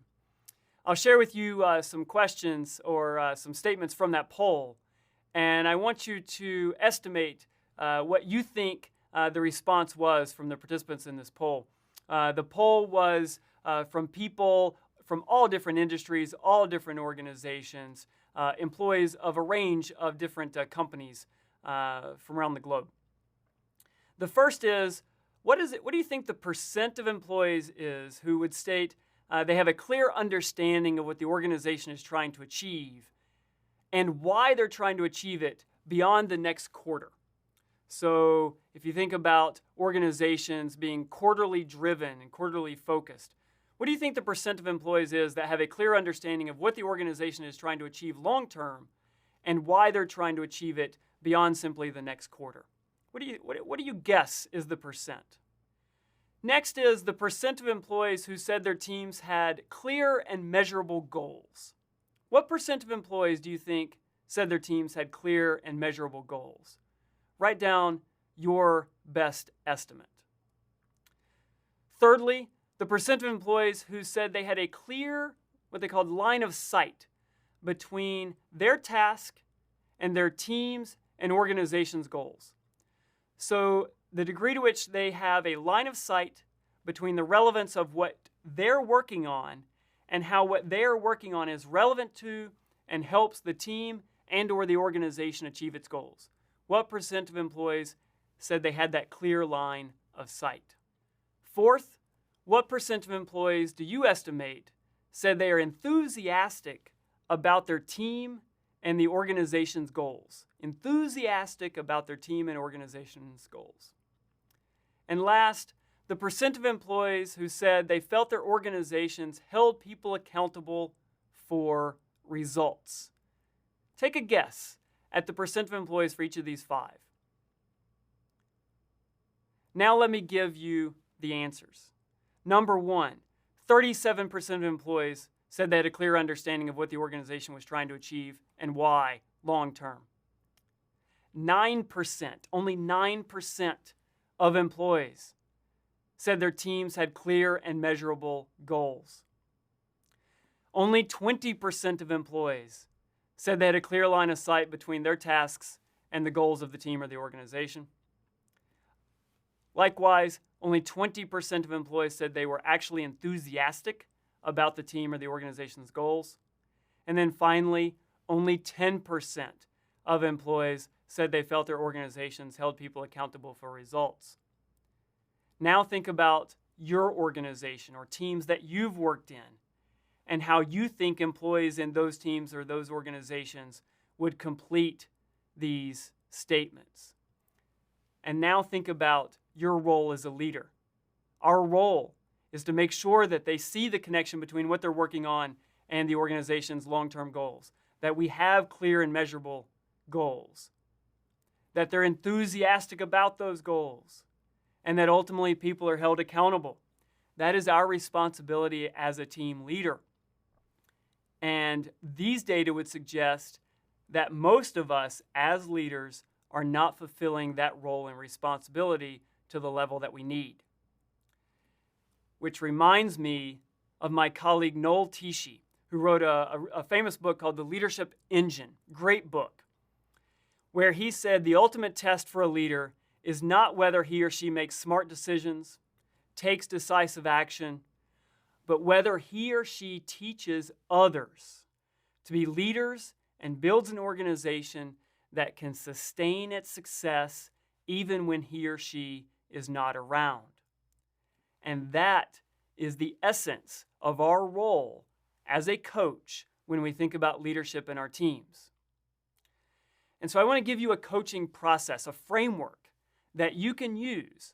And our research suggests that if you do engage in this coaching process, take it seriously and really invest the time, your employees will see a greater connection between their work and the organization's goals. They'll be more enthusiastic about those goals. They'll see the clear and measurable goals that are embedded in your team. And ultimately, they'll be more committed to the organization long term. So let me go through each of these steps and give you a couple of pointers, a couple of tips about how to be effective in each of these steps. The first is you have to build a relationship with the person. Think about the coach that I had you think back and reflect on, the best coach or the most important coach in your life. You had a relationship with that person. It wasn't somebody that was new to you who just came in and without any relationship whatsoever guided you and coached you. No, you most likely had a relationship, and oftentimes a very deep and meaningful relationship with that person. So before we can really be an effective coach, we really have to build a relationship with the person. It doesn't necessarily take months or years to do, but we have to invest the time up front. And the tips and strategies that I give you here, we have to listen. We have to ask lots of questions. Avoid advocating or providing advice too early in the relationship. You want to listen, inquire, and ask lots of questions.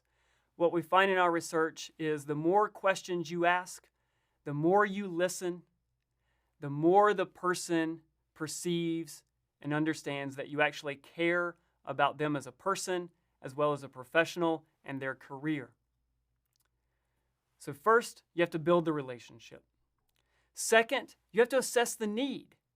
Don't assume that everybody in your team has the same needs. Again, this goes right back to the assessment process that we talked about at the beginning of the ACS model. You do the assessment to understand differences in needs. So you have to understand what is the role of this person in the team, what are the critical success factors for performing that role effectively, and then given this person's strengths and weaknesses, their personality, their work style, their learning styles, what are the key challenges that they face, and what are the key opportunities that they have. Assessing those needs, and then using that assessment of needs to establish goals and a plan. Really good coaches go into every coaching conversation with very clear goals that are shared with the person they are coaching, as well as a structured plan. Just like when we were talking about reflection. You want to go into every reflection conversation with a structured plan The same is true for a coaching conversation. In this course, we've talked about SMART goals: specific, measurable, attainable or agreed upon, realistic, time-bound. Your goals for the coaching conversation and the coaching process need to be SMART. And you need to be able to clearly answer the question for yourself as well as for the team member that you are coaching. What result do you want to create through this coaching process? Make sure that you go into the coaching process with the end in mind. What result do we want to create through this coaching process? Then work with the person who you are coaching to co-create the strategies. Ask more questions than giving statements. Ask questions and help that person develop and articulate the strategies and the specific tactics that he or she will use going forward.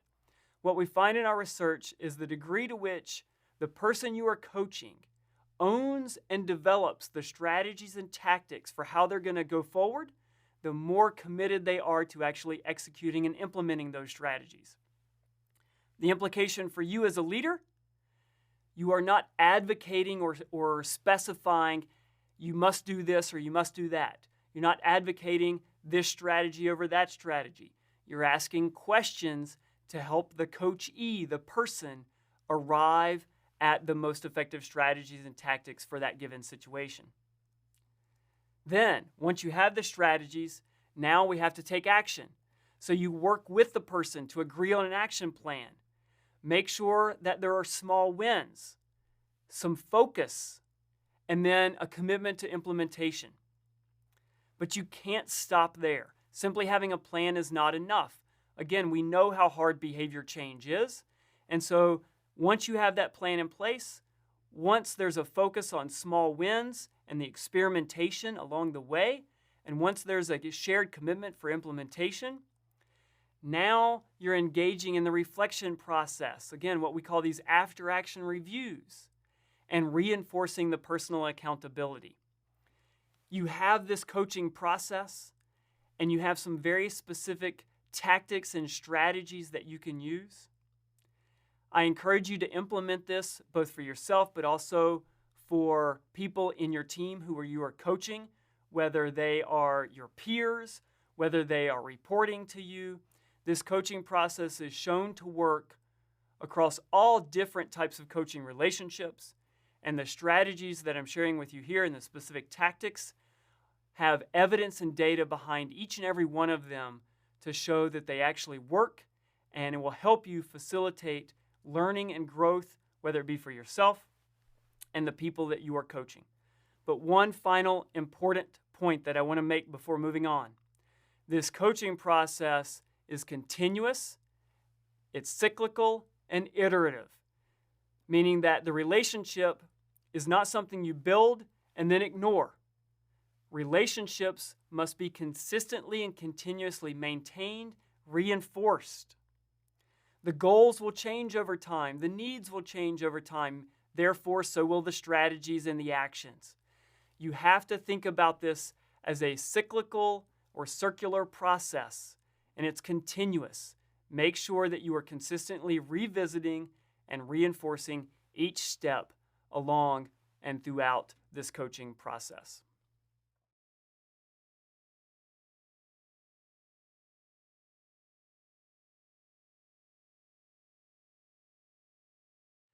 I want to share with you two tools, fabulous tools that I often use in my own coaching and that have research evidence behind them for why they will help you as a team leader or as a team member help coach and grow the people that you're working with. The first is a set of very specific questions that my colleague Paula Caproni, who works at the University of Michigan with me in our management area, has developed, where these are specific questions that you can ask in your coaching conversation. And so I'll share each of these with you. The first is, you can ask the coachee or the person that you are working with, what are the most important activities that you should be spending your time on right now? And how do these activities create value either for you, your team, or the business? In today's world, there's so much going on. And what we find is that people are often distracted. And those distractions keep us from focusing on what's mission critical. And this question that Paula has introduced here is a great way to reinforce to the people that you're working with that it's critical we focus on the most important activities that are going to create the most value and find ways to get rid of the activities that are either less important or the activities that are not going to create value. The second question that we often ask is, what result do you want to create? And given the answer to that question, what result or what end state do we want to create? What should you do more of, less of to achieve that result? Oftentimes people think about what they need to do, not what result they want to create. If you start with the result in mind, you're able to more easily identify what are those mission critical actions that you need to take to make sure you achieve that result. But oftentimes we focus more on the action and less on the result. And we want people to focus on the result first and let that drive the actions. Third, what does your team need from you to be successful? So whether or not you are a team leader, a team member, what does your team need from you to be successful? And how are you or how are you not meeting these needs today? And how might you better fulfill those needs tomorrow? Starting with that question of what does your team need from you and how are you meeting those needs today will unleash a conversation where the people that you are working with, your team members and so on, will discover new ways that they can contribute and add value to the team. The fourth question, what do you want your legacy to be? And how might you change your behavior to achieve this legacy? Very few people think systematically about their legacy before it's too late. We often define our legacy and then think about what we would like that legacy to be. What we're finding both in our research, our coaching, our executive development work is encouraging people to define, think about what that ideal or aspirational legacy is, will often direct them to some very specific behaviors that they can adopt or implement that will put them on a path to make that legacy more likely to come true. Very powerful question to spark a wonderful coaching conversation. Fifth, what inhibits you from doing more of the things you believe you should be doing? It's often that people lament or complain about, I would love to be doing X, Y, or Z, but I can't do that. Well, what exactly is holding you back? What is it about you as a person? What is it about the team? What is it about the situation? If we can identify those very specific barriers, then you can entertain the question, well, what can we do to minimize those barriers? Oftentimes, I find that this second question here, how might you minimize non-productive work, is one of those barriers. Again, it goes back to trying to do too many things all at once. What is the most productive, most valuable work, and focusing there? And then how do we minimize the non-productive, non-value add work? Very important question that you can ask anybody that you're working with in coaching. 6, what are your greatest strengths? Now this will take us right back to the assessment conversation that we had. One of the things we want to assess, what are the strengths? But oftentimes simply asking people, what are your greatest strengths? And how might you put yourself in a position to better leverage those strengths? Will identify opportunities for either new roles or new ways of acting or contributing to the team that will not only benefit the person, not only benefit you as a leader within that team, but also benefit the team and the organization as a whole. And then the seventh and last and potentially most important question that you can ask for maintaining the relationship that you have with the person you are coaching is simple. How can I help? As a coach, and you may formally be called the coach, or this just may be a coaching relationship, but the power of the question, how might I help you achieve what you need to achieve, will unlock greater potential in that relationship and further reinforce and deepen the value of that relationship, both for you and the person that you are working with. So the first tool is this list of 7 wonderful, great coaching questions that Paula has helped us develop that you can use to help coach, grow, and develop your talent. The second tool is a simple framework that I often use with executives that has time on the y-axis and then a start, stop, continue framework on the y-axis. So I often like to have people think about short-term, medium-term, and long-term. So I often use 1 week, 1 month, 3 months, or 1 quarter, or 3 years for the long-term. And obviously you can adjust the timelines as you see fit. But having people think about short-term, medium-term, and long-term. And then think about, okay, what are the specific goals that I have in mind, right? So, and here I emphasize the value of focus. With learning and development, don't try to focus on 4, 5, or 10 goals. What you want to do is create smaller wins and focus on 1 or 2 goals for personal change. Personal change is hard. Focus is key. So focus in on 1 or 2 goals that you have for personal improvement or personal change. And then ask yourself, with respect to that goal, what could I start doing over the next week, over the next month, over the next quarter, over the next several years? What could I stop doing, short-term, medium-term, and long-term? What would I need to continue doing, short-term, medium-term, and long-term? That'll get you a set of actions. And then the fourth question, who can help me? Right back to our board of director, board of advisor conversation. Who are the people in my life, personally or professionally, that can help me with information, mentorship, coaching, emotional, social support to help me make sure and hold me accountable to actually starting, stopping, and continuing these commitments that I'm making. This is a very powerful tool, a framework that you can use, again, both for yourself as well as for your team and the people you are coaching, to help them identify specifically what they want to work on and the actions they're going to take to work on those things and who they're going to involve in the process to both help and hold them accountable.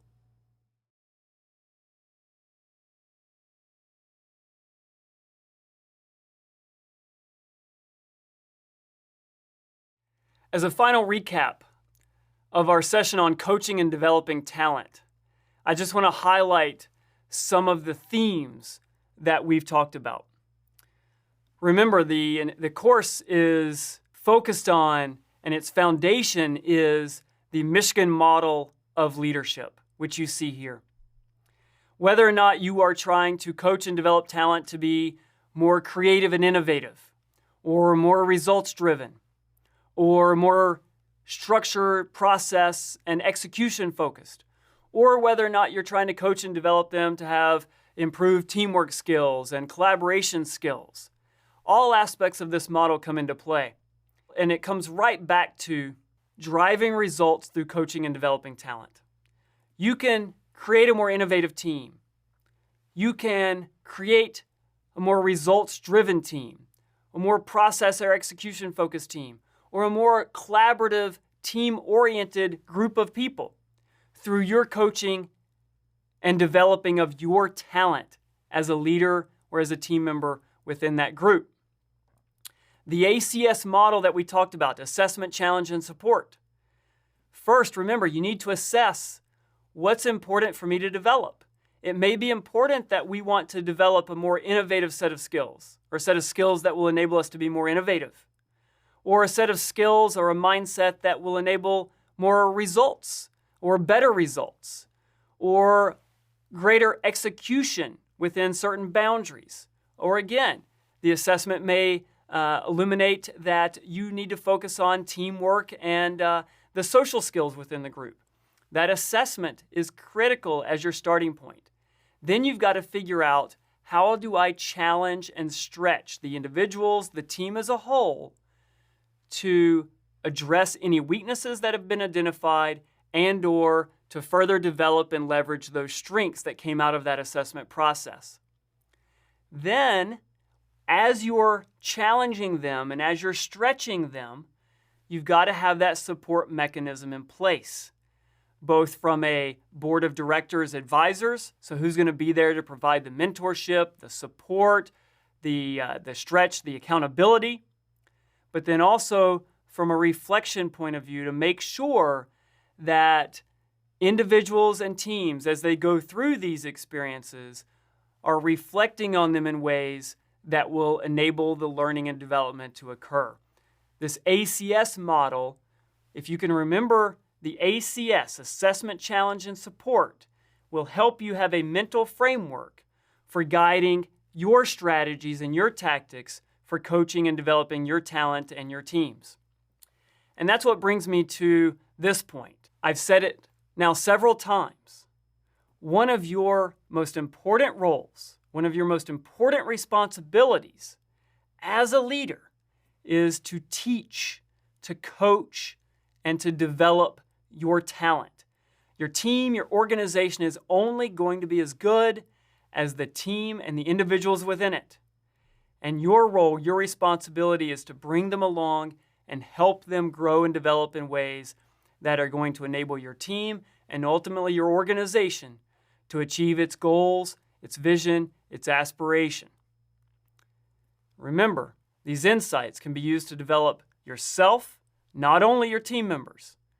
A lot of the principles we've talked about in terms of assessment, challenge, support, the coaching process, the board of directors, apply not only to how do you coach and develop your team members, but also how you develop yourself and what you surround yourself with so that you can grow, develop, and achieve your own goals. Finally, you have to take responsibility for your own development, as well as the development of your team. This is our responsibility. The organization is not going to always do it for us. We have to be the ones that will take responsibility for our own development and our team's development. And I hope I've given you a set of tools, frameworks, strategies, and tactics that are research-based, that have evidence behind them, that if you implement them, you will be more successful, and so will your team.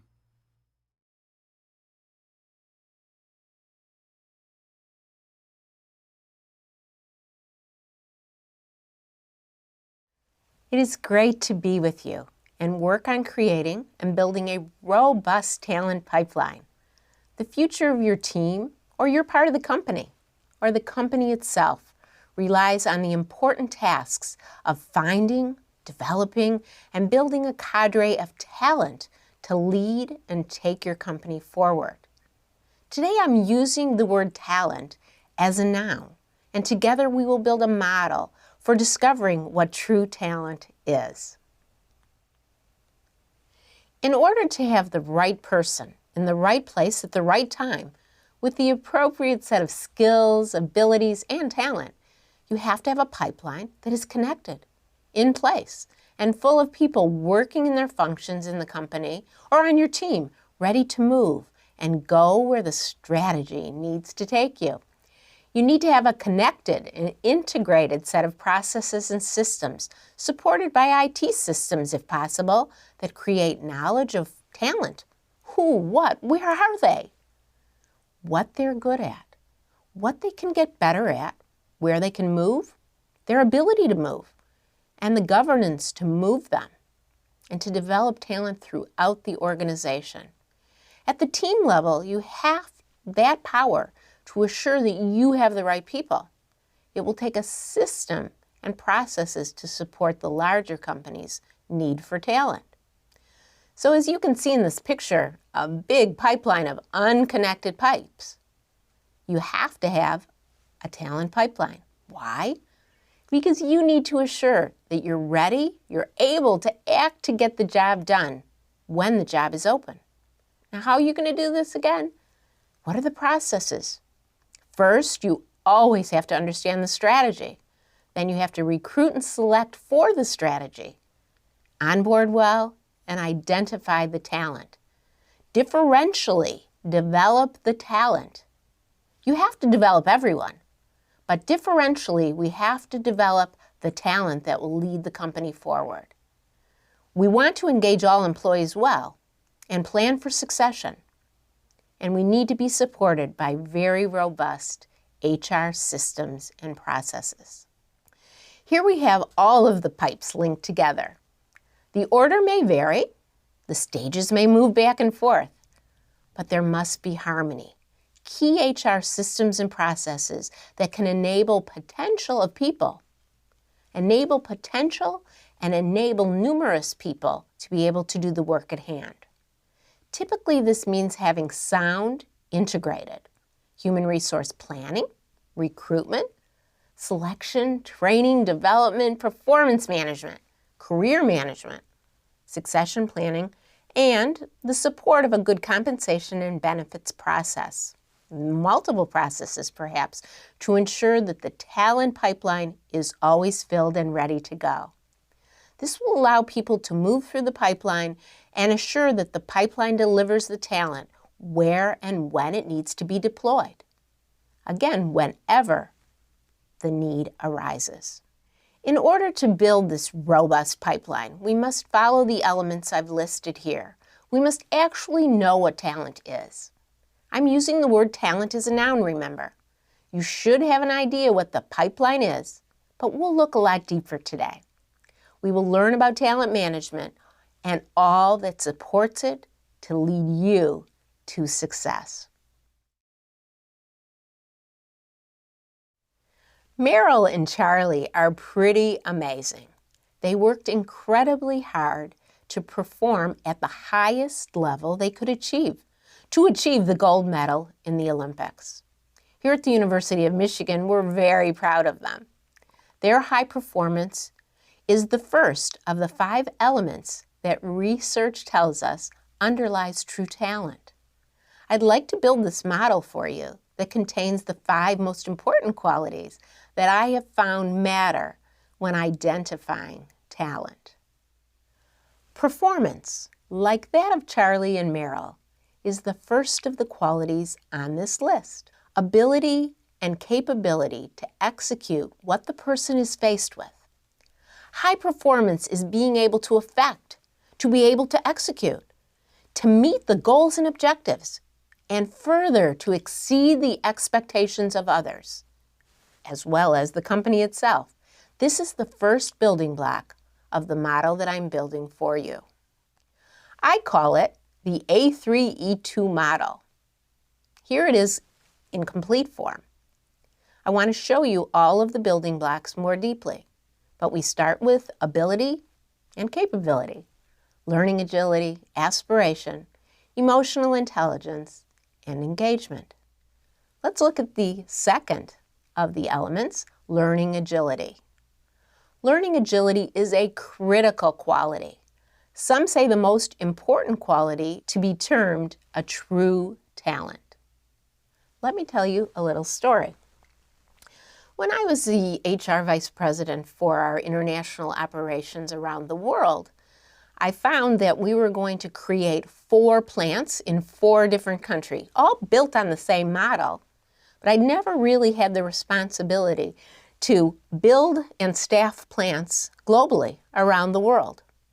Again, like I've told you stories before, I thought to myself, I can't do that job. But when I arrived in China and I saw the girders going up, ready to entertain the workers of a new culture, I really felt okay. I knew that I had accomplished other tasks that I'd never done before. Shockingly, the girders went up, the workers made the plant. We designed processes and systems to find the workers who were going to staff that plant, and it became one of the best, in fact, the highest quality plants across the world for our company. It was an important team task, everybody working together to find the best and brightest, to recruit them, to test them, to bring them on board, to onboard very well, and to teach them and develop them in the tasks at hand to create the highest quality automobile that could be made by human beings. So once faced with a task that you've never done before, and being able to integrate all of the things you've done before, the assignments, the development you had before, is learning agility. So whenever I say, I can't do that, I have to remember, yeah, I can.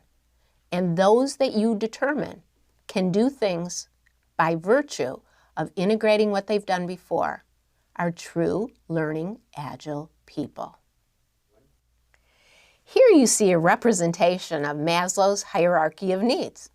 It's a symbol now in psychology, and I place it here for you to remind you of the next quality needed for our talent model.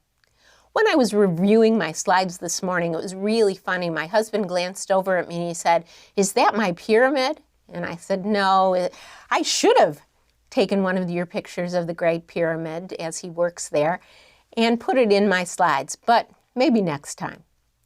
This Maslow's hierarchy of needs, this pyramid, shows the third quality, talent as aspiration. It means that you have to want it, you have to need it. It's part of who you are. True talent have to have aspiration, but it's not everyone that wants to move up, and that's a good thing. We need lots of people who love what they're doing, that want to remain in place, in their positions, to execute day after day, week after week, to do the work of the company. We need those people, but we also need those who aspire to something greater, that have true aspiration. Now here's your assignment for today. No need to share. This is for you, and this is for you to be super honest. I want you to take a look at yourself. Where are you on these first three qualities? And then pick someone who you think is a potential talent in your organization or on your team. What about them? How do they rate? If they perform at the highest level that you expect, exceeding those expectations I talked about, then they're probably a 20. And if they meet 50% of the things that you expect, maybe they're a 6, maybe they're an 8. That's up to you to really decide. Here are some forms to help you. You can download them and recreate them in your note-taking entity, however you take notes. And save these for our next session.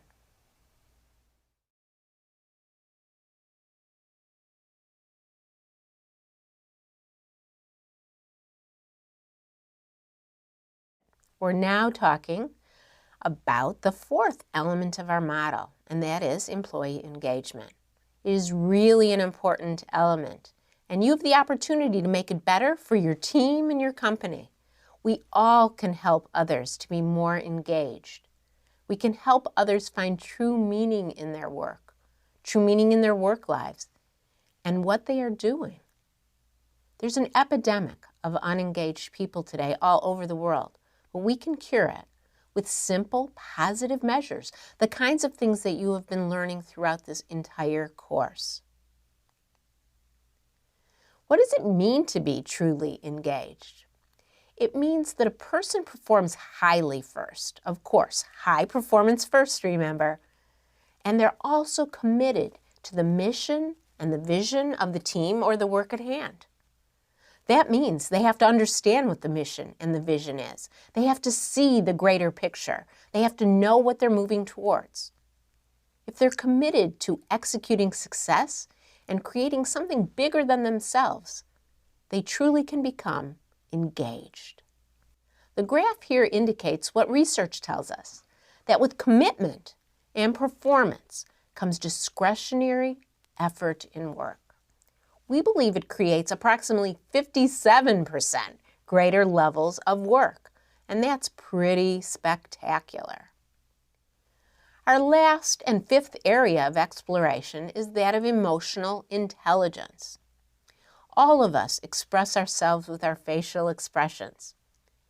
Those that are able to pick up on the cues of others are really better off in the talent space. We do know that 80% of communication is through our body language. So this is an important ability, an ability that you can, in fact, work to hone even better. I like to say that we're born with 2 ears and 1 mouth.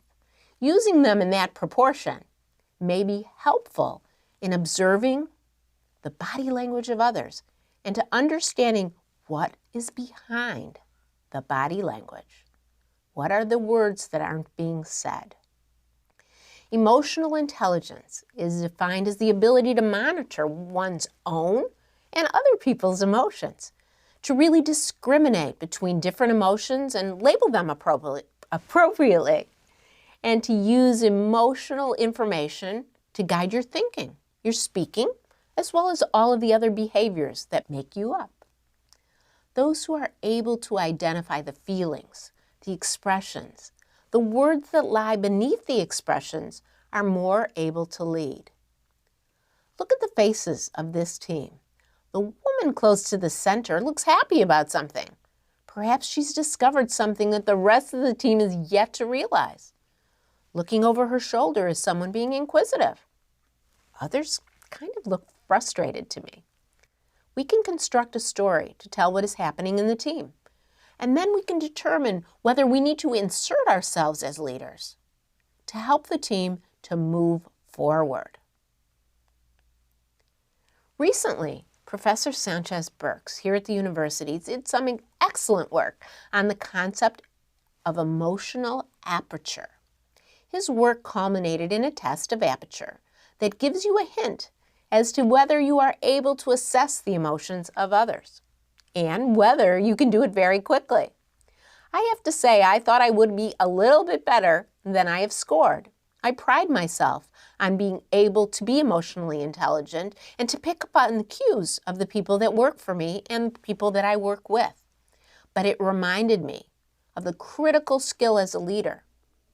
We need to be able to coach and counsel our team members, the people that work for us and with us. In order to do that, we have to listen more closely. We have to listen more than we speak, to observe everything, and to discuss what is seen, to check for understanding, to realize, is what I'm seeing really what I'm seeing? Maybe I'm making a mistake. Here's the quiz. I urge you to take it and test your own emotional aperture. Well, there you have it. I've created the model for you. Ability, agility, that's learning agility, aspiration, emotional intelligence, and engagement. Where do you fare on the scales I've created for you for all 5 of these qualities? What about the employee or the team member that you started to rate earlier in our course? Here are the forms for you to really think critically about where you fall and where the person that you are looking to develop, perhaps, where do they fall? Please work on this, and we'll talk about it next time.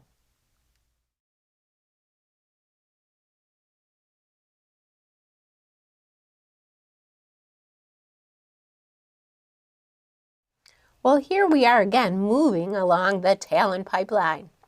Embedded in our diagram is true talent management. It's the culmination of all these processes and systems coming together for the greater good. But let's talk more about what true talent management is.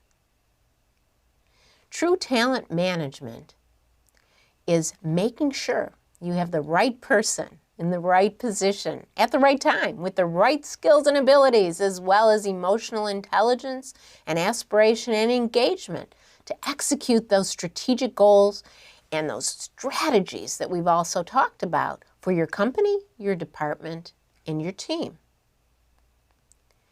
Talent management is not nice to have in the world of business today. It is critical. We're still operating in the war for talent. We still don't have the ability to assume that what works today will work tomorrow. We have to be flexible and understand that the changing strategy of our teams and our divisions, our companies, in fact, we have to be fast and we have to be nimble. True great talent managers need to operate at the speed of light. We need to know where we have to be and what we need. It's totally different, perhaps from month to month or year to year. Those that are able to manage their talent will be ready when the world changes again. And the world is changing very fast. You see that by the technology that you're participating in. Just a short time ago, the possibility to just stream a course like this across the world would not be possible. Those that are flexible and nimble and have the data to retain their talent will be able to take their teams to the next level. This brings me to the idea of knowing what you have. One needs to understand what the qualities and developmental needs are of their people. We know that those who concentrate on their strengths, when they are at their best, will move forward faster. But that doesn't mean that one doesn't have to concentrate on less developed qualities. When I'm at my best, I'm coaching and I'm teaching my students, as well as when I'm coaching and I'm teaching the executives that I work with on a daily basis. When I'm able to impart simple things to enhance what they are trying to navigate, it gives me my greatest pleasure. I received a letter from one of my students just today, this morning, in fact, an email. A student from last semester who had worked on a couple of internships in the nonprofit space for a couple of years during her school time here at the university. But last winter, she was really struggling with what she wanted to do with her life. We talked and got to the bottom of her angst, a fear of failure, and a fear of failure for working in the not-for-profit space, something many people have. It was sort of her fear of the unknown. We discussed what the worst things that could happen would be, and they weren't that bad. She decided to take an internship in a Fortune 500 company and wrote about it in the journal that I had her keep during the summer. She had a great experience, and it was a successful one, in fact, far from failure. She asked to meet soon to talk about next steps. It's going to be a great discussion. She has the ability. She has the learning agility to take what she knew from the nonprofit world and cascade it right into the for-profit world, even though she didn't know it. She has the total aspiration to excel in the world, and as a non-American, to excel in her country as well, to help to take her country forward.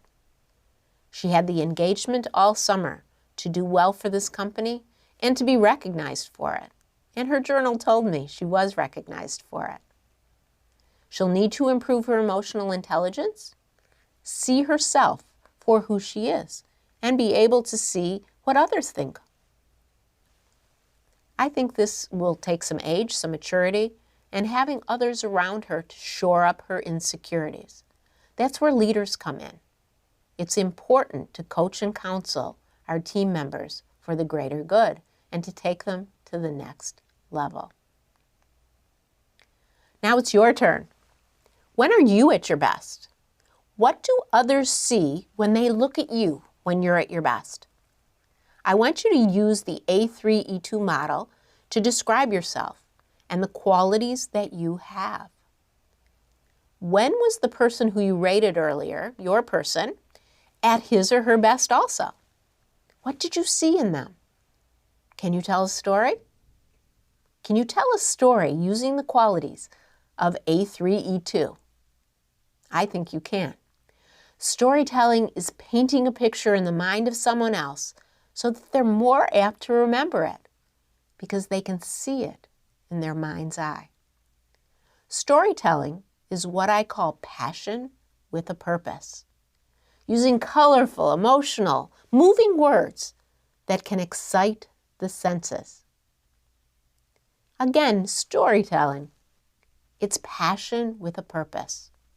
I'd like you to tell a story about yourself and another one about your person. Leaders who are able to be storytellers are more human to others. They create pictures, paintings in our minds that are unforgettable. They inspire us to do more, to see more possibilities, to move forward into the future.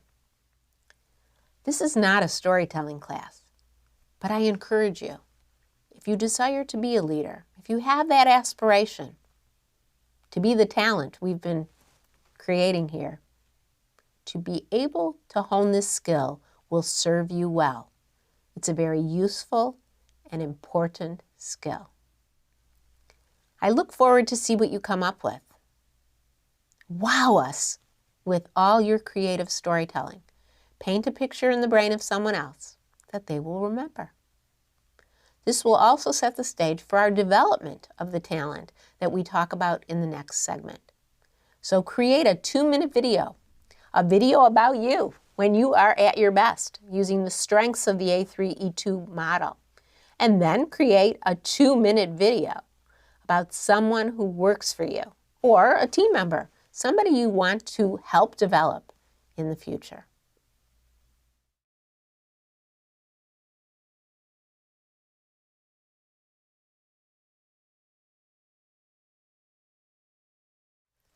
When I've watched and listened to the stories of my students and the executives that I teach about when they're at their best and when their people are at their best, we get a true sense of what does talent look like. I hope you have had an exciting experience creating those kinds of stories as well, trying to create a passion with a purpose. Now it's time to make a plan for every person, but we're going to try and make a plan at least for one of your people. Look at your score. What do you need to improve on the A3-E2 scale? And look at the score that you gave to your employee or your team member, the one that you have been working on throughout this course. What do they need according to the A3-E2 model? So please take a look at those forms that you created prior. And also think about, are you exposing them to other people? Are you yourself being exposed to people in your companies? The A3-E2 model works, but it doesn't work without having exposure in the team or company. People can have all 5 qualities, but if they're in the corner, they might not shine like they could with true exposure. We have to develop them, and this is our time to work on development plans. But what is the formula for talent development? Do you know it? See, I imagine that this is Sheldon, the genius character on The Big Bang Theory, the only TV show that I watch. I'm addicted to it, I have to say. As a self-proclaimed nerd, having been called that most of my life, I can now own it. And Sheldon seems to know the formula. The formula for developing talent really has had a lot of research in the last century. It showed us that to develop people, 70% of great development happens in what I have coined as the word assignmentology. Assignmentology is giving someone assignments where they learn and they practice new and important skills. 20% happens with the coaching and mentoring that I've mentioned, the important guidance that you can give to other people. And 10% of development of talent happens in other modes, like classes, like reading, like this online course. 70-20-10 is only directional. In fact, recent research indicates that coaching, mentoring, and exposure in organizations may in fact raise that segment of the pie, so to speak. Perhaps 20 to 40% of talent development can happen through things that you can do with coaching and exposing your talented people to others.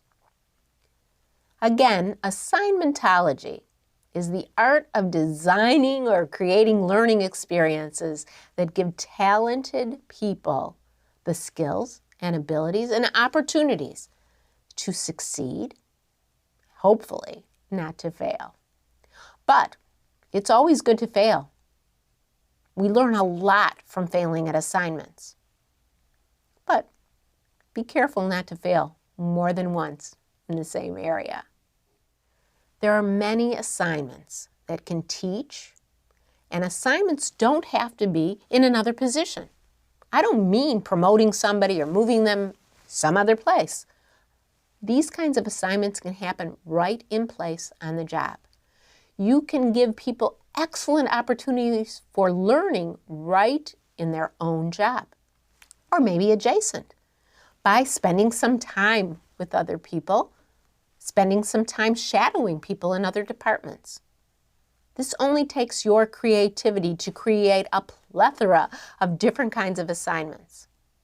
Now, they could be stretch assignments, like the one I did as a plant manager, having never really worked towards being that before. But it could be doing something that you've never done, or the person you're developing has never done, right in place. It could be inside the company. It could be on a team. It could be outside the company. I like to talk about stretch assignments, doing things that are bigger than you've ever done before. Maybe building something. Maybe opening something. Maybe stopping some process or system, closing it down. A lot of change management skills would be learned in doing something like that. Helping somebody to install a new culture, or something with new products. Assigning people to task forces and putting them on new teams. Exchanging roles right in your department. Having people swap different assignments. Learn different roles, maybe of their teammates. Creating a new production process or installing a new technology. Leading a new team or a new department, or representing the company outside on a board, maybe a nonprofit board or maybe a for-profit board. Having them work on an association in your company business. Lots of things can fulfill the role of the most important way to develop people, that of giving them greater assignments. Again, assignmentology. But do not forget to expose your talent to others. Don't hold them from other opportunities. It doesn't matter what you call it. It can be coaching, it can be mentoring, it can be sponsoring. What is sponsorship? Well, sponsoring somebody else is really taking a look at them and seeing something in their future that maybe they haven't even seen, and making sure you tell others about it.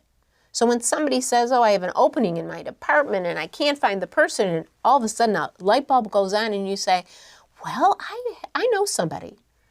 And they're really great, and these are the qualities they have, and this is why they could do the job for you. Sponsor them for the next role. Expose them. Talk, talk, talk. Communicate, communicate, communicate. Find out what's important to each of your people and help them make it happen. This is part of engaging them, and it's part of helping you to prepare talent for the future. The most important thing that you can do for your talent so they don't walk out the door, the number one thing, is to talk to them about their career. Career planning is a 50-50 deal, but you must do about 75% to make it happen. Urge your people to think about what they want. You think about what you want. Help others reach their potential. You will receive so much in return when you care about the others' careers. Now, if you want a succinct definition of these terms, I will tell you. Coaching kind of happens in your same function, coaching somebody in the function. Mentoring happens, relationships happen over time. So it may be that you mentor somebody who used to be in your function that has moved on, that you have an affinity for and you want to see them grow in the world, and that's what we call mentoring. And again, sponsorship is helping somebody when they don't even know it, helping them into the future. But what skills do you need to be effective, to be a good coach and a good mentor? Listening is absolutely critical. I heard you say it. At least I heard you think it. But observation is critical also. Observe your people, your team members. Get inside their heads. Know what they want and address what they need. Do not assume. You know what they say about assumptions. Get to the bottom of the truth. Get to the needs as far as A3, E2, and create assignments that will teach them. And give each person the coaching they need at the right times in their company so that they know that you care about their careers, so that you fulfill the number one requirement of talking to people about their careers. Obviously, this is not the leader that you want to be. Look closely. Look into the eyes of your talent and create that plan that will help them to succeed or possibly to exceed even what they think is possible. Create a positive future for the talent that you are trying to develop and grow. And don't forget the important 10%. You could even teach them something yourself. The leader-teacher model is really a crucial role. We know from research that if you teach someone something, you bring them emotionally closer to you. What a simple thing to do. And when we teach someone something, we even learn it better ourselves. We know that. Here is a planning document for you to create a plan for every person who you're responsible for. Start with the person who you've been focusing on in this course, or possibly focus on you. Make a plan for you. Post your plans online. Remember, you don't have to act in each category. This is what each person needs, and it's differential depending on the person. Only put things down where they're needed. It may be possible that you really need to sit down with the person and talk to them even before starting this task. But try to fill out one plan for one person to practice this simple task that will take your leadership skills to the next level and possibly take your talented individual to their next level too.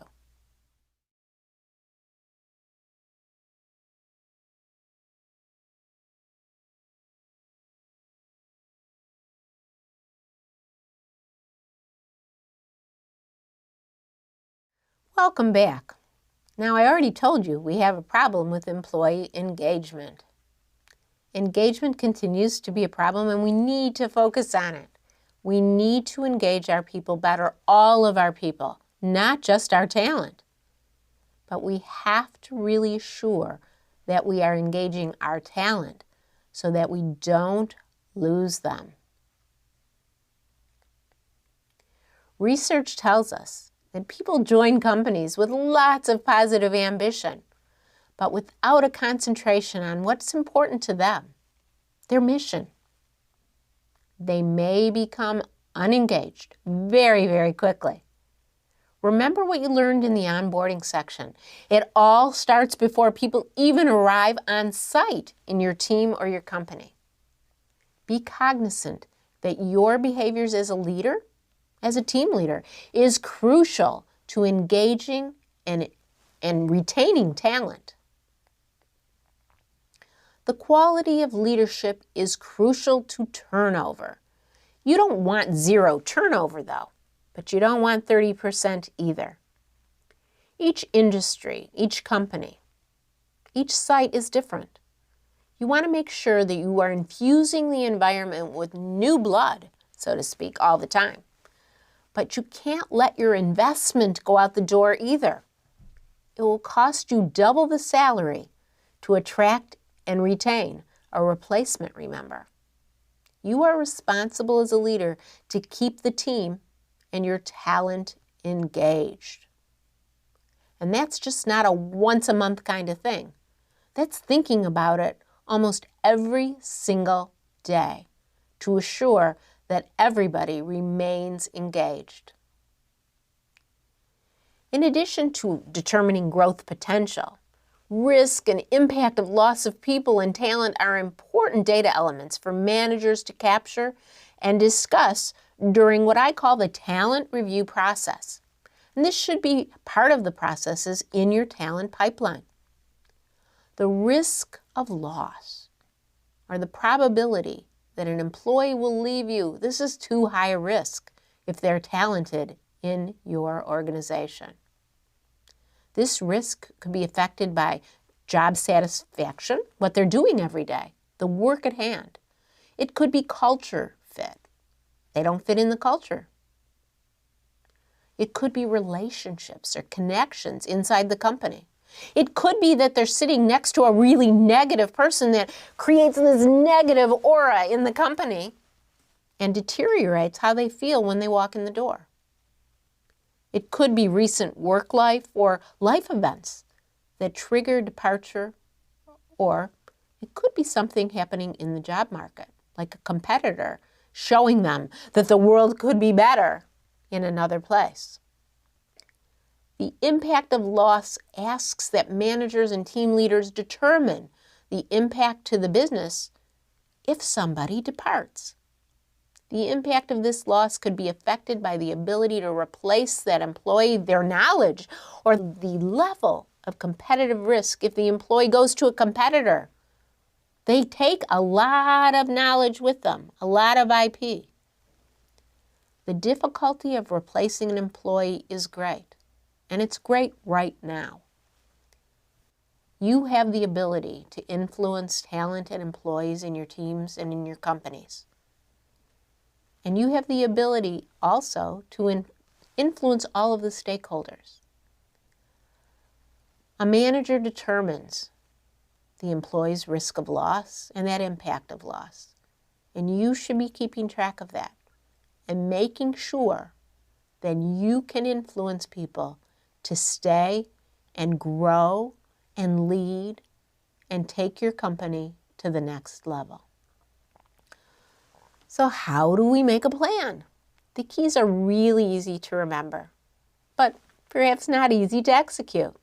If it were easy, we wouldn't have the issues that we have with the talent pipeline and with engagement.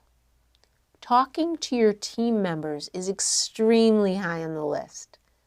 Knowing what they want, what they need to excel, giving them the training, the development that is necessary for them to do their jobs and the next jobs that are coming forward.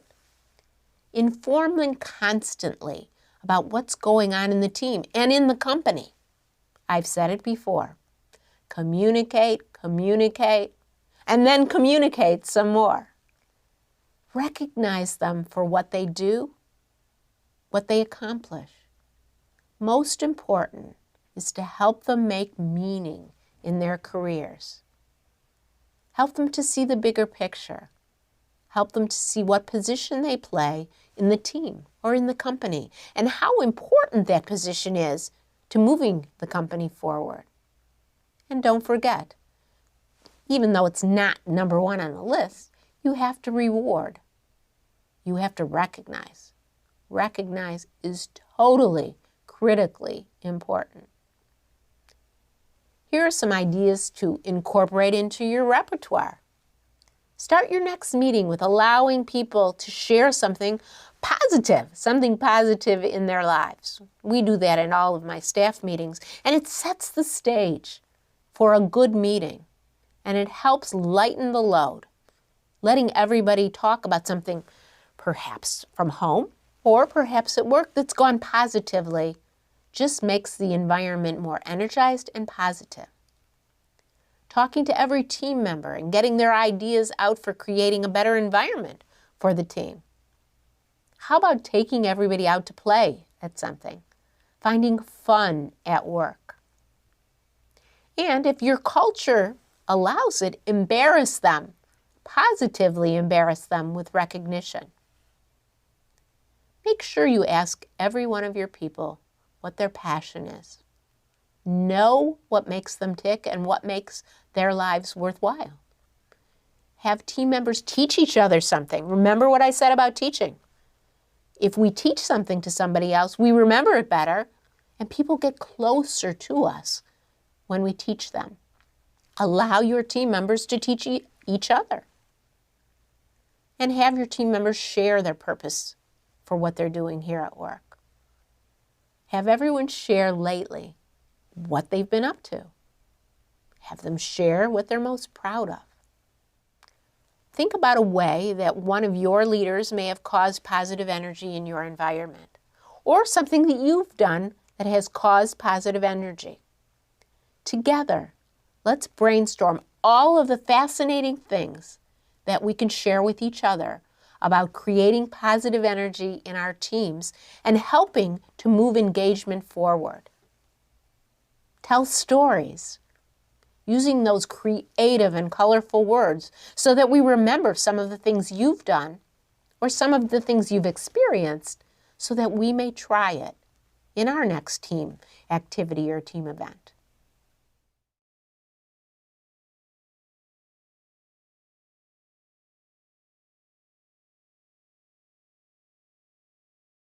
How can you create a smooth, connected pipeline of talent that takes your team or your company to the next level? That's where HR or people systems support the pipeline. They help us to give skills and they help us to develop our people. But it's the manager's responsibility. It's the team leader's responsibility. It's the leader's responsibility to develop their people. HR is there to support. We have to have experienced people ready to move when it's time to move and to execute the strategy we've been talking about. Systems need to be in place to identify what people have, what's in their trick bag, and where can they go next. Key HR systems and processes that can enable potential to be realized as performance are critically important. Typically, this means having sound, integrated human resource planning. Sound and exciting recruitment and selection processes, robust selection processes. Requires training and development, assignmentology, and a performance management system that supports all of this. A career management system, a system of talking to find out what is and what can be, as well as a succession plan for the top talent in the company. Where can they go? What do they need to get there? Where are they ready to go in the next year, in the next 3 years, or maybe in the next 5? And again, a compensation and benefit process to ensure the pipeline stays filled.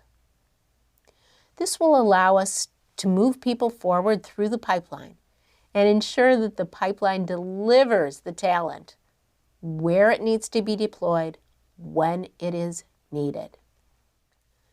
Again, I want to be clear. Human capital management systems. It's the merger of human resources or people systems with the new world of IT. It doesn't have to be the expensive IT systems that are available, but if you can have them, they're great. When combined, human resources, people systems, and IT, they support the fueling of the pipeline to get the engaged right person with the right skills and abilities, as well as the emotional intelligence they need, into the right place at the right time, always to execute the strategy of your team or your company. Again, strategy underlies all of what we have been talking about. It's never important to institute a process or system that doesn't support the strategy. That's just a waste. We keep moving along the talent pipeline, and embedded in the diagram is the succession planning that I just spoke about. It's critical to know who can fill the most important value-creating positions in your team or company.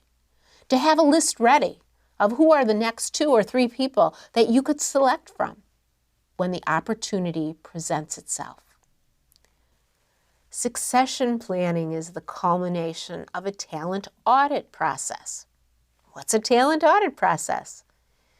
It's most effective for strategic decision making when used on a continuing basis. But truly what it is a meeting where people come together. They look at data, they look at people. Because data is predictive, its value for both employee development and career selection is unparalleled. A talent audit is a regular meeting in the company where the key positions are outlined and the people who can fill those positions are discussed. It can happen at many different levels within the company and should. It requires you to understand the talent that you have, how they have been prepared for the role, and what needs to be done yet to develop them for new roles. After completing a talent audit, each organization has an on-demand access to its own employee competency listing. You know what you have, you know what you need to do. You have to hold yourself accountable to assure that you quickly put plans in place to develop the talent if they're not quite ready for the position. But you may have them ready right now, and you may want to design some new assignments and move so that many people get the opportunity to do something different. Talent should be moved within approximately 36 months, or at least you need to have talked to them about why they're not moving at that 36 months. You should begin talking to them at least at the 24-month period if these are your top talent. Putting things into a readily available database. The content is available to you, but it's only available if you look at it and you update it. People need to keep on top of it. Again, accountability is key in the talent audit process. The talent audit allows you to assess new employees as well and add them to the database to ensure it remains current, that it is regularly updated.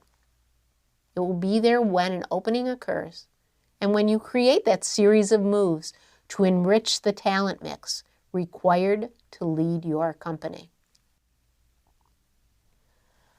Knowing what might happen and having the foresight to prepare for it gives your company a true competitive advantage. These aren't nice to have things. These are critically important for the future of your team, your division, your company, whether it's for-profit or nonprofit. We need to know what and where we want to go in order to have that competitive advantage and to grow for the long term.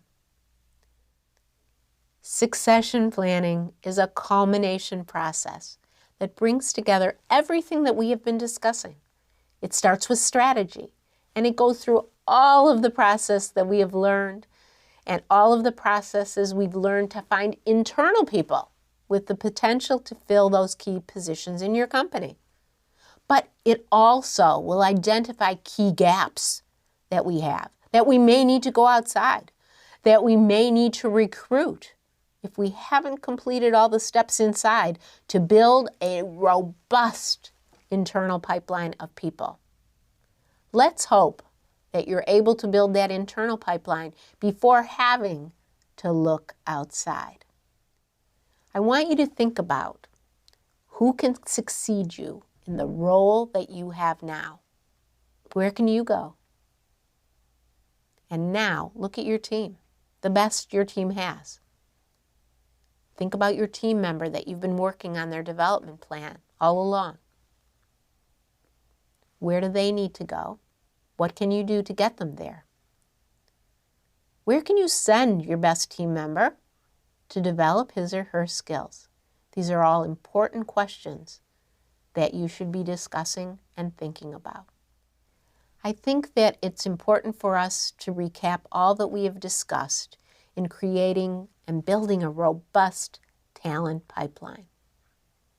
I think I've given you the tools to understand what true talent to lead your company forward is. You need to learn to recognize that talent when you see it.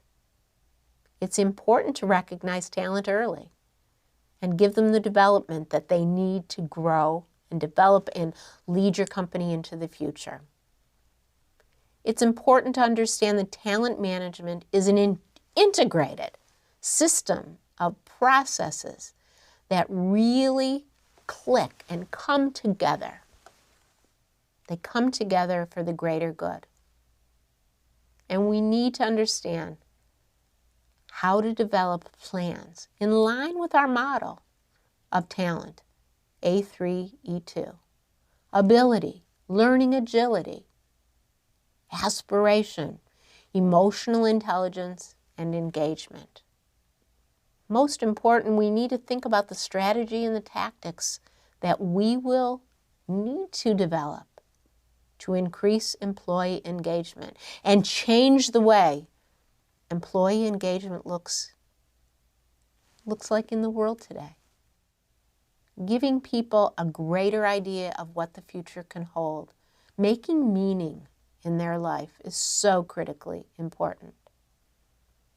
And knowing what are the systems that support the whole talent pipeline, that clicks all of those pipes together. And also understanding the importance of succession planning. To be able to have the right person in the right place at the right time, with the right skills and abilities to lead your company or your team to the next level. All of this is in line with what we've been talking about in the Michigan Model of Leadership. We know at the heart of the model is making a positive difference in the world with key values of empathy, integrity, courage, and drive to take the world forward as great business leaders, making a difference in your teams and in your companies. I wish you the best of luck. Thank you.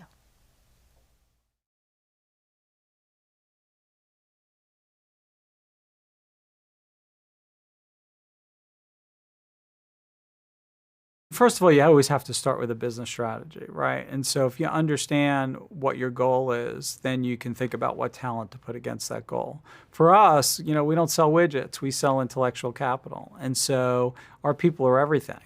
And so we have a very specific strategy. We bring in thousands of young people right off campus and MBAs each year, and that happens on a continual basis, and so that obviously feeds our pipeline. But we think about rewards and talent very broadly. So we think about how to keep people motivated to stay. And in financial services today, while the pay is still good, it's not what's driving people. And so 10 years ago, the answer would be just pay them well. The answer today is very different. It's about really engaging people in their own careers, letting them think about what it is they want to do, giving people mobility opportunities to work in different businesses and develop different skills, to work in different locations around the world or around the country. We have a talent management organization, and beneath that, and I talk about structure only because I think it frames how we think about talent. So we have got what I would call a staffing group that looks at campus, lateral, offshore, and contingent labor. So what's the right mix of labor to bring to a problem, or to a business setting. Then we think about actual talent management. So we do a lot of work around succession. And as people rotate out of roles, who's ready to move in? We do a lot of work around development. So once you develop a succession plan, what are the things we're helping individuals do so that they can be ready for the next role? And by the way, that's not always a training class, right? So often with senior people, we'll tell them to go join an external board, for example. There's a lot of ways people can develop skills, but we stay particularly focused on skill development. And then lastly, we think about diversity, which is really important to us. And as we think about succession and diversity are very linked together because it's easy to think about succession with the majority. It's much harder to think about succession when you want to change the complexion. I would say one of the things we've seen, which is very different in the last call it 2-3 years, is our board's interest in talent. So we don't have a quarterly board meeting, and we've got a really sophisticated intellectual board where at least 1 to 2 segments of our quarterly board meetings are around talent. And it's everything from how we recruit, how we retain, how we attract, to how we evaluate.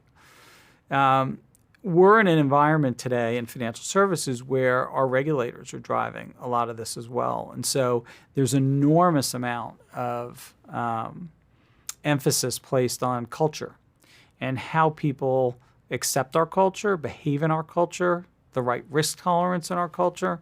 And so we're really in the process of building out a whole new performance evaluation and talent development process, with the idea being that a manager I like to think of it like a placemat when I'm eating pancakes at the pancake restaurant, but you've got this placemat with all these different boxes. And what it includes would be how your subordinates think you behave, so upward feedback, how your colleagues think they interact with you, any compliance or employment law issues that you've dealt with, your risk-taking. So we're a risk-taking business. Do you stay within risk limits or not?